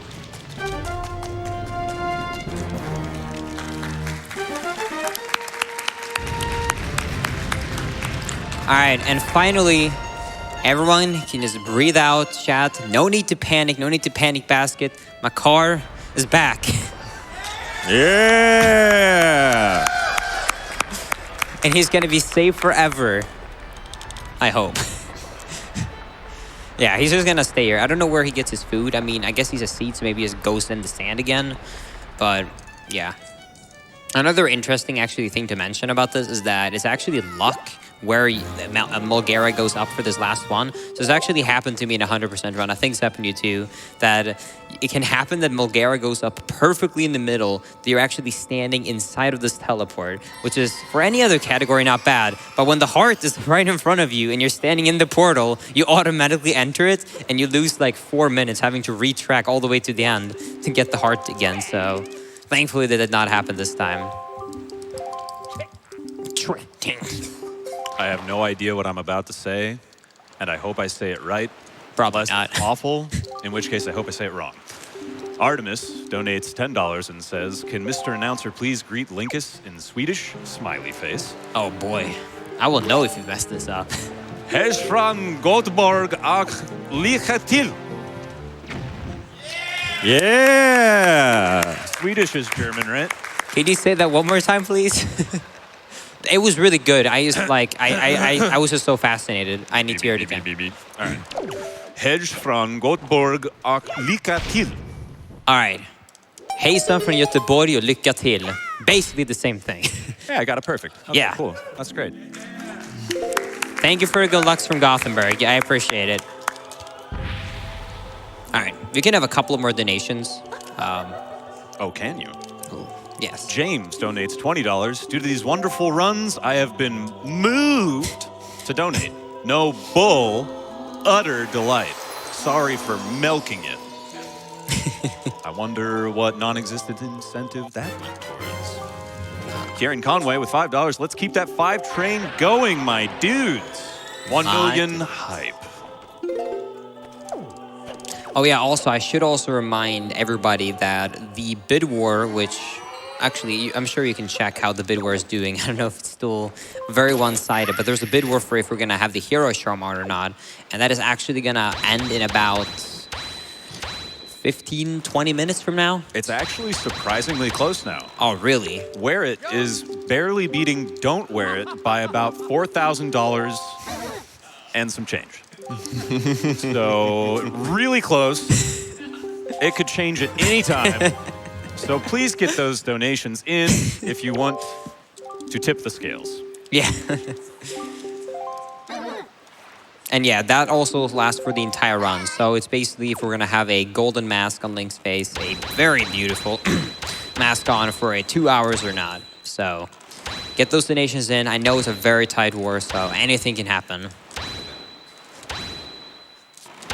And we can have a couple of more donations because we're actually just going to be a bit of a cash holes and actually use the boat for once. So I love when you tell me that. It makes my job so much easier. Moralia, I hope I said that right, donates $10. I'm at work and can't watch the stream, but I can listen. Great job, everyone, on keeping this really entertaining, even in audio only. And I have to donate for that Ganondorf selfie. Smiley face with a capital D. Capital D. My comments never get read aloud, but maybe this will help. I'll donate another 10 if I hear this one, okay? I'm holding you to it. Thank you. Yeah, you're on our watch list now. Kilgamayan donates $25.73. Had to donate to hear more of Patty's silky announcer voice. Amazing what happens when Andy isn't around to be heckled. That's fine. There's plenty of people to heckle. Linkus, run better. Do gooder. Got him. Got him. Yeah, that deserves a clap. Let's get some claps for Patty. It's about time. About time. Toon Link Best Link donates 250 Big Smackaroonies. Oh, wow. That's awesome. Hey GDQ, love watching you guys and love what you do. Doing my part to see my dude take a selfie with the Gan Man. Wait, did you say that was 250? $250. I wonder if that was based upon a rupee count being 250 just a minute ago. Oh, I'm Link? sure that was it. This donation's been sitting here a while. Meeper donates $50 and says, Ganon selfie is the only moral choice. Xavier with another 50 smackaroonies. This will do better in the hands of the Prevent Cancer Foundation than on my bank account. Thanks for everything you do, GDQ. You betcha, Xavier. Our pleasure. King of Red Lions donates $25. Hey, my dude. Haven't seen much of you today. Guess you're feeling up to some swimming. Heard you're trying to get a selfie with Ganon. Figured since I haven't been much help in the run, I'd help give you your selfie. Thank you, Shad. All right, so coming up here is Savage Labyrinth. Now, if you haven't played this game, Savage Labyrinth is basically 50 floors with it's basically just 50 floors back to back to back of just enemies from the different sections of the game. And it's just like many other games, like there's a pit in Twilight Princess, I think.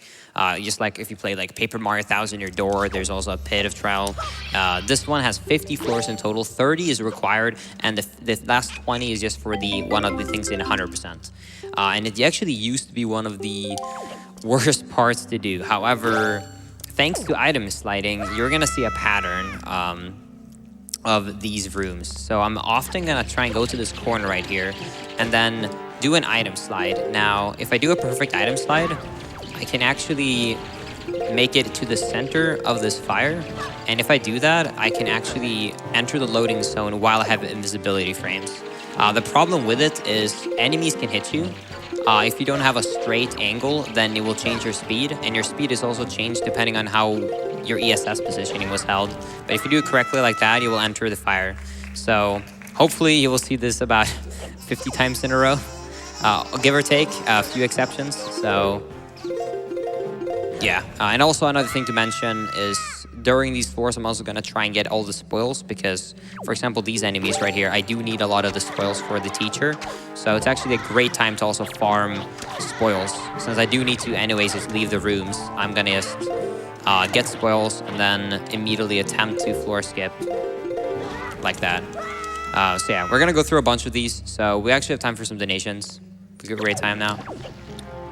Matt Lald donated $1,000 and says in all capital letters, so I have to do it justice, love and respect! Can we get some love and respect from the crowd as well? Thank you. Bald Hair Day, man, that's a relatable name, donates $5 and says, all aboard the $5 hype train. Also, because I've gotten so much entertainment from watching Linkus and chat suffer. Kaboom. Kaboom! Kaboom!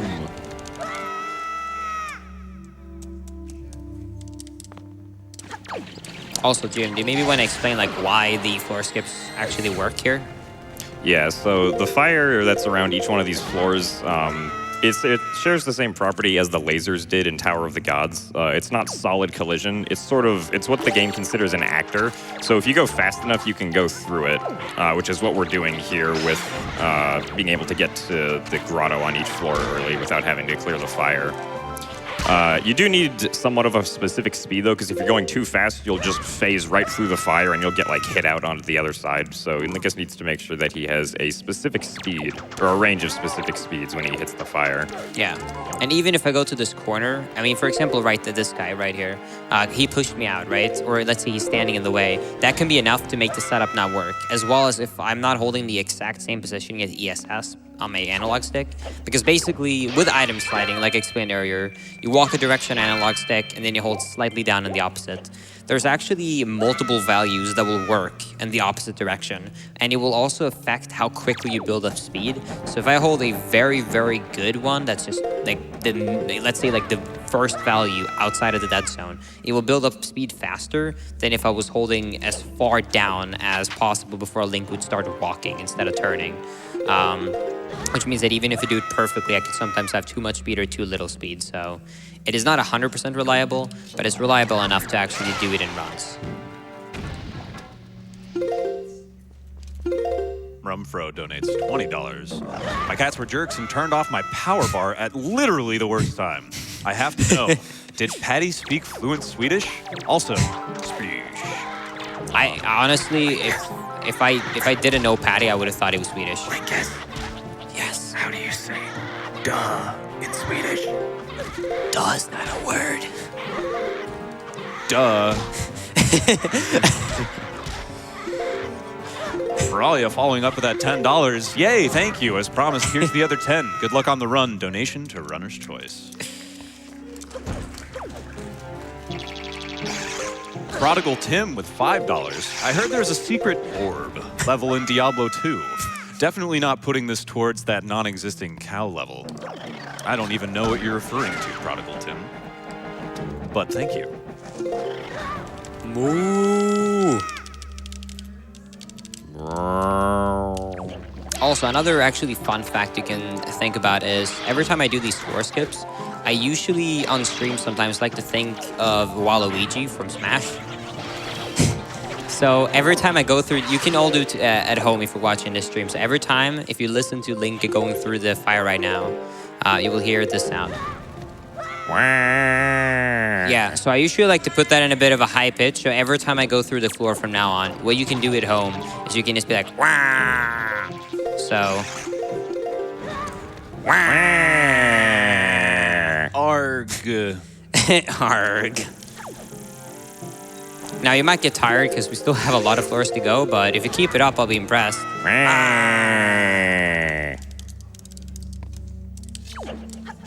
I don't think any of these donations are short enough to squeeze in between these lovely sounds that everybody's making. What about this, Patty? You make the next one, and then we have time for some donations. Okay, that sounds good. All right, be ready. Oh, I'm so ready.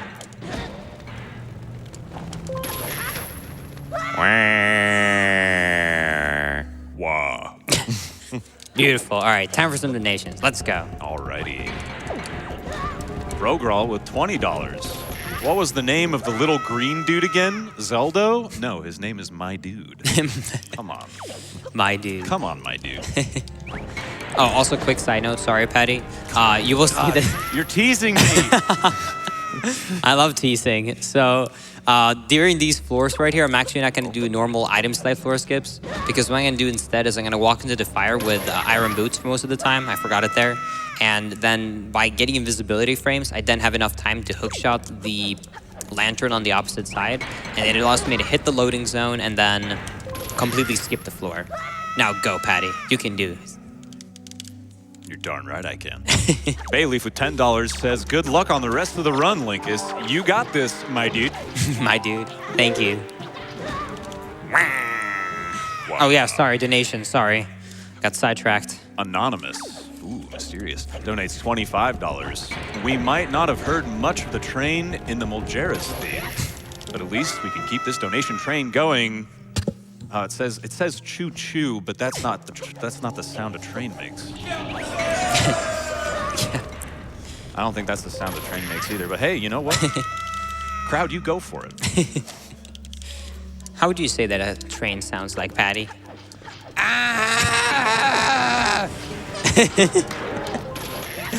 Honestly, spot on. I couldn't have done it better myself. It's the Doppler effect.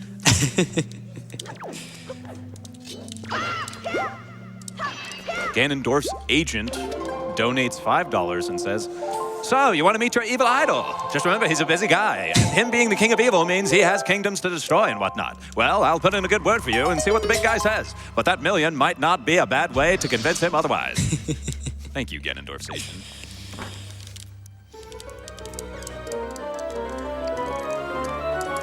Artnix with $5 says, Patty on the mic, best GDQ ever. Wow, the bar is low for Artnix. Good to know.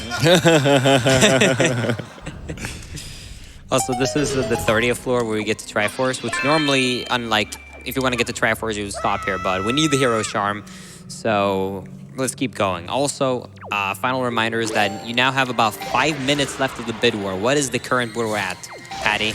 I know it's probably a very close one. Oh my gosh, I don't believe it.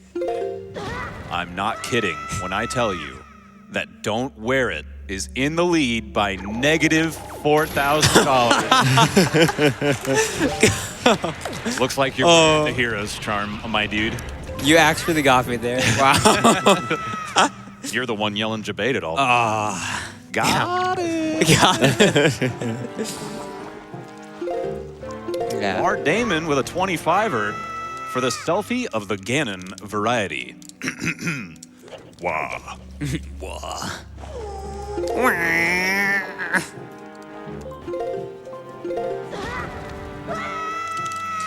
All right, you have time for some more donations. Oh, fantastic to hear. Orbvious Pun with $5 says, in regards to the non-existent incentive, it leads to a place that does not exist. The Burning Hells are not responsible for the events that transpire there. If you claim to have been to this place, you will be called a liar. Void where prohibited. Also, Pausa.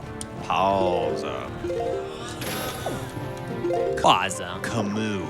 I get it. For the non-existent, that's good. Camus. There was no orb pun. What the heck? Orb. You can't name yourself Orbvious Pun and then not... Thanks for the $5. I mean, you can always try again. It's for a great cause. It's true. Orbvious Pun, I look forward to your second. Be sure to be on the lookout for his name now. Jam Cow donates $25 and says, man, I took a look at my Phantom Hourglass and realized I'm late to donate for the selfie train. Hopefully we're still on the spirit track to get there in time. Shout out from my hotel room. Shoutouts for my hotel room. Stop, my dude. My dude. Kate 204 with another $25. I got to know my now roommate and dear friend by seeing the Zelda Symphony together, where I cried during the Wind Waker medley. Thanks for running this super rad game, and let's get some hype. Hype! All right. 10 more floors to go. 4/5 of the way there. These floors are going to be a bit different. For example, this one, I'm just going to go in the middle and just pray for the best. And if I don't get just lucky and happen to floor skip here, oh boy, time for lag. You ready, chat?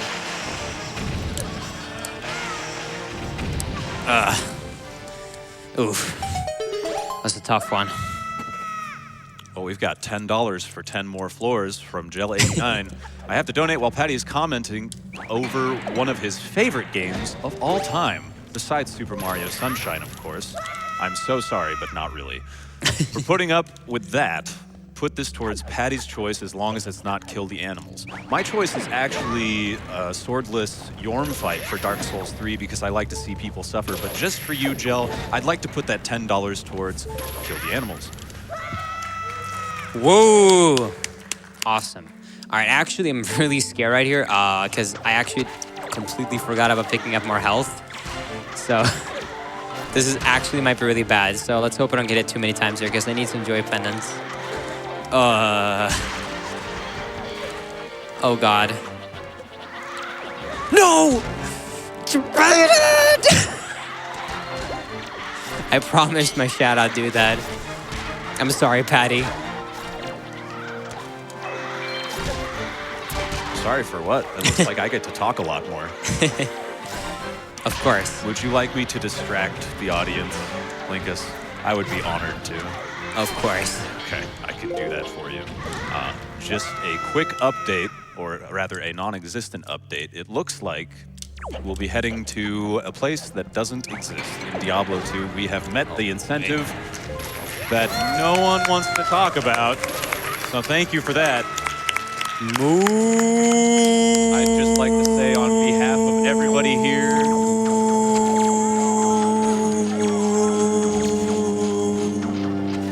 I'm sorry. we are moved by your generosity. You know what? I hear that a lot. No, it's fine. It's a Geiger 41 with 300 big smackaroonies. Wow. I think this puts us over the top for the incentive that doesn't exist. Also, hi, Linkus. You have great timing, Geiger. Great timing. Thank you very much.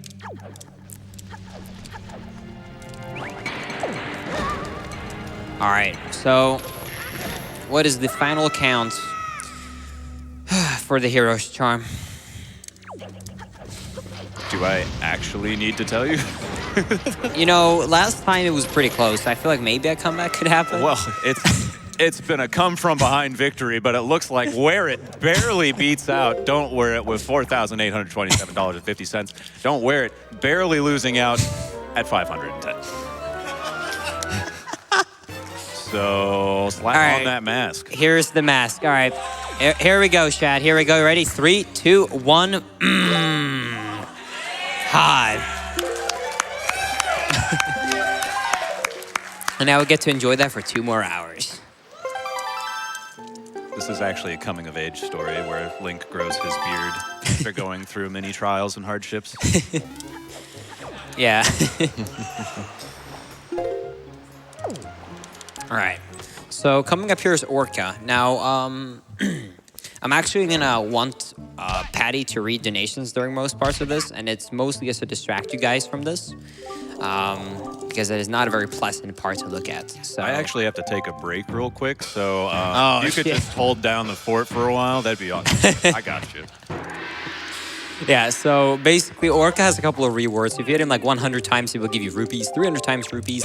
But if you hit him 500 times, he will give you a heart piece. Now, this takes about 5 minutes, so I'm just gonna kind of go around this room and hit this guy 500 times. I just hope that I time it well enough because I just kind of want to try and hit him like this.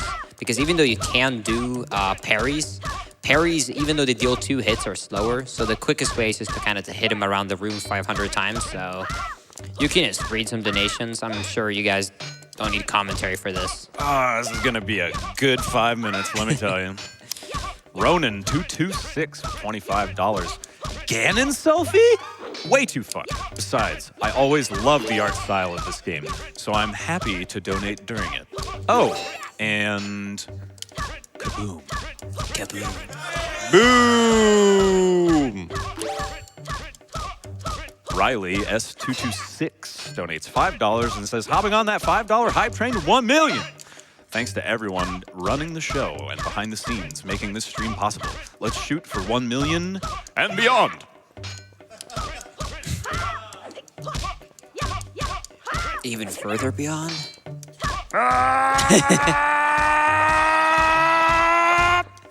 No? All right. No. Just me. Sorry, my dude. We're going to need a $9,000 donation for that one. Yeah. And everyone will get into it. I guess technically $9,001 donation. Good point. If it's 9,000, I'm sorry you can't have one. That's true. Not good enough. Kumi with $25. Ganon selfie. 1 million never was that easy. Also, let's see Taskbot destroy Super Scribblenauts. Shoff donates $25 and says, the explosions. There's no end to them.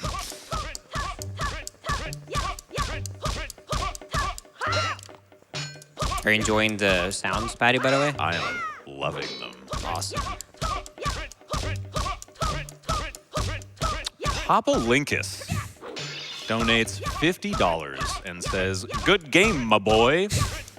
How is it going without coffee? Can I send money to the guy in the cap behind you? Maybe he can help you.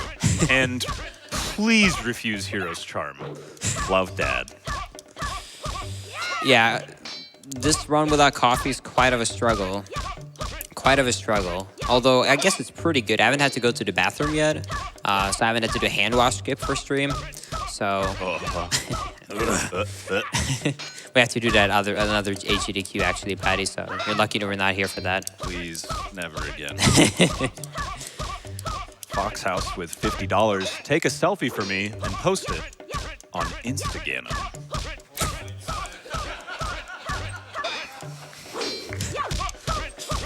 I wish we could just move the camera because staff behind the scenes started playing out the orca fight. Don't worry, anyone at home can actually join. If you're 2 people watching this at home, you can basically reenact this. Obviously, though, just gestures. Because we have another 200 hits to go, which means we have another 200 hits for donations. Well, let's see if we have another 200 donations. Ned39 donates $5 and says, hi, Linkus. Ned here. Can't ban me now. Also, kaboom! Kaboom! Kaboom! Love you, Ned. Logan donates $10 and says, thanks for the run, Linkus, and thanks for the cause, GDQ. Thank you! Thank you! Wow! Wow! Skillaroni with 100 big ol' smackaroonies. Here's to the Ganondorf selfie. I'll donate $50 more if the crowd gets hype with a big... Can you guess it? Boo! Everybody's so on top of it. I love it. Orb. If cows... Oh, sorry. Sarge donates $25. I got ahead of myself there. If cows had bombs, would they go... Kamoon? You got one laugh. You got one laugh from the crowd, Sarge. Better than no laughs. Ace Cage with $10. Guys, aren't we forgetting something?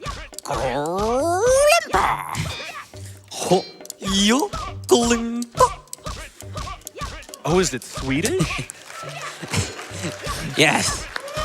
Tingle's secret language is Swedish this whole time. Dragon's Crystal with $5. Shout out to the fantastic back couch. They dance to the pausa music. They praise the sun.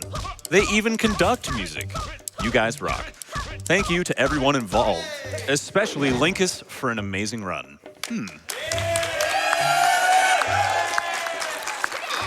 Oh, all right. That was a lot of fun. Can we do that again? Yeah, we got to get to 999. Yeah, you actually can get to 999, and he will actually then automatically cancel it, and he will actually break the fourth wall and make fun of you, saying, "Does your finger hurt from holding in the target button for so long?" So Nintendo knew how awful it was. Seems like something Patty would do. Were you part of that? I got nothing. It is something I would do. All right, and here we're gonna learn everyone's favorite attack. We're gonna learn. Also, everybody in Twitch chat right now, type in Bible Thump and be ready to enter it, because coming up here is something absolutely beautiful.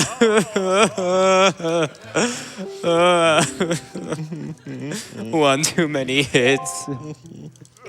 Oh, there they are. They're rolling in. All right, good job, Chad. Now I can be happy instead. Can we see some smiley faces with a capital D? Capital D. I like the capital D smiley faces. Who doesn't? All right, also, we're gonna take great care of this pig. I just do not recommend this myself. I promise this is only for speed. So do not worry.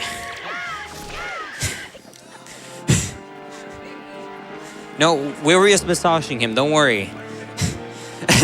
Why are you hitting my D? Don't worry though, I'm gonna give him a bath. He's gonna calm down, and we're all good.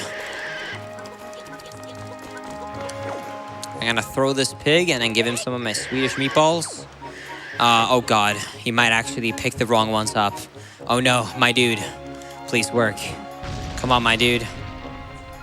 Oh no, we're not cool, my dude. All right, have some more meatballs. There you go. I got them from IKEA. Come on. Come on. Just like the furniture in here. Come on, my dude. Here we go. Come on, my dude. There we go. Dudes in chat, please. IKEA rescues the day. Oh no. Oh no. That was not intended, I promise. I would love to see some my dude okay hand emojis in chat. That'd be awesome. All right, also right here, I was actually playing some Top Golf yesterday, and I actually got taught how to play golf. So you're actually not supposed to actually go into the loops. You're actually just supposed to go through the walls. So, ooh. So if you just item slide through these wines, you can actually just completely skip golf. However, I do still want my prize, because even though I'm a dirty cheater, I still want the prize for it, you know? So I'm gonna pick up this last one and just throw it in here, and I'm gonna get rewarded for cheating. Just like, you know, glitches, because obviously using glitches is cheating in video games.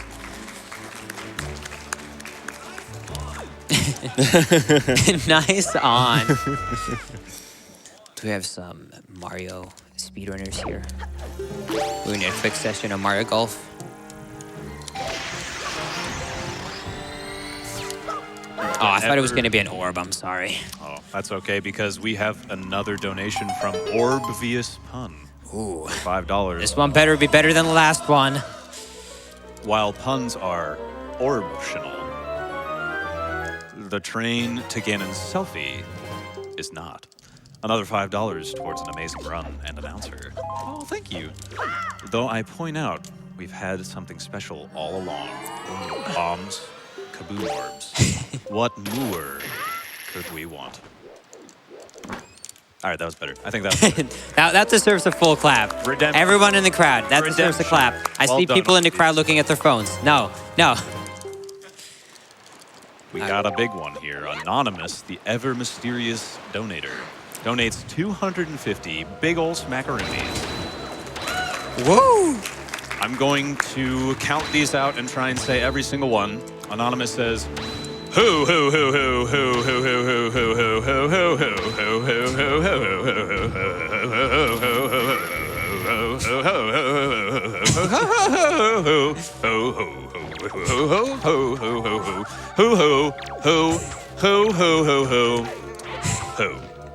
You know what, Patty? You would be a great Santa Claus. I'm just throwing it out there. Ho ho. Is that some type of fat joke? No. Okay, good. Very sensitive about my wit. And thank you. I mean, you have kind of a nice beard, you know. Just have to get, you know, just Everyone's complimenting me. I love it. you should be watching Wind Waker more. We're all positive here. Although this guy is not. My Oof. absolute favorite video game, Wind Waker. Yes. Hooray. With Super Mario Sunshine. Shell with another $5. Here's $5 more to the Dwarf selfie. Also, I think I'm liking Kaboom! Kaboom! Also another map. Orca's Spear somehow manages to donate $10 and just says, oof, Wait, what did he say? oof, Oof. Can we get some oof in the chat? oof, my dude. Oof, my dude. Marvin the Martian donates $13 and says, where's the kaboom? There was supposed to be an earth-shattering kaboom. P.S. My cranium is a perfectly spherical orb. Orb. Oh. Oof, the orb did not spawn. Hey, I got one clap. Hey, I got the pity claps. My wife and, oh God, I keep getting ahead of myself. I want to read the comments without the names of the donations. Daddy wants to take all the pride. I love it. Jacosaurus donates $25 and says, my wife and I have been making kaboom and sploosh jokes to each other for the greater part of 15 years. Oh God, I feel old. Oh, wow. All to prepare for watching Wind Waker together tonight. Onward to 1 million. Rob Lewis, $5. My wife says that I can donate this year even though our money is tight. We love helping out charities when we can, and I love this event. I look forward to GDQs twice a year, and it makes me so proud that people like yourselves do all you can to make a difference for such great causes. Also, hashtag Ganon Selfie. Thank you, Rob.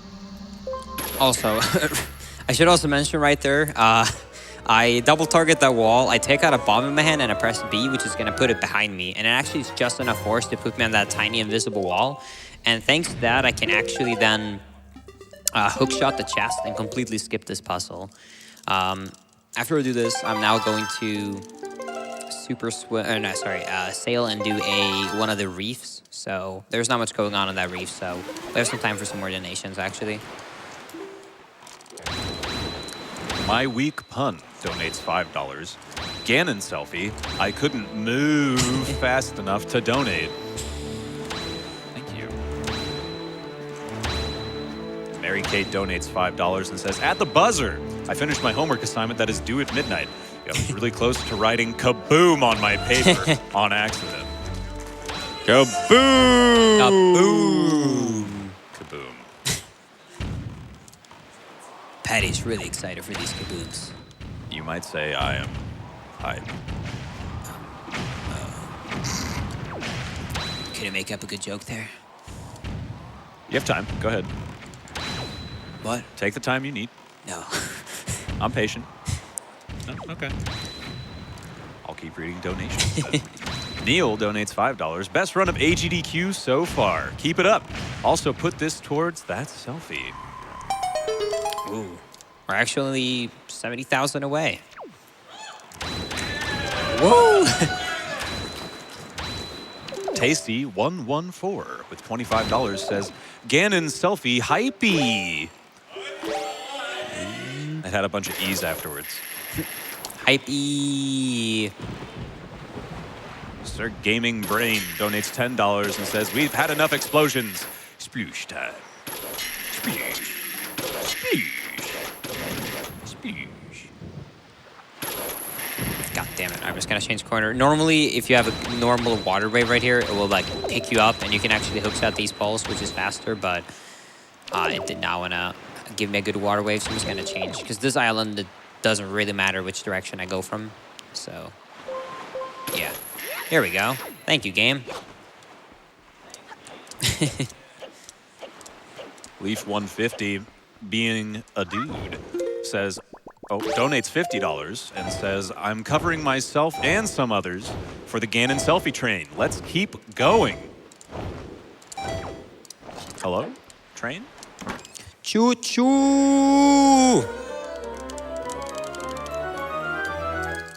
Do-do-do-do. Oh, nice. You got a chart. Wait, aren't those like rare or something?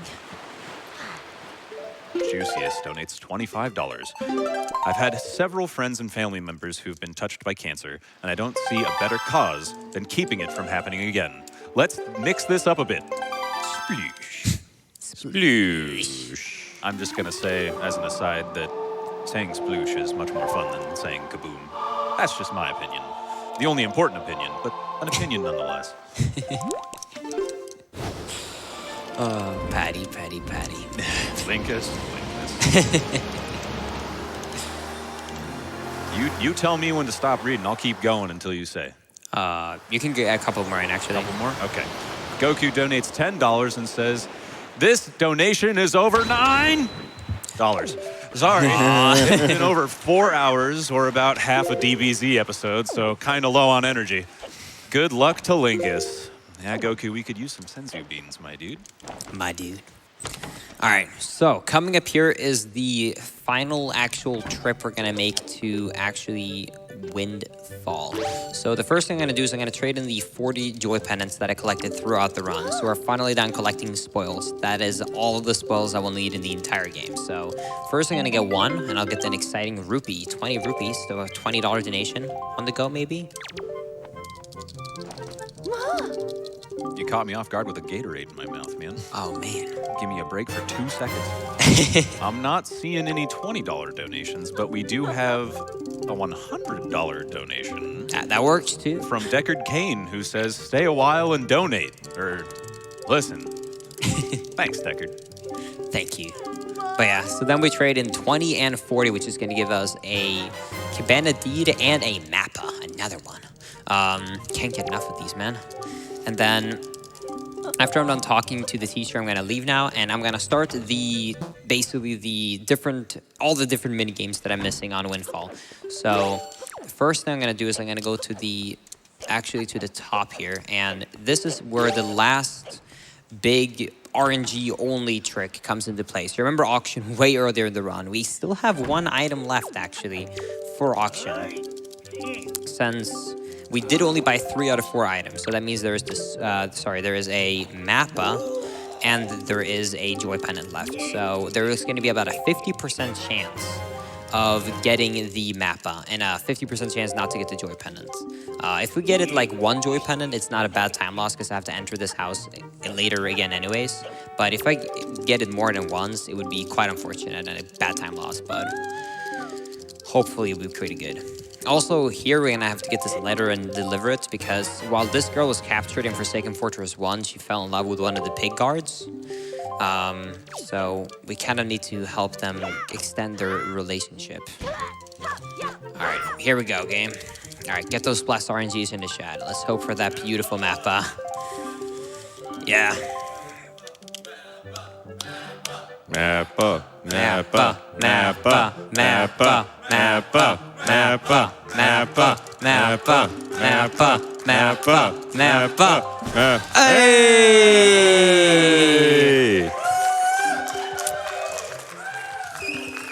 Always lucky. Oh, you missed the beginning of this run. Oh, I was watching. Oh. Yeah, so now we're gonna buy this chart that normally only costs about like 50 rupees for 999.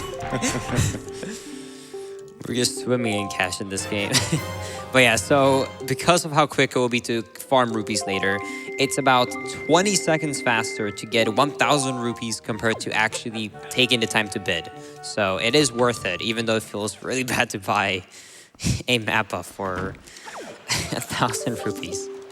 It's not something you want to do every day, you know? I think the true irony of that is that's the treasure chart that leads to a green rupee on Windfall. Oh, yeah, it's really sad. All right, so I'm gonna do multiple different things at once here. So that is actually Milla's side quest right there. So when you see her, you're supposed to sneak around Windfall without her noticing you, and you're actually gonna see her start trying to steal a bottle, or I guess other objects. And if you promise that you won't tell anyone that you're caught her basically trying to steal, then she's actually gonna give you a bottle. Now, you don't actually have to follow her if you know where she's going. So I'm gonna do a bunch of different stuff. So first, I'm obviously just gonna take a quick selfie with my beautiful mask to prepare you guys for the Ganon fight. But no, so I'm gonna ride up and I'm just gonna shoot this wall. And everyone probably remembers as a kid how awful it is to try and snipe through this, but you can actually just hit the wall and it hits the target in the middle. So it's actually really easy when you find that out. After I do that, I'm just gonna jump / down and talk to this guy to get the reward. After I get the reward, I'm going to try and do as much as I possibly can before Amelia is done running around. So if I do everything correctly, hopefully I don't miss the cycle. If I'm unlucky, I'll miss the cycle. But what I have to do here is then after I do that, I'm gonna jump down here. I'm also gonna prepare my actual letters here to mail this beautiful love letter away. It's addressed to Patty, I can see. So he's gonna eat that up. All right, then I'm gonna item slide over here to this little chest that just spawned, thanks to me doing the lighthouse. Can then open up the chest, and then I am hopefully didn't lose too much time in the overworld, so that I will actually be able to spot Mila going up to try and steal her. I don't know, money probably. I don't think they go into detail what she actually is trying to steal. Speaking of money, we have some donations, if you wouldn't mind if I put them. Okay, we're good. If you just go kind of close, Link meows her to act like a cat. Yeah, go ahead. Donations. Meow. That was very worth the delay. Fnoogie donates $50 and says, donated a bunch yesterday, but I can't resist being a part of the big push to 1 million. You know, Orca's head kind of looks like an orb. Orb.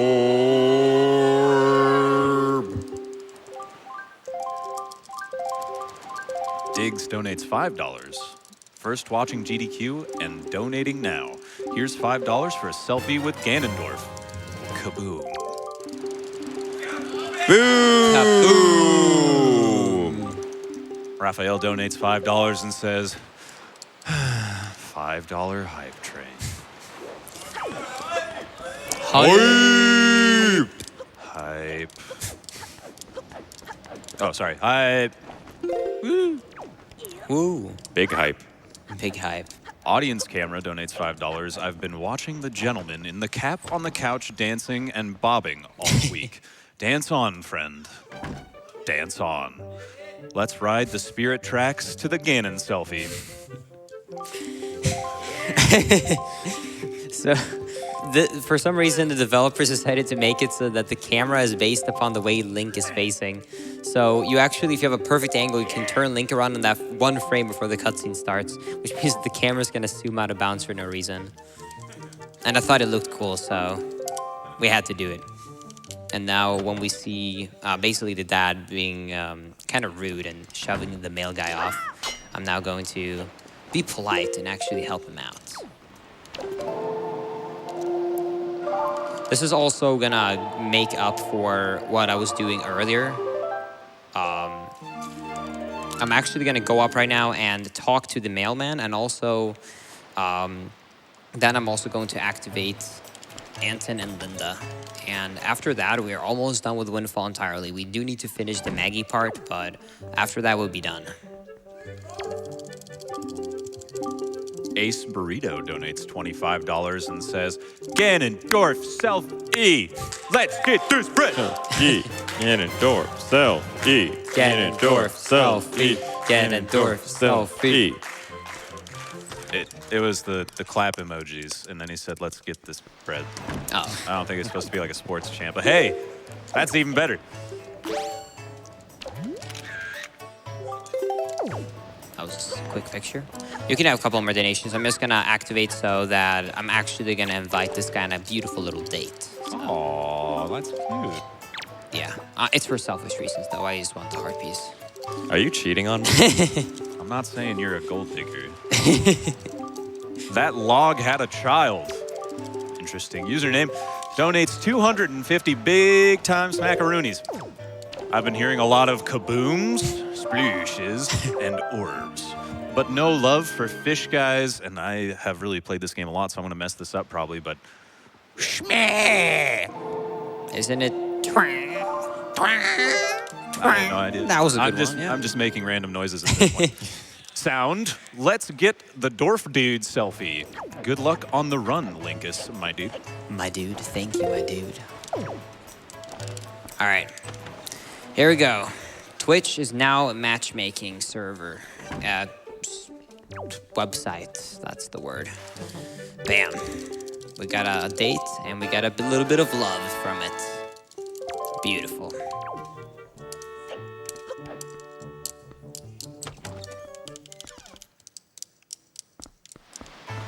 Septaze donates $20 and said, I heard you were missing $20 donations. Good timing on that one. Thank you very much. And yes, we were. A while ago. Thank you. I'm Sea-Dog donates $5. Did somebody say train? Choo-choo. Choo-choo. Choo-choo.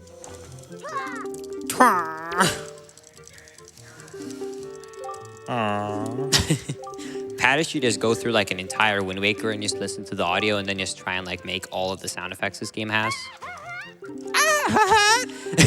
Like that? Exactly. Beautiful job. Jay from G with $25 says, finally able to watch AGDQ today, and first thing I see is one of my favorite games. Good luck to Linkus and greetings from Germany. I will donate 25 more if I can get a kaboom from the crowd. Kaboom! I'm surprised they did it. No, Really? I'm not really surprised. Come on. Ooh, hot. That's hot. I'm Will Smith. All right, you can actually skip this entire submarine right here just by item sliding through, just like almost all the submarines. So it's really, really quick. And then I'm gonna do the exact same thing to leave. And then I'm just gonna get some quick chests on this moon island right here, so you can have a few more donations if you would like. You got it. Tall Paul donates $5. 928K already? We can do this, my dude. Kaboom sploosh, orb. Kaboom! Kaboom! Orb! Orb.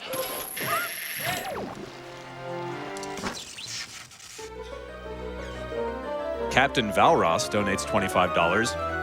What does mine say? Sweet. What about mine? Dude. And then...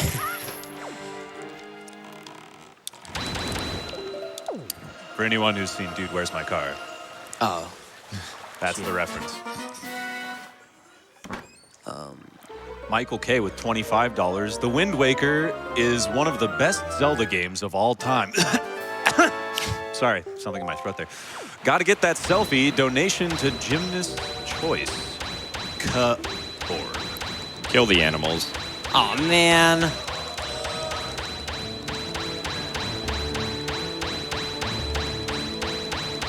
Lobsterman donates $5 and says, I'm absolutely floored by this performance, my dude.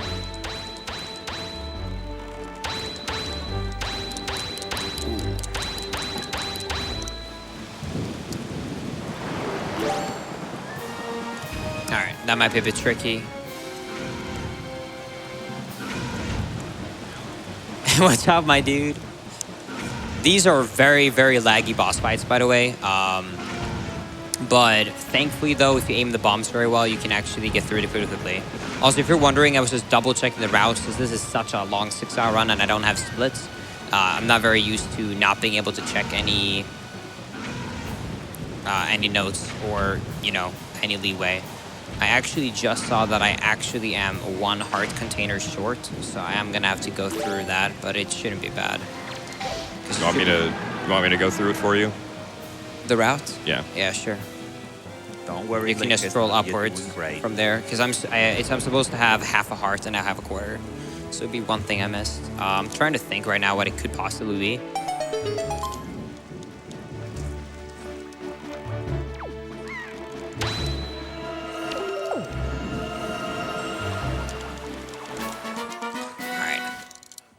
So these 3 platforms right here on top of here, you can actually kill the 3. You can actually kill the Wisp ropes, and the first ones are completely useless. However, the last one actually going to give you an item you need.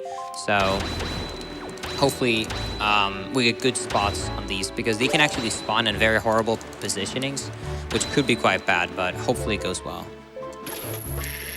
Oops. All right, there we go. Echo Walia donates $50. I'm donating for the chance to hear Patty's sultry voice. Read this comment slowly, please. Thank you for the ego boost and the $50, Walia.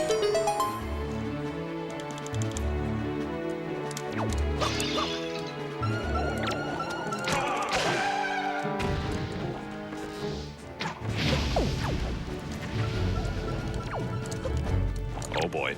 Morton donates $50. Greetings from Norway. I'm a teacher for 6th grade in class right now, but I just couldn't miss this run.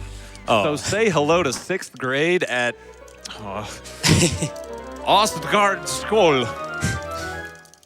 Thanks for the good luck, Morton. I hope I did it okay. I don't know. It's Norwegian anyways. Oh. So no confirmation on that one. That means I did it perfectly. Awesome. Yes. Well, if I read it, I could, but I'm not coming over there yet. I'll do it after the run. It's an O with a slash through it, and then there's an A with a circle above it, and that's the only interesting stuff. It'll be E and O. The slash in the circle is E. Yeah. And the circle over the A is O. Escort. I can't do it. No, I give up. It was Hello, 6th graders. There, that's how I'll do it. You have an awesome teacher for letting you watch video games in 6th grade.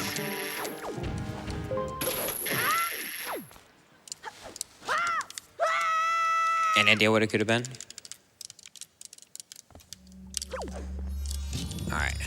So these rooms right here actually have some really complicated fighting mechanics.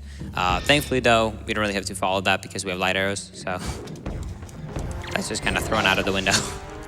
You just have to know how to hold targets on these.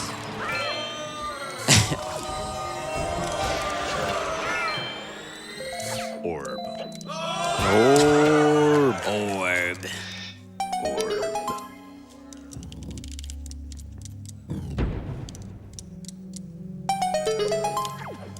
Alright, you're also gonna see now when I finally got bombs back that I'm gonna try and pull out my bombs each time I'm going through these, just so that I can a little bit quicker, not have to turn around and be scared every time I go through the doors.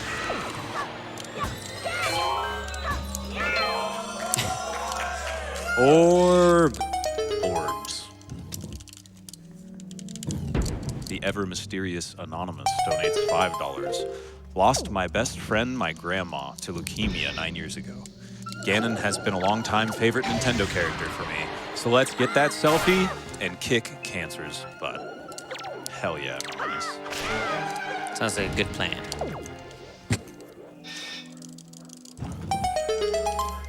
Kuriku hopping on that $5 train. I gotta donate during Linkus7's Wind Waker run, as it is one of my favorite games of all time. As a cancer survivor myself, I would like to thank Linkus, as well as all the other runners and the people of GDQ who make this event possible. I wouldn't be here today if it wasn't for people like you. Let's beat last year's record and eliminate cancer with a big kaboom. Kaboom.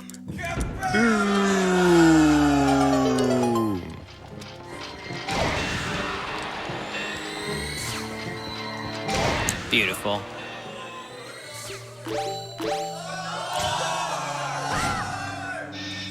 I won't get any of them, but let's enjoy them while we can.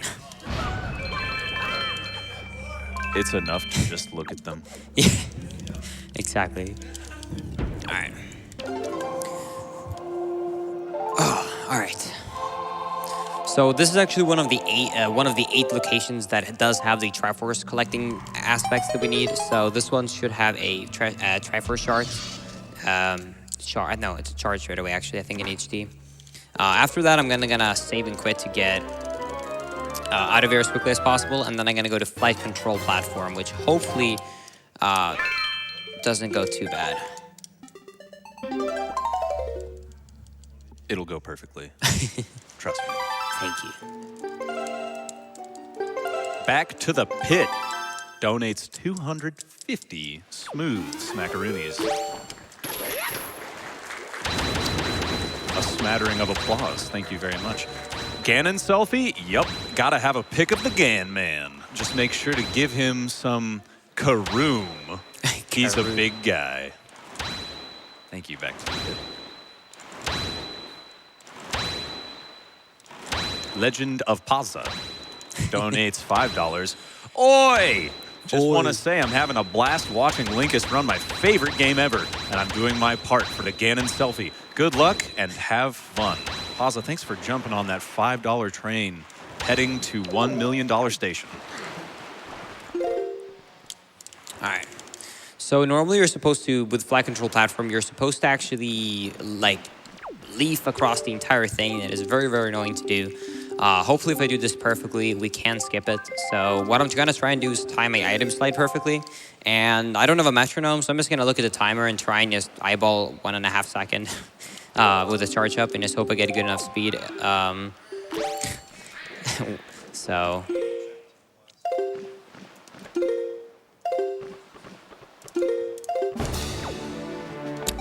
No. That could maybe have worked, but I was on a bad part of the cycle anyway, so we're not gonna try that. Oh, we still got the trumpet.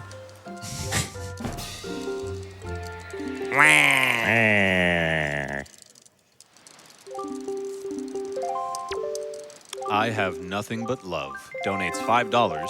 So apparently they have love and $5. I miss Makar already, but I know that he is lovingly watching over this run. I heard that Where Is Makar was a big hit in the box office. My dude's performance was very original. Hail to the Ganon selfie. Orb.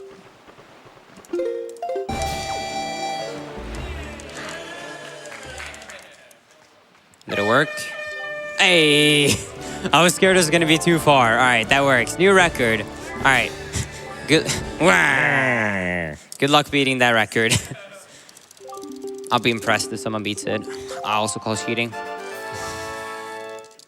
Because I had to cheat to get that. Pig underscore with $5. Everyone seems to be having an explosive time tonight. And since Patty likes saying sploosh so much, kaboom. Kaboom. Boom. Kaboom. You can't bait me like that. Come on. Also, Linkus, you're not missing anything. I'm not missing anything? Wait, was I supposed to have that heart there? Yeah. Well, I'm not supposed to have 14 here? You're supposed to have, the notes say you have 14 once you pick up the next one at Thorn Ferry. Oh, really? Oh, cool, I didn't forget anything. Clap us in the chat. Maybe it was because the order was wrong because, actually, yeah, because we did Linda heart container after Maggie. So the number was incorrect.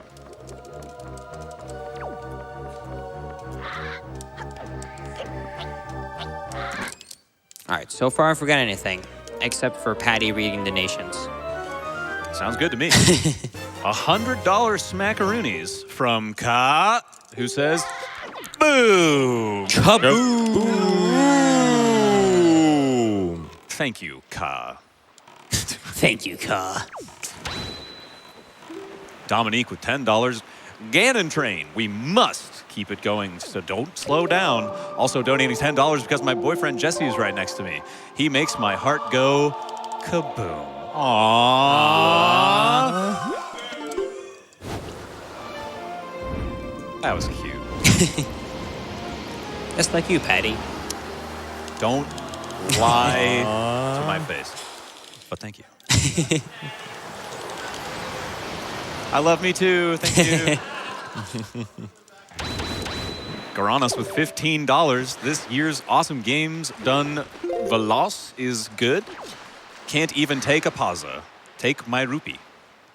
I tried. Something Hill Zone with $5. I'm laughing way too hard for this late at night. Thanks for the amazing run and hosting Linkus and Patty. You're welcome. Thank you. Linkus is doing all the heavy work. I'm just reading. Yeah, so what's coming up right here is the ghost ship, and this is what I was referring to earlier, actually, when I said that it's really quick, actually, to get rupees. I'm not going to go for that bomb. So basically, every single time you get to the end of this pirate ship here, as a reward for killing all the enemies, you get a bunch of rupees. Now, after you open up the chest to get the actual reward for the pirate ship, which is a Triforce shard, you can never re-enter the pirate ship again. But if you reload the room somehow, then the rupees will actually respawn in the pots. So even as a casual with no glitches, you could actually do this by just saving and quitting without picking it up. However, what I'm going to do right here instead is I'm actually going to be doing a void out. So I'm going to push this bomb into the corner, go towards the bomb, which is going to push me out of bounds. And then because I'm falling for a long period of time with no collision under me, it's going to consider to just be a crash and void me out. And then I can just over and over and over again get rupees. And since I did actually do the insta buyout, so I paid 1,000 rupees, I will need 4,000 rupees here. So we have some time for donations while I grind some rupees here. Well, then donations you will have. Another anonymous donates $250. Ooh-wee. There's more than one. The mystery deepens. Announcer can choose where this goes. I'm utterly loving the latter heifer of this run. Announcer's voice is unbelievably amusing, I dare say. Like a well-done patty. Aww. I don't get it, but thank you.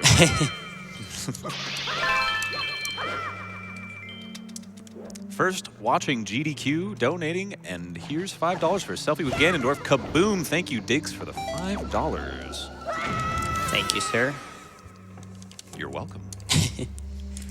Kaboorb donates $5. Since you didn't read my last comment, I'm sorry. I'll say it again. Thank you so much for saying plethora. It really meant a lot. See, I told you it would sink in eventually. Derplicorn with $10. Dwarf selfie, please. Also, kaboom.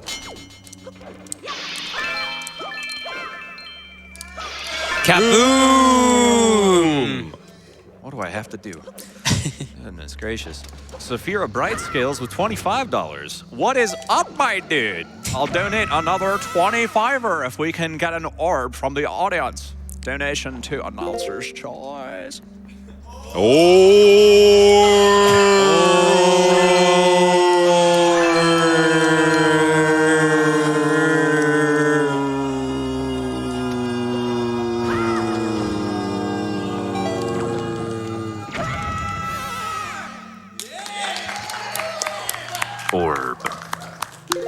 Did someone say orb?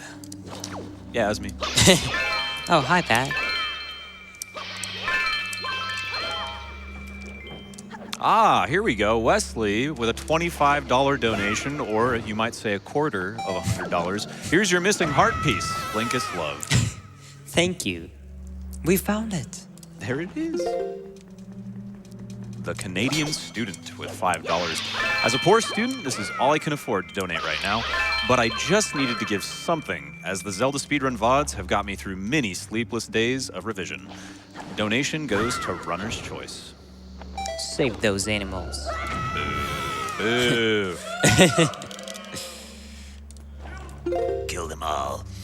Anyways, Volt51 with $5, jumping on the $5 selfie train. Choo choo. Also, Linkus, we think you might have missed a heart piece in Forsaken Fortress. No. We're gonna get that later, thankfully. Thank you for the heads up, though. If that was it, I would have been very happy. But no, we actually do get that on our third trip. That is the very last heart piece of the run. Yes. Which is ironic, because it used to be the very first heart piece of the run. Yeah. Yeah, that's quite of a reroute. That was before we did manual super swimming, and it was like we actually went down with the barrier skip to have the portal spawned in the overworld. Darkblade FX with $5. So much train hype, I'm bringing the coal. Thank you, Darkblade. Thank you, sir. Oh, shit. Oh, ship. What you're sailing. Choo-choo. Oh, yeah, oh, shit. That was a good one.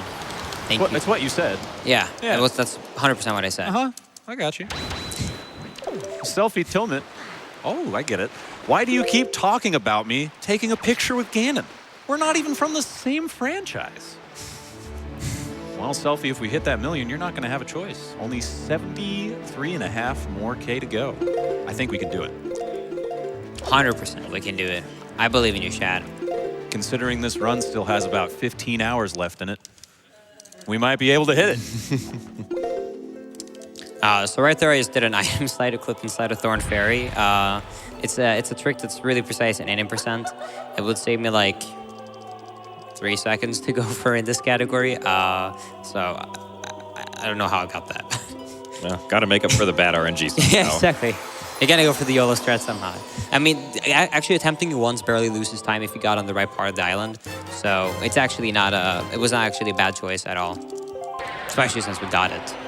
Now the wines will actually be in my way right here. However, I can item slide past them in a frame and I'm gonna be safe. So let's just do that with the grapple hook. We're safe.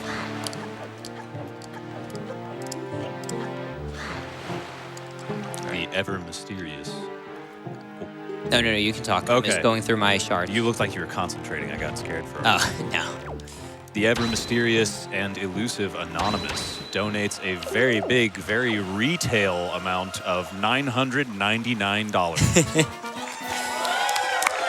Thank you very much, you mysterious benefactor.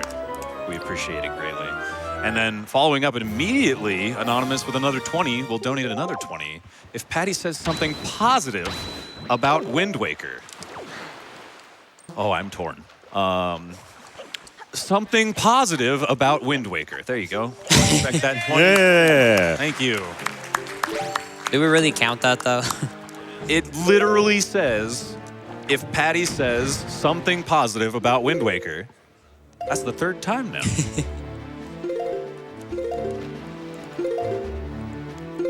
Nikasaur with $30 says, with that toothy mask and Patty's sonorous voice, it's feeling real eldritch in here. Can we get y'all to do your creepiest orb call?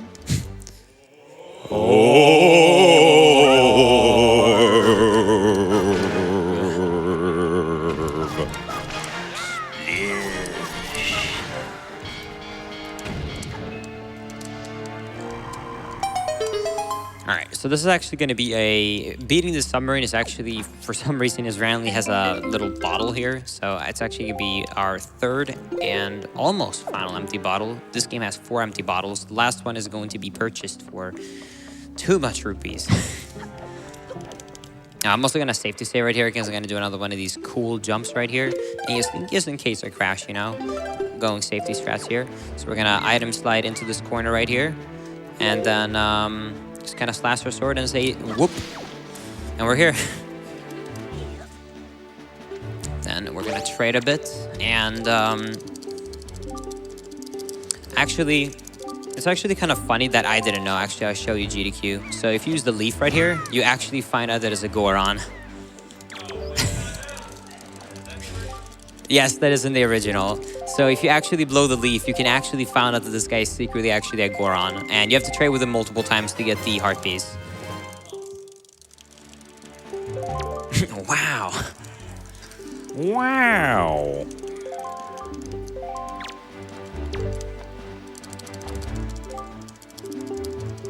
Also, that just lost like a second to go for, so you better enjoy it, Chad. 529 donates $555.55. And they say nothing. But we appreciate it. Thank you very much, 529. Puppy Cup donates 250 smackaroonies. The big boys are rolling in. Oh my goodness. I lost my best friend last year to cancer. I make this donation in his memory. I miss you, Harry. Thank you for all that you do. Cuss sploosh. Cuss sploosh. Blue. Thank you, Puppy Cup. Anonymous with $25 says, Hey, listen! Don't forget to donate while you watch Linkus speedrun through Wind Waker HD. Thank you, Navi. You're welcome!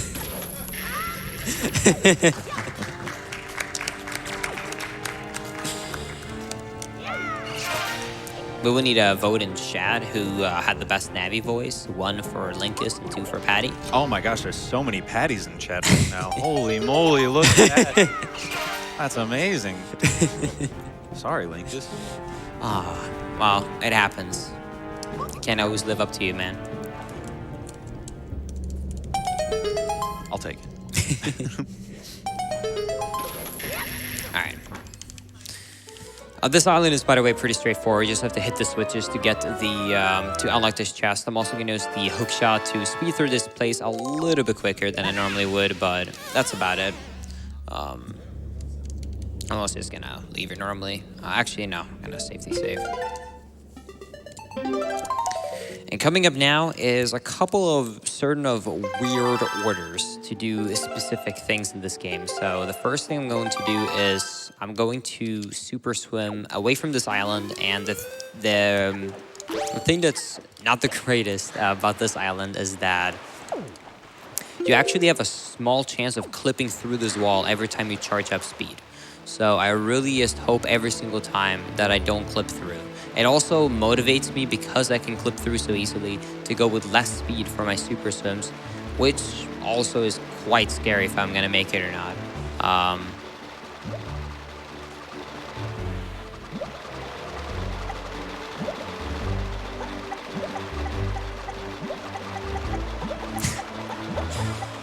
Almost.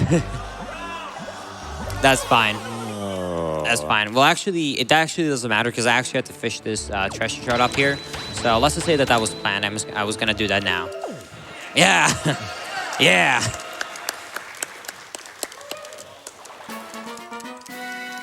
It's okay. People mess up new tricks like Super Swim all the time. All right. Another heart piece. We're getting a lot of love tonight, dude. Lots of love. All right. So now we're going to do the super swim. And now when I've shown you what not to do, now I'm actually going to show you what to do when you try and attempt the speed on yourself. So just get a bunch of speed, enter the water, and then just whoop through the ocean. And then when you get to the island, you actually make it. And that's it. We're good. Alright. So this minigame right here is, it's quite expensive actually. It costs 50 rupees for each individual. And you have to play it twice because there's 2 different rewards for it. Now, there's a couple of things that most people don't know about this minigame that might help you out if you try and play this casually. So number 1 is that the barrels are always put at a location with a difference of 5 degrees. So you can be off it. So let's say let's say this one is 35. I don't know if it is. That looks about right. No, it's a bit too far. So let's say this one is 35 then, right? If I have a 30, wow. If I, for example, have a 29 right now and this is a 30, then it will actually hit. So it can be kaboom. You can actually be one off, and then it will still work. Also, Kaboom! also, because I'm sure there are some very smart people in chat, a lot of people comment on the fact that, in theory, a cannon's furthest angle should always be 45, but for some reason, you have up to 50 barrels here, so... Kaboom! Yeah. Everyone knows science is fake. Everyone knows science is fake. Here we go. 50 barrel science. Kaboom! Kaboom!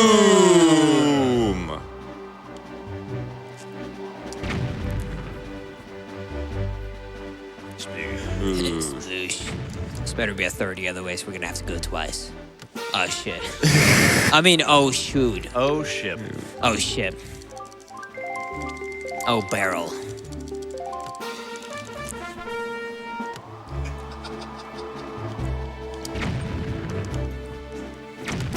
Boom!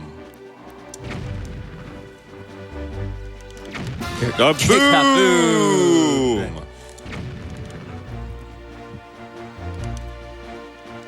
Sploosh. Kaboom! I think it's a 50. Sploosh. Sploosh. Kaboom! Kaboom! This mini is great. Hey.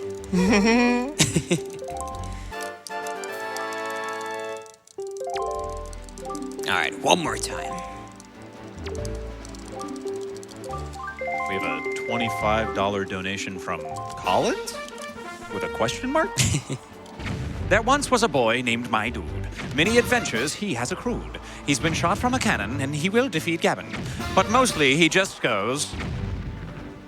Kaboom! Kaboom! I'm really glad you hit that barrel for that one. It would have been really awkward if this was pretty... No, thankfully we had 3 in a row. That's a good start. Kaboom! 40 looks about right. Maybe. Douche. Oof. Kaboom!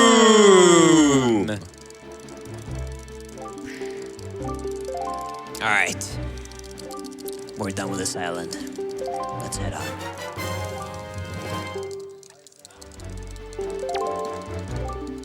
All right. So there's actually going to be a couple of super swims in endgame that are going to be quite frustrating, to say the least. So this is one of them. So you can see right now that... Okay, good. You can see right there that I actually don't have a beach to walk down into the ocean right there. So I actually have to rely on the fact that the game puts a water wave high enough to where I can actually enter the water. Because if I actually do the falling animation, because the slope is too steep, which it normally would be, I'm going to lose all of my speed. So I have to just hope that the water wave goes up. Thankfully, though, that did go pretty well. And there's another, I would say, probably 3 or 4 super sims that are land on water. But hopefully, they all go well. I'm also going to trade her once just to get the flag I will need for later. And then I'm going to go into the water, and I'm going to actually save and quit. And if I save and quit far enough from the island, it's going to put me to the most recent island I was considered to be at, which happens to be, still to this point, Bombile. So we're back at Bombile. Yeah, it all depends on where the King of Red Lions is. Yeah, exactly. So where the previous location was. Alright. Here I'm just gonna super swim to a submarine and start a reef. So if you have a couple of donations, this would be a great time. This is a great time to just catch up on donations, honestly. Well, I don't have any except for all of the ones that have come in the last... There's a lot. Kiwi donates $50 and says, this Sea of Thieves update looks very nice. Although, I'm still confused as to why the boats are talking. Anonymous with another $50. Anonymous is very generous. Kasploosh? Kasploosh. Kasploosh. Sakatana with $25. Did you know that the horse that won the Kentucky Derby in 2013 was named Orb? Patty, put Orb. this to whatever. Will do. Orb. Anonymous with another $50. The missing heart piece was inside of you all along. Aw. Goku with $10.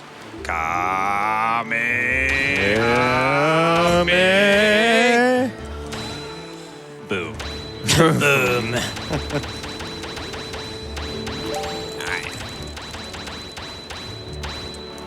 LaShelly B donates $20. Ganon selfie? Yes, please. I love Wind Waker and appreciate you guys keeping me up and amused. My fiance and I have been watching for 4 years, and it's a tradition every year to watch and donate. Thank you, GDQ. Heart emoji. Thank you for the heart emoji and the $20. Supreme95 with $10. It's not much, but anything to get to hear a sploosh from the crowd again.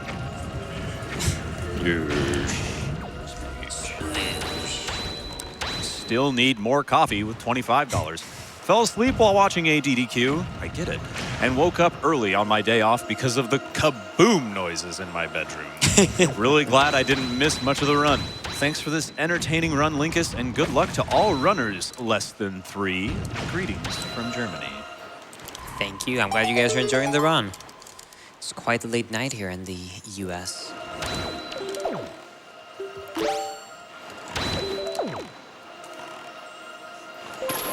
Ilidani with $10 had to donate during my favorite run of my favorite streamer. Love you, Linkus, my dude. Kaboom. Kaboom! I can't decide at this point if I should just say kaboom or not, so I always just wait for the crowd. All right.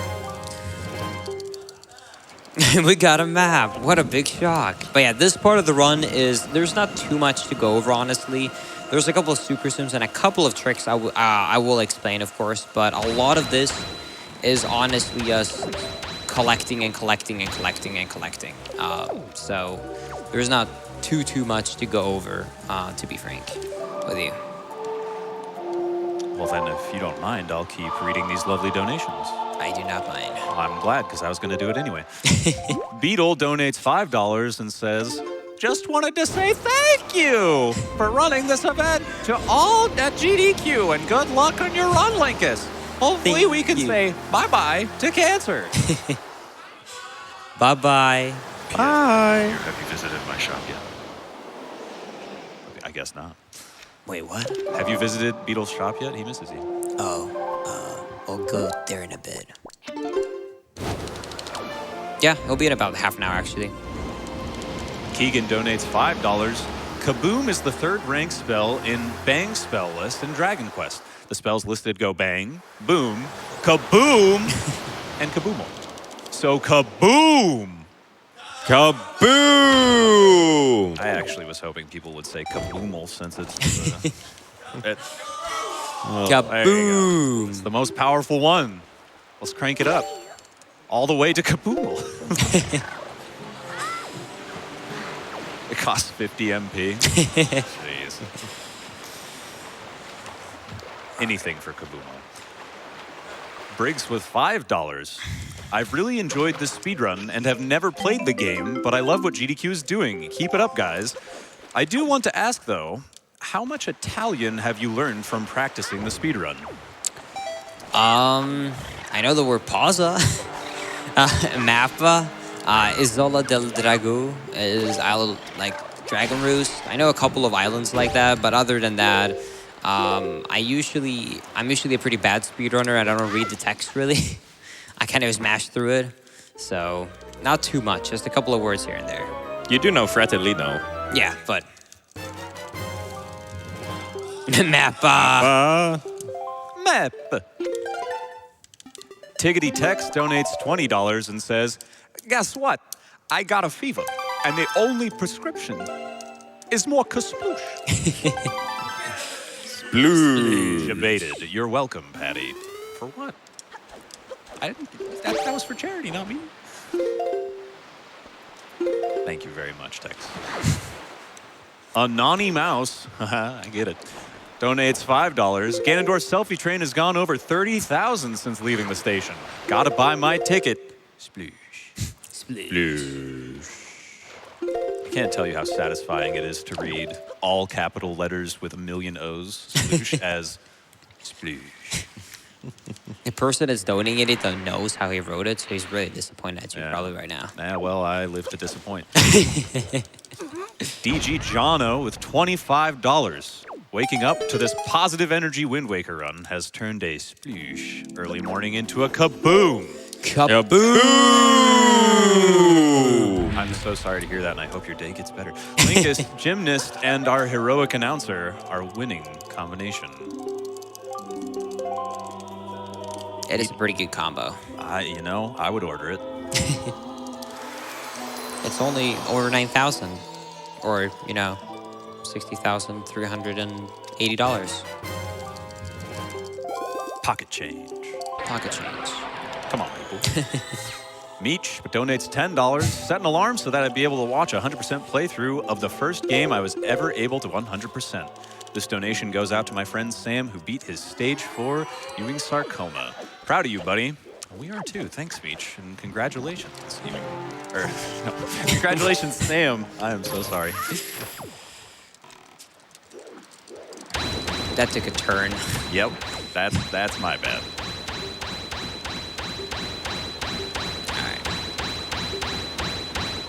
Rete, or Arit, one of the two, donates $5. I'll jump on the 1 million train, and this goes to Runner's Choice. Loving Linkus' Wind Waker run, but I can't wait until Super Metroid, where we can be the orb.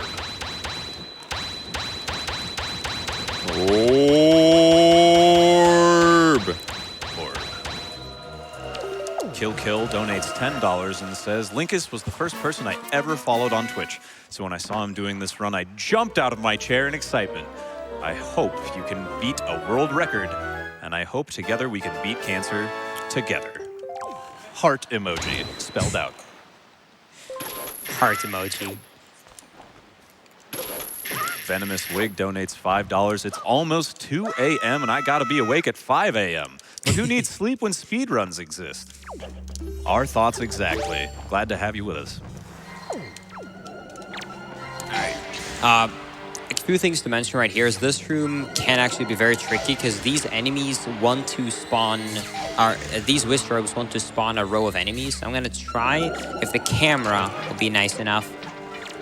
Oh boy. Now they're gonna spawn some enemies. All right.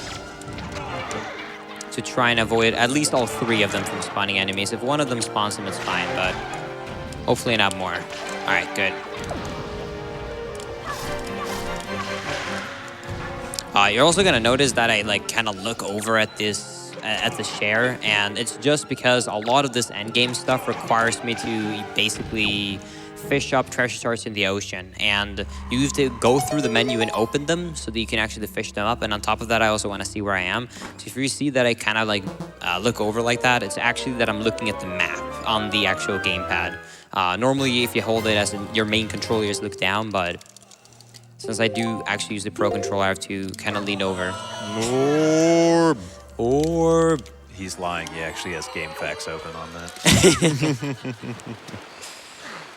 Speaking of which, Kai donates a slick 50 spot and says, this is to Linkus not forgetting anything. Onwards to 1 million. Okay. Let's hope for that. There's still a lot that can go wrong.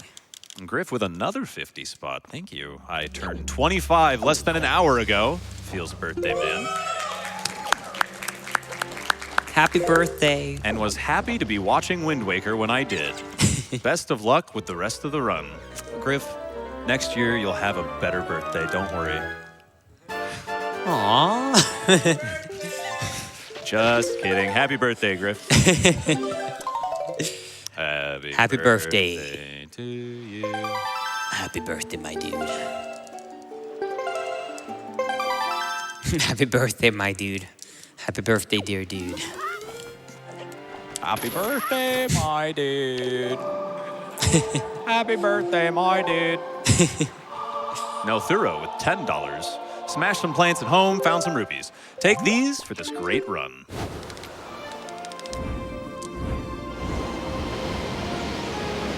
right. Let's get ready for this end game. Oh, the end game. The end game. You let me know when I need to just shut up so you can talk about what you're doing. I'll keep going. I would say keep going, yeah. Okay. Then I'll keep going. C-Sharp donates $50. Here's hoping that my dude doesn't get splooshed too hard while he pauses to line up that sweet, sweet selfie with Ganon Dorb. Wow. That was a lot. Good luck, Linkus, and let's keep up the hype.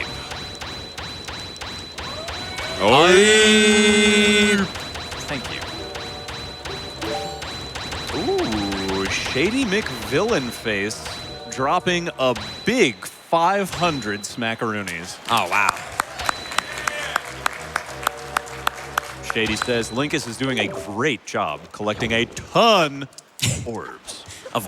Though I felt hitting Orca 500 times was a bit excessive.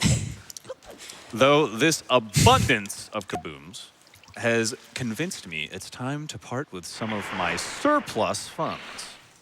My only request is if Linkus could say plethora a few more times, as I'm still working out its true meaning. Thanks, it really does mean a lot. Plethora. What a nice plethora. Plethora. Now that I'm sufficiently creeped out, I'm going to keep reading donations. Hotcakes donates $10. Special shout-outs to Linkus and Punchy for destroying my sleep schedule this week with their orb-alicious streams. AGDQ always bringing good vibes to the new year. Less than 3, kaboom. Less than 3. Kaboom! Speaking of, Kaboom Game Guy with $10, doing my part for the Ganon train while I'm still awake. You guys kept me company while I worked on my animation thesis. Kaboom or no. Kaboor. Kaboor. Thanks and sorry, Patty. Yeah, you should be. The things you make me read, unreal. My less weak pun, following up with another $5 from earlier. Let's get this Ganon selfie train moving. We can't have an ordinary end to such a hype speedrun. And kaboom to the animals. Kaboom. Kaboom. Kaboom. You know, I'm still pretty impressed. It's 4 a.m. The crowd is still keeping its energy up for the kabooms. At this point, everyone can just have their morning coffee and get some breakfast. Let's go. We got a full day ahead. Up and at 'em. Coffee sounds great right now. Want to go to Starbucks later? Hell yeah. I'm so sad though they don't sell the pumpkin spice latte. My white girl mode. Ice Bananas dropping a big 100. And is there any comment? There is. I was waiting for the okay. tumultuous applause for triple-digit donations. Oh. Thank you. Thank you. Thanks, Linkus, for keeping me entertained all afternoon here in Australia. Let's get that Ganon selfie. The Almighty Orb donates $25. I declare to all my fantastic worshippers to donate the currency of your realm to such a great cause. Let's get that total up to 1 million before the run ends. All hail Orb. Orb. Winterstone with another big 100. There it is. Oh, I'm supposed to sing this. We're sailing to the million. Yes, we do. I don't know that song, so I just went with it. Thanks for the great event. You do a great job. I'm having so much fun. Announcer, I love your voice. Can I get a sexy orb? Thanks. Smiling capital B. See, I'm a big fan of the runner's sexy voice, too. I'm not the only sexy voice on the mic right now. See? Oh, listen to that. Orb. Yeah. This is what I call teamwork. This is when I wish my voice was deeper, by the way. Sorry. Sorry. Yeah, you can compensate for me, Jim. Oh, nice. Forest water. Hello. Gymnast, how are you doing? I am doing good, Patty. How are you? I find your lack of faith disturbing. Faith in what? The Force. Anyways, Anonymous, thanks for the $5, donating for two things. To pause a cancer in its tracks and to see a Ganondorf selfie. It'd be the highlight of my first AGDQ. Keep it up. Alsaria with $10. Lost my father to cancer even though he had a good chance of curing. Shows all you can do to defeat cancer is preventing it. Thanks everyone, and especially Linkus, my favorite streamer. I mean, both are pretty accurate. All right, so coming up here is actually one of the ways we have to actually skip one of the map. Try first map to skip actually another trip to Beetle. Sorry, Beetle. So normally we need a pair to actually hit this switch at the top, but you can actually skip it. So if you shoot a fire arrow at an enemy, the fire that actually gives the enemies can actually start burning, and that actually extends the enemy's hitbox, which means that if I actually shoot this fire arrow right here and hit him, he can fly back while he's on fire and hit the switch, which allows us to completely skip that. And I can then just item slide up here and get the chest. All right. Then I'm also gonna plant these, I'm gonna drop my forest water to plant these trees, because you have basically, when you pick up the forest water, on the original version of the game, you have 20 minutes, you have 30 minutes on the HD version, and the objective is basically to go around multiple different islands, find these little trees, and then drop forest water. And if you can find all, I think it's 8 of them, right? Yep. Yeah, if you get all 8 of them before the timer runs out, then you will be rewarded by one beautiful heart cut piece. So in a casual playthrough, if you don't go for 100%, I would not recommend this one. Sadly, though, we do have to go for this in the 100% category. But with the routing, it's not actually too bad. There's not too much sidetracks we have to do. Oh boy, do I have speed here. All right, there we go. It's actually not bad. PogChamp. Boggers. All right. Here, coming up here is another one of the RNG-based super sims where I'm going to basically charge up my bunch of speed against this wall and just hope that I get picked up by the water going up. If not, then feels bad, man. That's a bit too early. I should really stop trying to make this deep voice. I'm just gonna let Patty do it. It's contagious, isn't it? It is. Yeah. Oh, yes, it is. Oh, yeah. All right. Speaking of deep voice, Navi says listen, donates 50 smackaroonies, and says, it is Wind Waker, my dudes.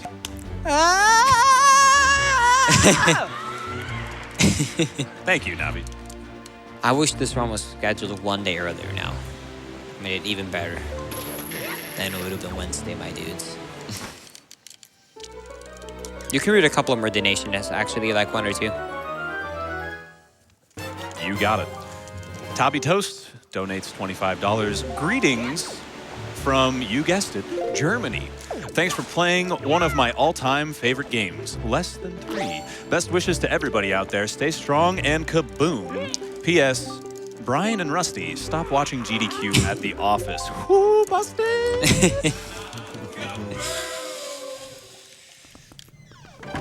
I really hope that comment nation was actually real. The busted was. Yes. I added that. I was just excited they got busted. Corey Fett with $25. First time watching AGDQ. Thank you to the staff and speedrunners for hosting an amazing event. This really spiked my interest in the speedrunning community. Donation goes towards saving the animals. Glad to hear it, Corey. Thank you. We're not doing those. Coming up here is actually kind of a cool strat you can do to skip some of the floor. So I'm just going to kill this one rat, and then I'm just going to skull hammer this wall, and they're like, oh, here we go.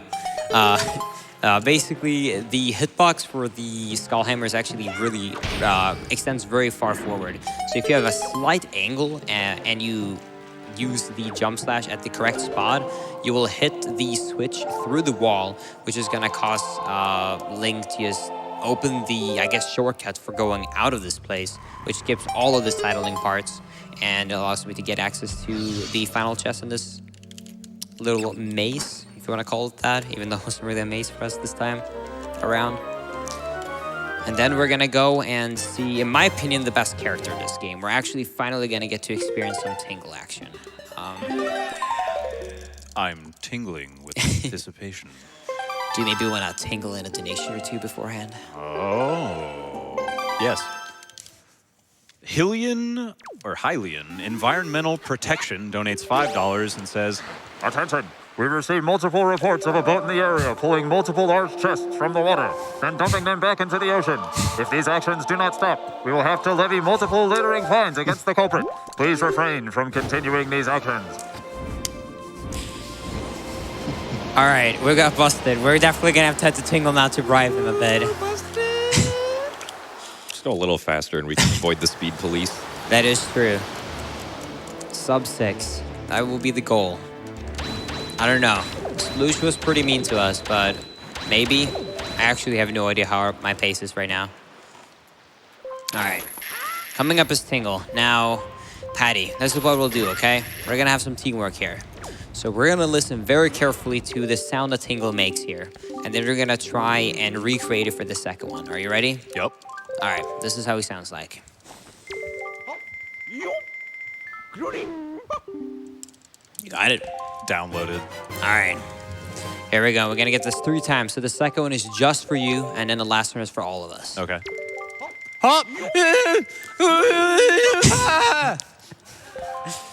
Nailed That was really good and really good. Nailed it.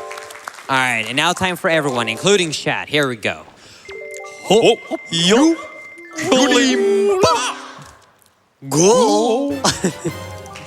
Good job. Good job. We got it. We got that. That's hot. That's hot. All right. All right, we're gonna sail up here and get one of these big octos. And while we have a lag fest, I think Patty's gonna have a donation fest. You betcha. Booty a Heart donates $5 and a little bit of sacrilege here. Ganon Selfie Train, I'll donate another $20 if the crowd praises cubes. Oh, man. Cubes? Ooh. You know the $20 would go towards charity, right? Cubes! There you go. You got one. You got someone. Cubes. Only orb. Anonymous with another $5. My brother and I have always connected via video games. And when I recently found out he also watched GDQ, I decided I would finally donate. Unfortunately, I don't have much to donate, but here it is. Love you, Skip. Any amount is enough, Anonymous. Thank you very much. 100%. Any amount helps. Zurat donates 50 smackaroonies and says, take my $50 orbs. Donation is towards blindfolded menuing in FF9, which I assume will be done by the legendary Luzbilheim. Slusk with $5 with a great question. Only costs $5 to ride the donation train? Count me in, choo-choo. Also, gotta respect the lore. B. All right, so we actually don't have too much time left in this run. And it looks like we're pretty far away from the 1 million, so I'm actually gonna head to Beetle right now. And I feel like if I'm able to purchase all 3 items from Beetle, I think we can make a bargain, thanks to us spending so much money in the game, to say that if we reach 950,000 before Ganon, we can probably do the picture.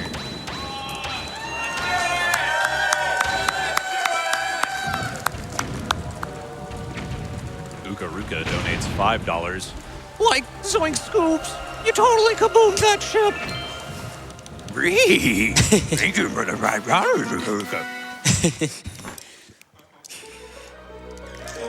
Al donates. Yeah, you'll get a clap for that. You'll get a good old clap for that. Thank you. Al donates 50 smackaroonies. I hope this helped towards the cause. Oh, it sure does. Also towards the 1 million for the selfie. Much love and Kamehameha. Kasploosh. Uh-oh. Actual, are you gonna talk? You got something? Okay. You said all right, and I got scared. Actual Lee donates another 50 smackaroonies and says, please pronounce in as many ways as possible. Oh gosh. Sploosh. Sploosh. Sploosh. Sploosh. Sploosh. Splish. Sploosh.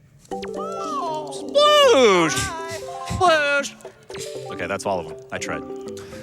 Maybe like a Chewbacca one, like swoosh. All right. Well, Link got us covered. He bought from Beetle. Thank you. Bargain is happening. We have 10,000 left for this selfie. Can we get it in the last half hour? Bye. King of Red Lions donates $50 towards that selfie and says, "Brr." No, that's just what he says in the game. Linkus, wake up, Linkus. Pull yourself together, Linkus. Well, have you come to your senses yet? You are surprisingly dull-witted. Did I startle you? I suppose that is only natural. As wide as the world is, I am the only boat upon it who can speak the words of men. Isn't that just the exact text of one of the cutscenes? Yep. Now, next one, you can do it in Italian. I mean, that would be something. Then Patty would have a great, really fun time.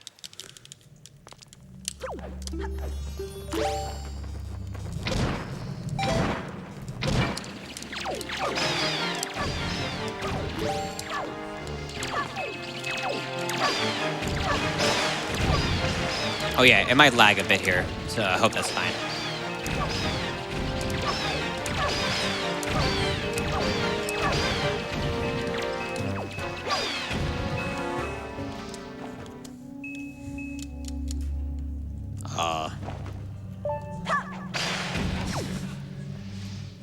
Dude. Just to point out, we have a lot of incentives and bid wars that will be closing soon. So if you want to get donations in and get those incentives met and those bids won, then I would suggest you do it now before it's too late. If you're on the fence about donating, it's to a great cause, and we would love to have you participate in choosing what we do. So please get those donations in, and I will be sure to read your donation comments.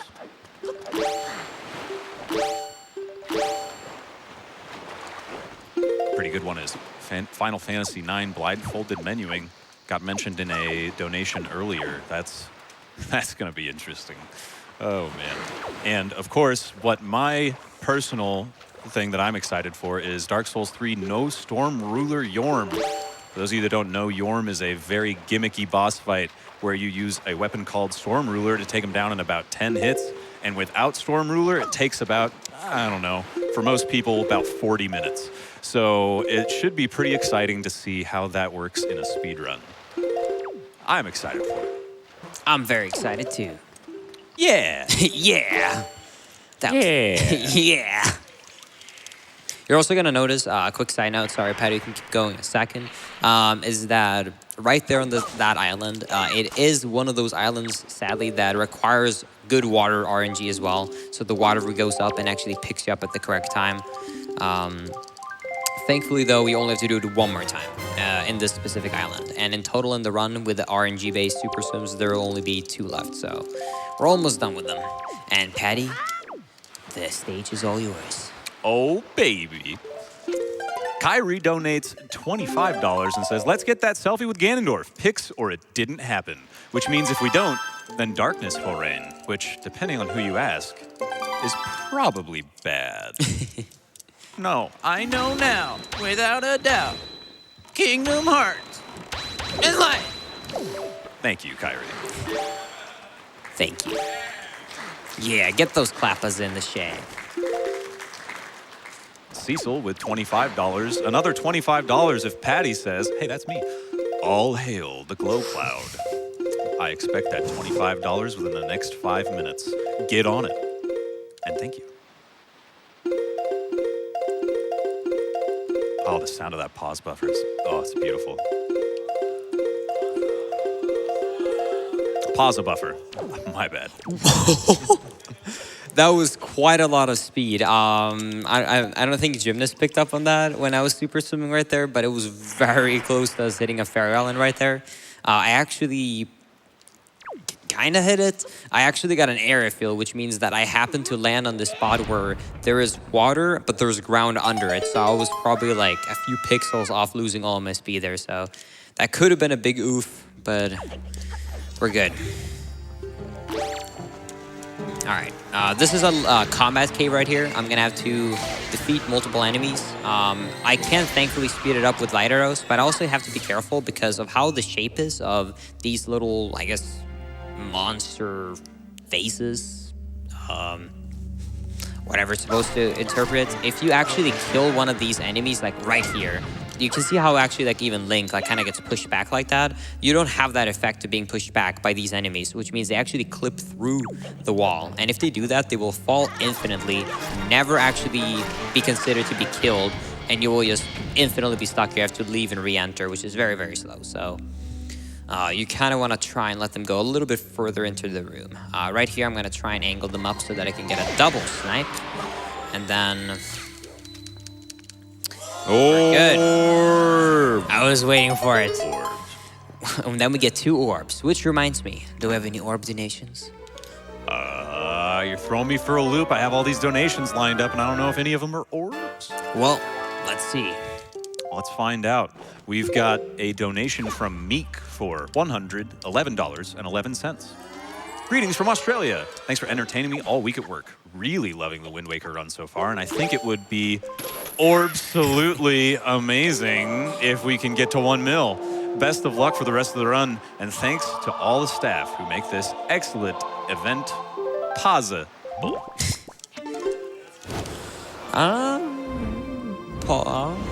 Frisky with $5. Linkus claims what they're doing at GDQ is a missing piece. A weapon to surpass Metal Orb. Yeah. Yeah. Metal Orb. Metal Orb. Metal Orb. Metal Orb. Jason LaRose with 100 smack-a-rupees. Okay, the Scooby-Doo impression pushed me over the edge. Remain talkative and receive my currency. That sounds so threatening, but you're donating to charities, so I really don't know how to feel about that. Ooh, thank you very much, Jason. Al with another 25. Lord Donator, please help us get the last 10K. Speaking of getting us to the last 10K, Anonymous, the ever-generous, mysterious stranger, donates $1,000 dues. Dude, Anonymous is incredibly generous today. I don't know who this guy is, but... Oh, it might be a lady. You never know. This is my favorite game of all time, and this run is amazing. Keep it up, Linkus. No pressure or anything. Thank you. Yeah. Ganondorf donates $100, surprisingly generous given his character. I really, really, really want a selfie with you, Link. Well, we're on the way. I mean, $8,000 more, Shad. Can we do it? Not even. We're Not getting even? close to $7,000 more. Oh. It's gonna be whipping out that camera, posing, big cheesing with Ganondorf. I'll even add a little extra to that offer. I'll even make multiple facial expressions with Link. Ooh. Jesse with $50. Been fun watching my favorite Zelda game be 100%ed. Thanks to the runner and all of AGDQ. Yeah, it's great. Now, if you never play this game, or you love this game like Patty, you can just watch this run now in the VOD and just actually figure out how to 100% this game, since you really want to enjoy everything of this beautiful game. Sorry, I wasn't listening. What was that? Anonymous with $5. Come on, guys. If everyone watching right now donates $5, we will not only reach that million, we will crush it. Follow my lead. Woo! $5 hype train. You sound very hyped. I am so excited. Whoa! Orb! Orb. Mappa. Mappa! Ulu Selfie Boy with $25. I had given up hope, but now that it's 950K, it's too easy. Let's get this 950K incentive in, y'all. Thank you, Ulu.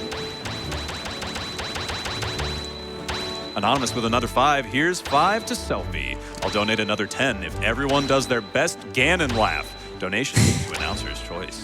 Okay, no, I will say we will complete that donation in about 15 minutes.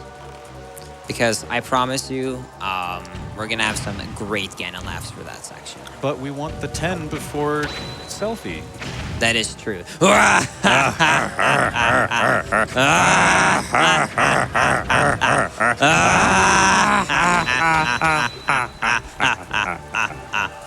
I'm sorry. But it's for charity.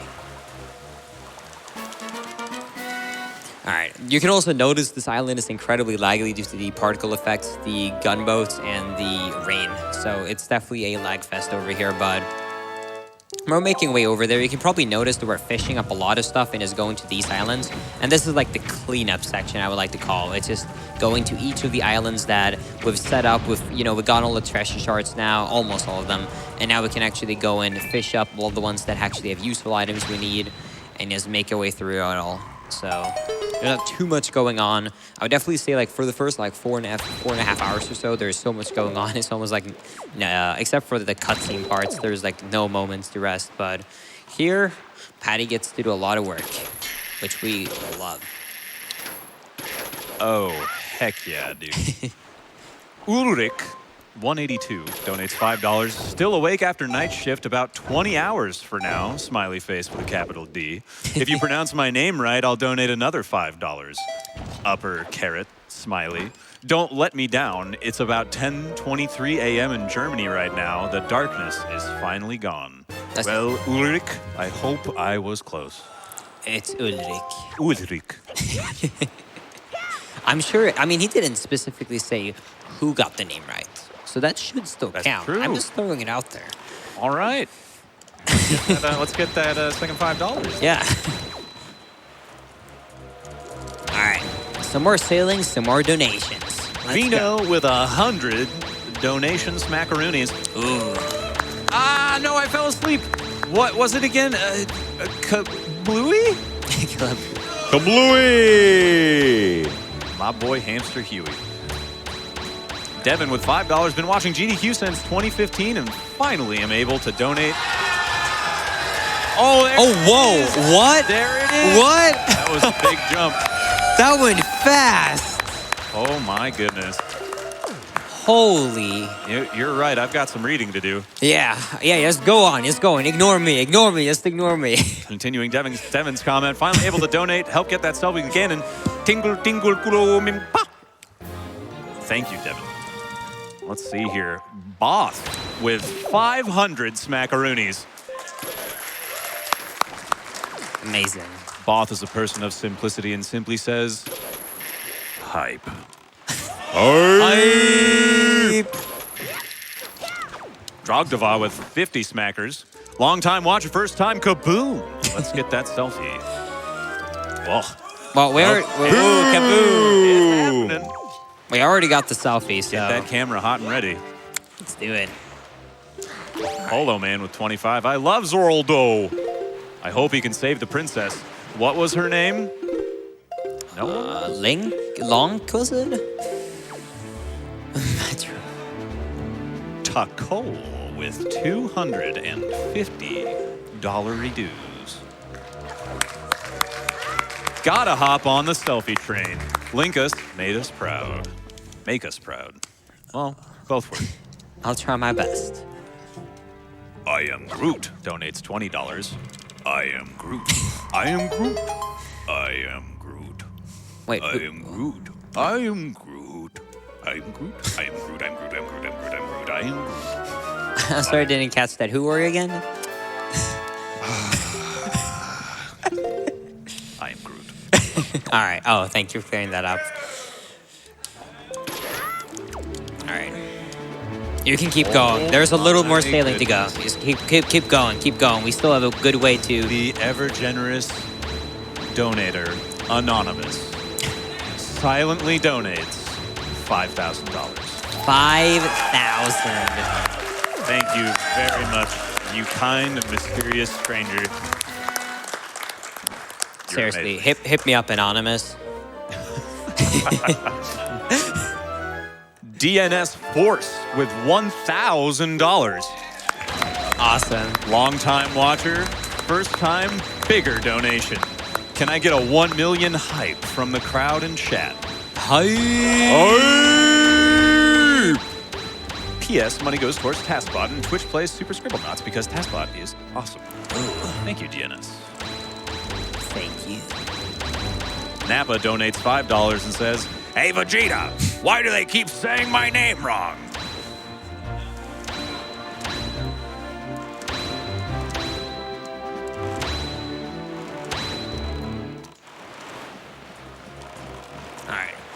We're going to do some couple cool strats right here in this place. I'm first going to hookshot the pick-to-box actually to save some movement time. I'm then going to do a quick spin here and get magic. And right here, I'm supposed to kind of go around. However, if I do really well leaf pumps and a leaf cancel, I can actually skip the first part here. So I can just jump off, do a couple of leaf pumps, raise the camera so I can see what I'm doing, press A to cancel that, and then I'm going to make my way through here. Now, right here, instead of walking around, I'm going to try and do an item slide. Beautiful. Get through that, and we can then go through and be done with it.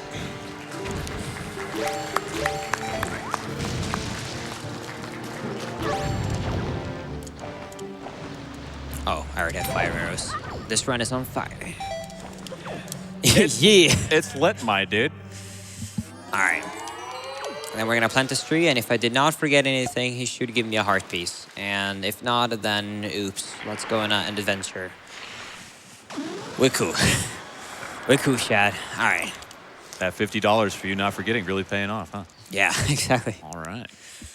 Speaking of $50, Chillin donates $50, and they request that I do this to read it in this accent, so I'm going to butcher the heck out of this. $50 dues for the green fella having a selfie with his mate. Thank you, Chillin. That's amazing.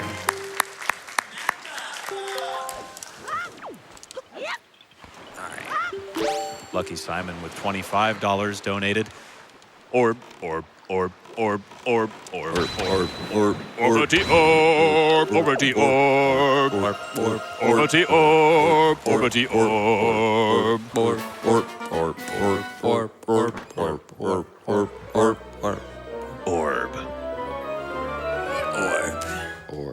Shelly B with $5.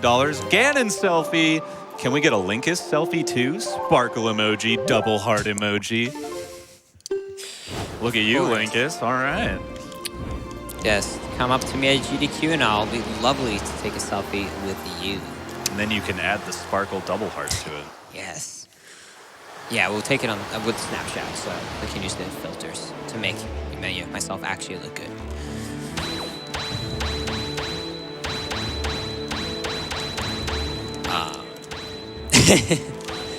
Love you, crowd. Zalnut donates $100 doonies. Linkus, I love watching you run, man. Keep it up. Donation goes to Reader's Choice. Orb. I'm trying to channel my best duck fist. Orb. Duel with $5, and someone did this earlier, but it's one of my favorite impersonations to do. Where's the kaboom? There was supposed to be a game-breaking kaboom. Thank you, Duel. Oh, that was not supposed to happen. That was not supposed to happen. Normally, I should state that you're actually supposed to go all the way from the tall little island far in the distance over there, actually where the tree is right there, and leaf with the perfect wind. However, I'm a speedrunner, so what I like to do is just go as close to this edge as possible and just hookshot it. Nicely done, nicely done. Thank you. All right. So if my count is correct, we should actually have all 20 heart pieces and all treasure shards when we're done with this run. So we did not forget anything, which is very good. Due to the really incredibly high time loss we had earlier in the run from Sploosh Kaboom, which lost us a solid, I would say, like more than 5 minutes, 5-7 minutes. We're definitely going to go a little overestimate, but otherwise, we should be good. It's pretty much straightforward. I'm going to do a sailing section right here. And then this is actually the second to last island we'll finish. So hurry up with those donations because the fun is almost over. All the fun's not stopping here, but I get what you're saying. Colin donates $250, and I really like this donation comment. It's a good one. My mom was diagnosed with brain cancer and was given 6 months to live. 5 years cancer-free now, and this is for her. Gotta get that selfie. Baku. Holton with $100. Lost my best friend to cancer a few years back, and it means a lot to see you fighting it with Wind Waker, which was one of his favorite games. So close to that 1 mil. Let's break past it with a kaboom. Kaboom! Keeper with $25. Okay, for a selfie and to help save the world, here we go. Don't have a lot to say, but I figured the world could use more Patty voice. Trust me, there's plenty of Patty voice out there already, but thank you. Yes. I love me too, thank you. Our boy Ulrich with the most difficult name ever. Well, both got it wrong, but I think it's even a hard name for English native speakers. But even though it's for charity, I'll give you the other 5. Thank you. Ulrich? Did he say he was from Germany? Thanks, you. Yeah, thanks, you. Appreciate it. I'm going to go with Ulrich. All right. There's actually a really cool strat coming up. Well, that was also a cool strat in my opinion. But there's a really cool strat. So I'm actually going to equip ice arrows, and I'm going to prepare my bombs. So since there is a delay for each light arrow shot you shoot, just so you can't just spam them, I'm actually going to circumvent that by doing this. I'm going to take out a bomb. I'm going to throw it, ice the boy, take out the light arrows, and then GG. And we get an orb. Orb! Also, that was completely useless to get that orb, but I just wanted to make Shad happy. It didn't lose any time, so we good. Molotov with $50. Personally, I still think we can hit that spicy 1 milli. Well, if we do, we'll take 2 selfies again. How about that? We'll give you a personal selfie. K-Phil with 75 smackaroonies. My heart has been pounding, especially after reaching 950K. Let's keep this grind going and get to 1 mil. I turned my PC back on just to help out. I've already donated over $200 this week, and now it's over 300. I'm so hyped to see us reach 1 million, and I know we can do it. Let's do this. Let's do it. And this is for you, Patty. A double kill. Double kill. Thank you. You're very welcome, sir. Nordic Soy donates $50. Good morning from Norway. Just tuned in to catch the end of Linkus7's amazing Wind Waker run, and couldn't think of a better way to start the day. Been watching and donating to GDQ since the humble beginnings in Mike's basement, and I'm stoked to see how much good this ragtag group of game enthusiasts can do for charity. Here's to many more millions in the future. Nordic, who are you calling ragtag? Come on. Well, thank you very much for the 50. Link's Hookshot donates $5 and says, I am so very tired. That guy might be me. Old Man donates $25 and says, it's dangerous to go alone. Take orb. Orb. Also, you can see right now a screen that you probably have not seen before. Actually, maybe when we equip the hero charm. So this is the screen where you can see that we have, this is the second screen. So you can see we have the full Triforce. We have 48 treasure charts. So we're going to get 1 more, which is 49, which is all of them. And 2 more heart pieces. And then we are officially done with this video game. So A lot of these watchtowers actually have chests that can be spawned, which I did not know. This is definitely something I missed when I played this game. If you destroy all the cannons, I had no idea you could do that. So I'm just going to kind of shoot some bombs to try and explode as many as possible from down here. I'm going to hookshot my way up and explode the last ones and let Patty read some more donations. Thank you for letting me read donations. Anonymous, again, with $200. It's great that we'll get that selfie. But you know what would have been even greater? Reaching 1 million during this orb-tastic run. Let's do it. Let's do it.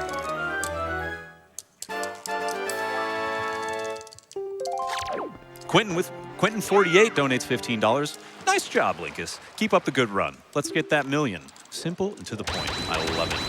Let's do it. Let's do it. Vegeta donates $10. Hey, Nappa, they get my name wrong all the time.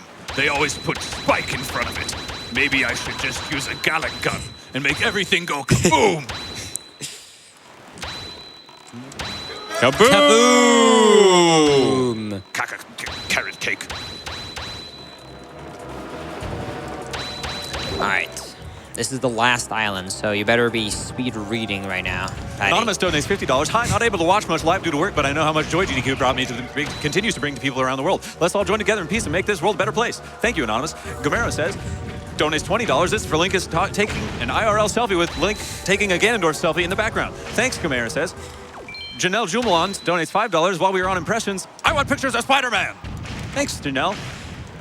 Fedian donates $25. Haven't played Wind Waker, but watching this makes me think they did just replace the ocean with empty ground in Breath of the Wild. Wind Waker seems like a game I really have to play. If you like emptiness, this is the game for you. I mean, this game's great. It's my favorite. You have a little more time. Go, go, go, go, go. Gorbloom with $25 says, if it's Pixar, it didn't happen, to please put my donation toward Linkus taking the selfie with Link taking the selfie with Ganondorf. I'm going too fast for myself. Oh, no. Jeffy the Undead donates $25. Is it really a valid run without Ganon selfie? Apparently, we're going to have one, so it's valid. Yeah. Mick Rangus with $17.25. Really loving this year's AGDQ. Chat's hilarious. Runners are amazing. Announcers are great. Thanks to everyone who put this thing on. Figured I'd donate during one of my favorite games of all time. Heck yeah, Heather with $10. Tingle Tingle Kulu Limpa. Heck and fun run. My first time donating. Lucky, lucky. Let's get that Ganon selfie and Tingle hype. Hype! Mappa 49. Mappa 49. And now we also know, by the way, if anyone does ask, like, why went overestimate, we can just say that, it had to add some extra time for the, the picture, the selfie with Ganon. It adds an extra 10 minutes or so. I think they'd be willing to live with that. Okay. Also, I want to see you take a 10-minute selfie. Honestly, if I try to take him a selfie for 10 minutes, he would kill me. Because I'm going to have to take this as he's trying to fight me. Now, here's the important question. I'm actually going to let you decide this, Patty. Ooh, thank you. Which facial expression would you like? Would you like spinning eyes expression, confused, angry, or I guess kind of scared / frustrated? I'm going to say since Link is stuck playing this game, we'll go with angry. Angry, all right. That's what I would be. I mean, this is great. I love it. I mean, it's great. We got the night shift together, man. Oh, baby. We had a great time. At least I think so. Well, I'm glad you think so. I mean, yeah, we did. All right, coming up here is almost it now. This will be, hot.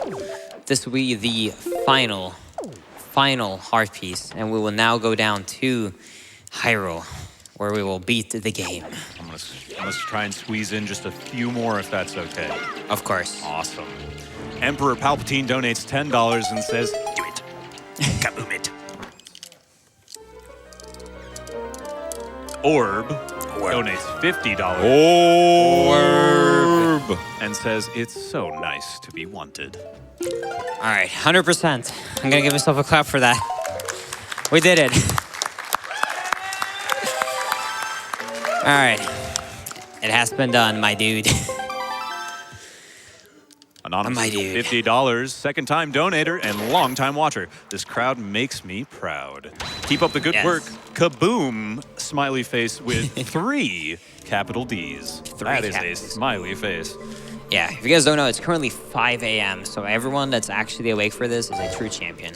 Or on the other side of the world. Boom. All right, so I'm gonna cut you off now, Patty, because coming up is actually something interesting. Not that you were interesting or not, but Not that I was interested. It's been an honor. Good luck. no. So coming up here is Puppy So Puppy hopefully will be pretty quick. I am the Swedish sniper after all, so hopefully I can live up to that title. So instead of shooting down his tail by a bunch of arrows and using the boomerang, I'm going to try and snipe him as he's moving around. Now it is quite difficult, but hopefully we can get some cool, sick snipes in here. So let's see here. Let's see if I'm gonna be Rusty, if he wants to move to the right, or you know what happens. Yeah, that happens. All right, that's one. Oh. There goes the forest water. Yeah. Oh yeah, that was the sound effect of the forest water running out. Good thing to mention, if you were wondering. Also, this guy is really enjoying moving. His pattern of how he moves left and right is completely RNG based, so he can give you really easy patterns or really difficult ones. All right, that's not too bad. That's decent. I'll keep the Swedish sniper status for now. Sorry, Armada. All right.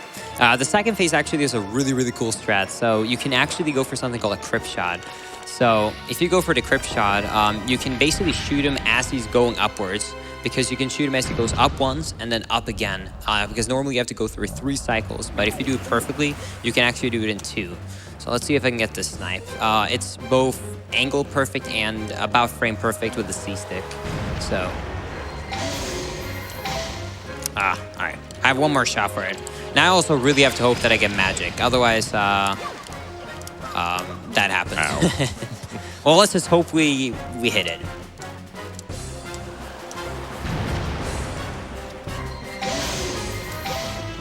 All right. Well, game. Let's hand us some magic. Oh. All right.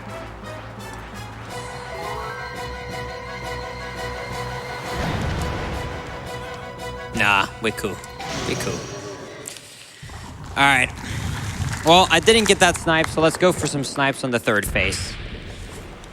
All right.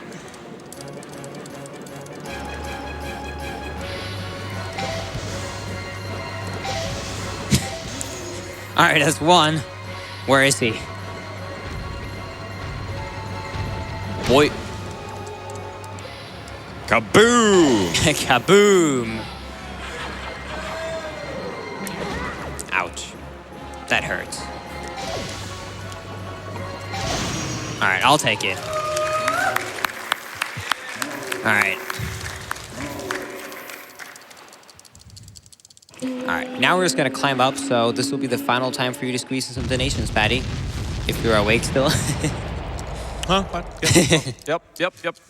Anonymous donates $250 and says, Anonymous donates again. The mighty Orboom donates $25. Kaborb? Or Blast? Splorb? Why is it so hard to remember my own name?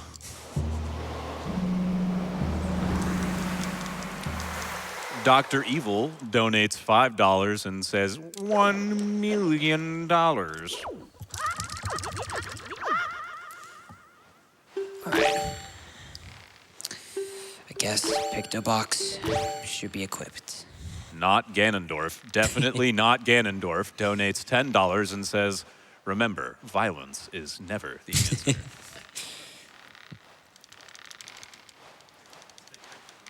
Woo Girl with 100 smackaroonies.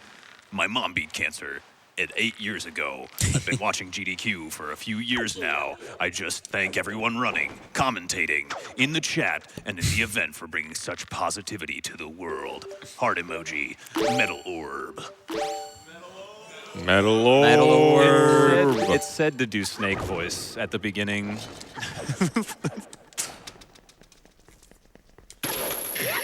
Grandy with $5. Good morning from Newfoundland. I accidentally stayed up all night watching this awesome Zelda run. Oops, no regrets. Accidentally. That is no accident. We're all right there with you. And here we go. We're at the last fight in the game. So now we only have a few more things to do. Good luck with that selfie. Yeah, now we only have the selfie left and also killing him. And then getting scolded for going over estimate again. I've changed my mind. Do the googly eyes. I'm in a nice mood right now. All right, thank you.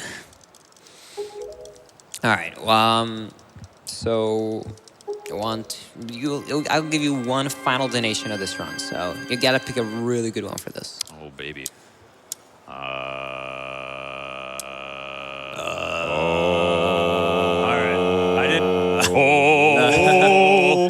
I didn't want to read this one, but I'll do it for the people. Waluigi donates $5 and said, maybe if we get 1 million, they'll put me in Smash.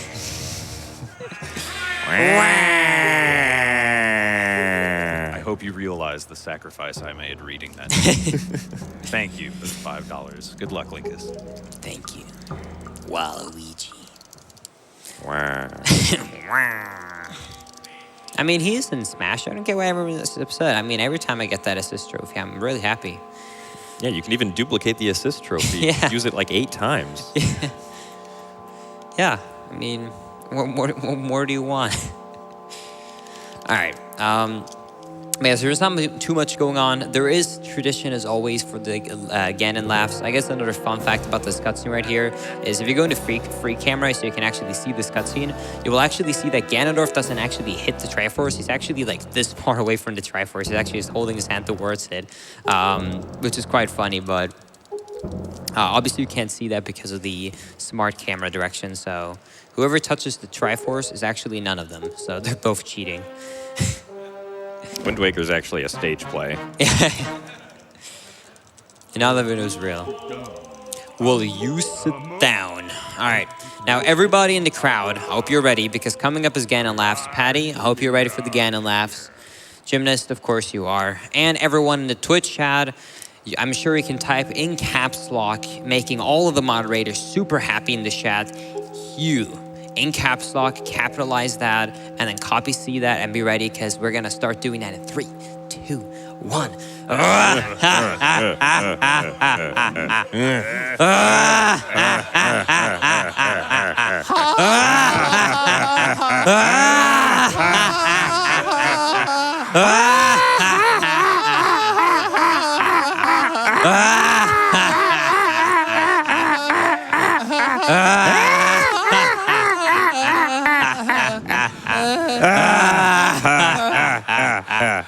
That's a good one. Another year, another cringe compilation. Oh, yeah.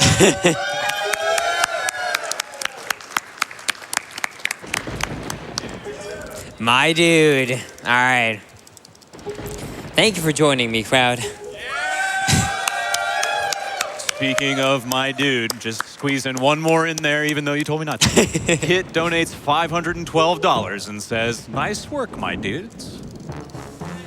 My dudes. All right. Well, time for the selfie. I hope you guys are ready. You donated a lot of money for this. I think it was worth it. All right.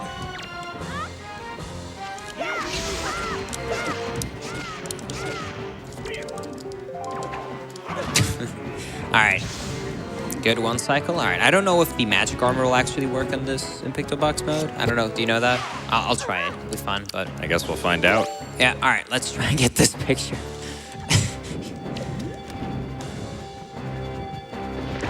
No.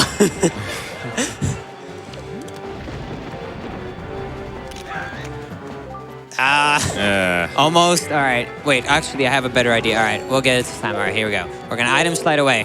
All right, here we go.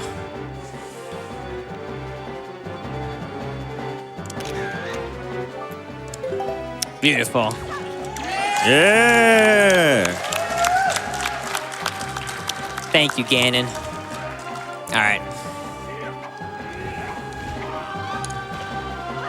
Also, time is coming up very quickly when we say kaboom. Yes. Wait, when we say kaboom, what? Who made this up? I was gonna say orb. All right, no. All right, Patty, you can decide. What is gonna be the word to finish this run off?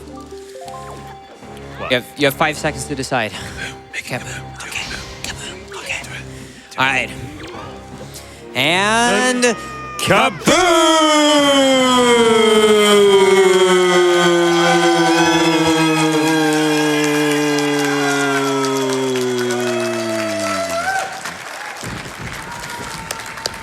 all right, there it is.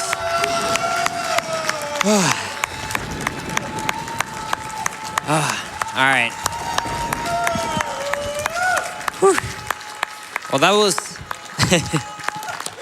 orb. Orb.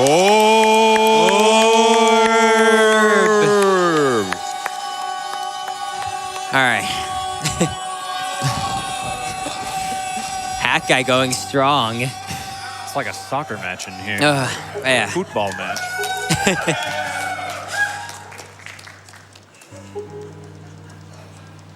Oh, sure. Okay, well, it didn't matter that I went over estimate, because we're going to do some glitch showcasing, because the next runner isn't here. So I guess it was a good thing in the end. It was all planned all along. So yeah.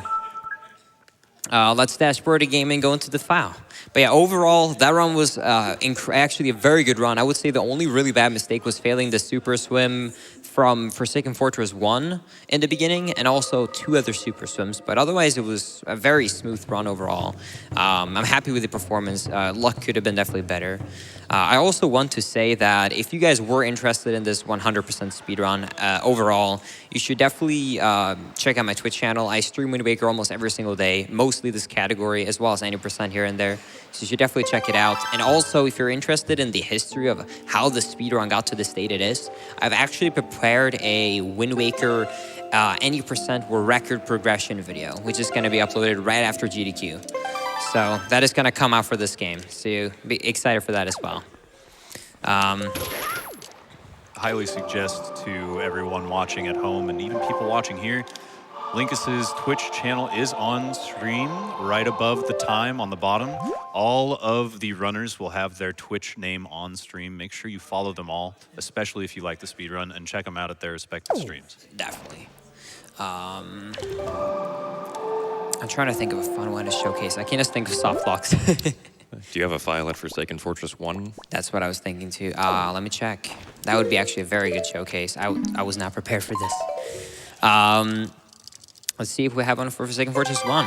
I do actually have one with the grappling hook, but I don't know if I have magic for it. Let's see. Will this work? Oh, I picked my gamepad. All right. Pause. It's back. All right. All right. So there is something quite interesting you can do actually if you super swim. So if you actually are swordless in this game and you actually super swim to an area that will have moblins with lanterns in their hands, which only happens at dark areas, which is, for example, why it doesn't happen in, let's say, the mini-boss in Dragon Roost. What will actually happen is if you then do not have a sword and you go up to them, what is going to happen is they're basically going to almost perform like a wrong warp. They're going to actually think that you're in Forsaken Fortress 1, and they're just going to throw you right into the jail. And that's just to save memory, but the developers said because the only time you're swordless is in the beginning of the game or now, developers just simply designed the game to be that if you do not have a sword, then they imagine that you're an FF1, and that's just what happens. So I'm going to throw it into jail out of order.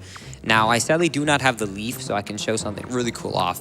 I can still show it off. There is a really fun thing you can show off here, but because I don't have the leaf, I won't be able to showcase it for too long. So I'm actually going to switch to the gamepad for this part. But you remember how I said earlier that if I island hop too far out of bounds, what will actually happen is that it's actually going to crash. Well, for some reason, this area doesn't actually crash if you go too far out of bounds. And it really tries hard to render Link. But it doesn't do the best job. So I'm gonna change the gamepad just because then I can pause and actually kind of showcase Plaza. You can actually kind of see how Link will look like. So I'm gonna try and do an item slide right here and just get a lot of speed, like a lot of speed. And then let's just target here and look at Link. And as you can see, he's a couple of his pixels. The game doesn't really know how to showcase it.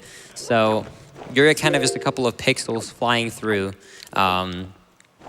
the world. If you have the leaf, you can actually leaf in that mode, which will create some really crazy oddities. There's some other fun soft locks you can perform in this game. For example, if I go to... So yeah, if I go into my normal file right here, I'm actually gonna show my first one. So I mean, we guys have to sit down for 6 hours. You know, you're feeling like you want to move. You know, you're getting ready for the morning coffee. It's pretty early in the morning, so everyone knows the situation that happens where your stomach can get a little bit irritated, and you need to release one. Hoping that Patty doesn't smell it or something like that. Please do not in this scenario. Thank you. Well, thankfully, Link got us covered, so he will do it in the digital world instead. So what we're gonna do is we're gonna make our way to the houses on Outset because we really dislike Grandma in this game. Obviously, you could see we didn't even save her in the speedrun. I mean, we're a horrible son. So we're going to make it to the top of this house right here, and then what I'm gonna do is I'm going to make it day quickly. And then after I make a day, I'm going to walk onto the roof and make sure that I have the Wind Waker in my hand. And if I'm able to time pulling out the Wind Waker just on the same frame as I'm about to slide off of it, what I can actually do is I can...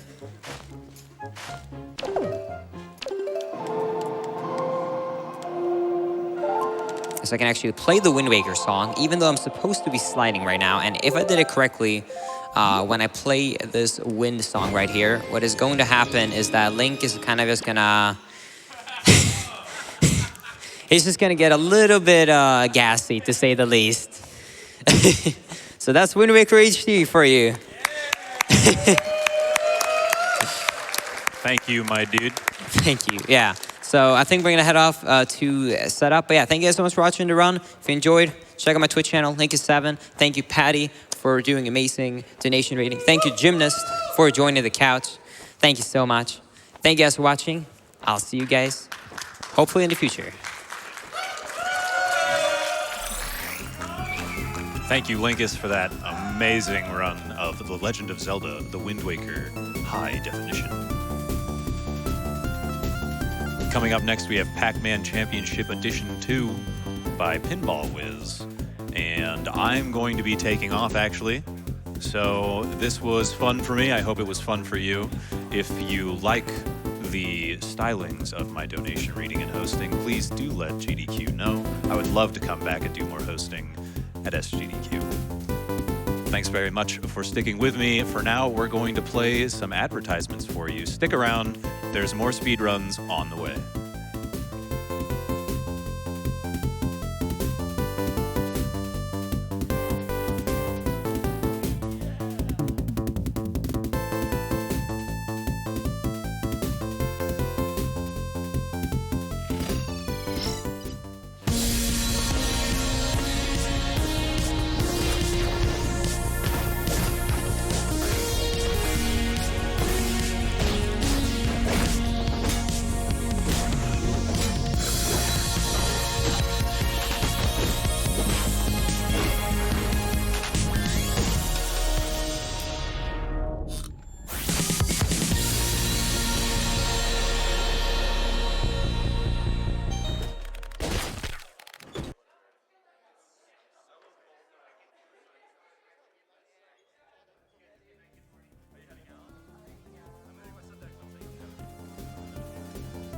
One more thing before I go. Tokyo Attack specializes in bringing rare import Japanese games to conventions and events all across the country, featuring titles such as You Beat, Chunthem, My, Taiko no Tatsujin, I'm horrible at reading these. Oh my goodness. And much, much more. They host America's largest collection of independently owned import and arcade cabinets. And oh, are they fun. I might not know how to say the names, but I know they're fun. Thank you very much, Tokyo Attack, for sponsoring the event. And now I will hand it off to the next host, Crunchy Lex.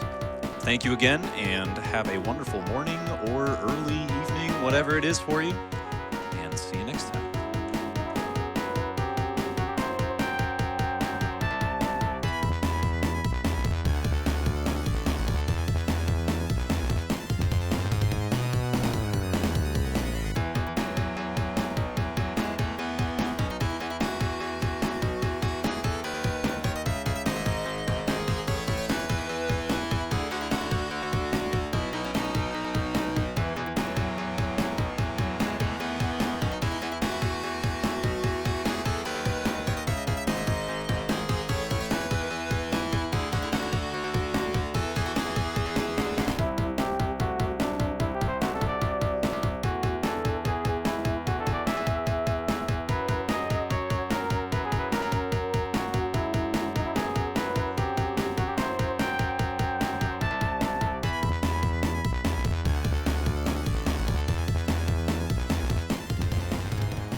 Good morning, awesome games done quick.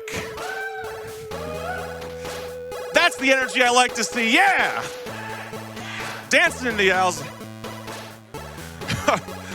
Good morning, everybody. I'm Crunchy Lex. I'm going to be your voice behind the mic for the next few games. And boy, oh boy, you guys were just absolutely doing a spectacular job keeping that energy up during that Wind Waker. What a great run that was, wasn't it? That's right.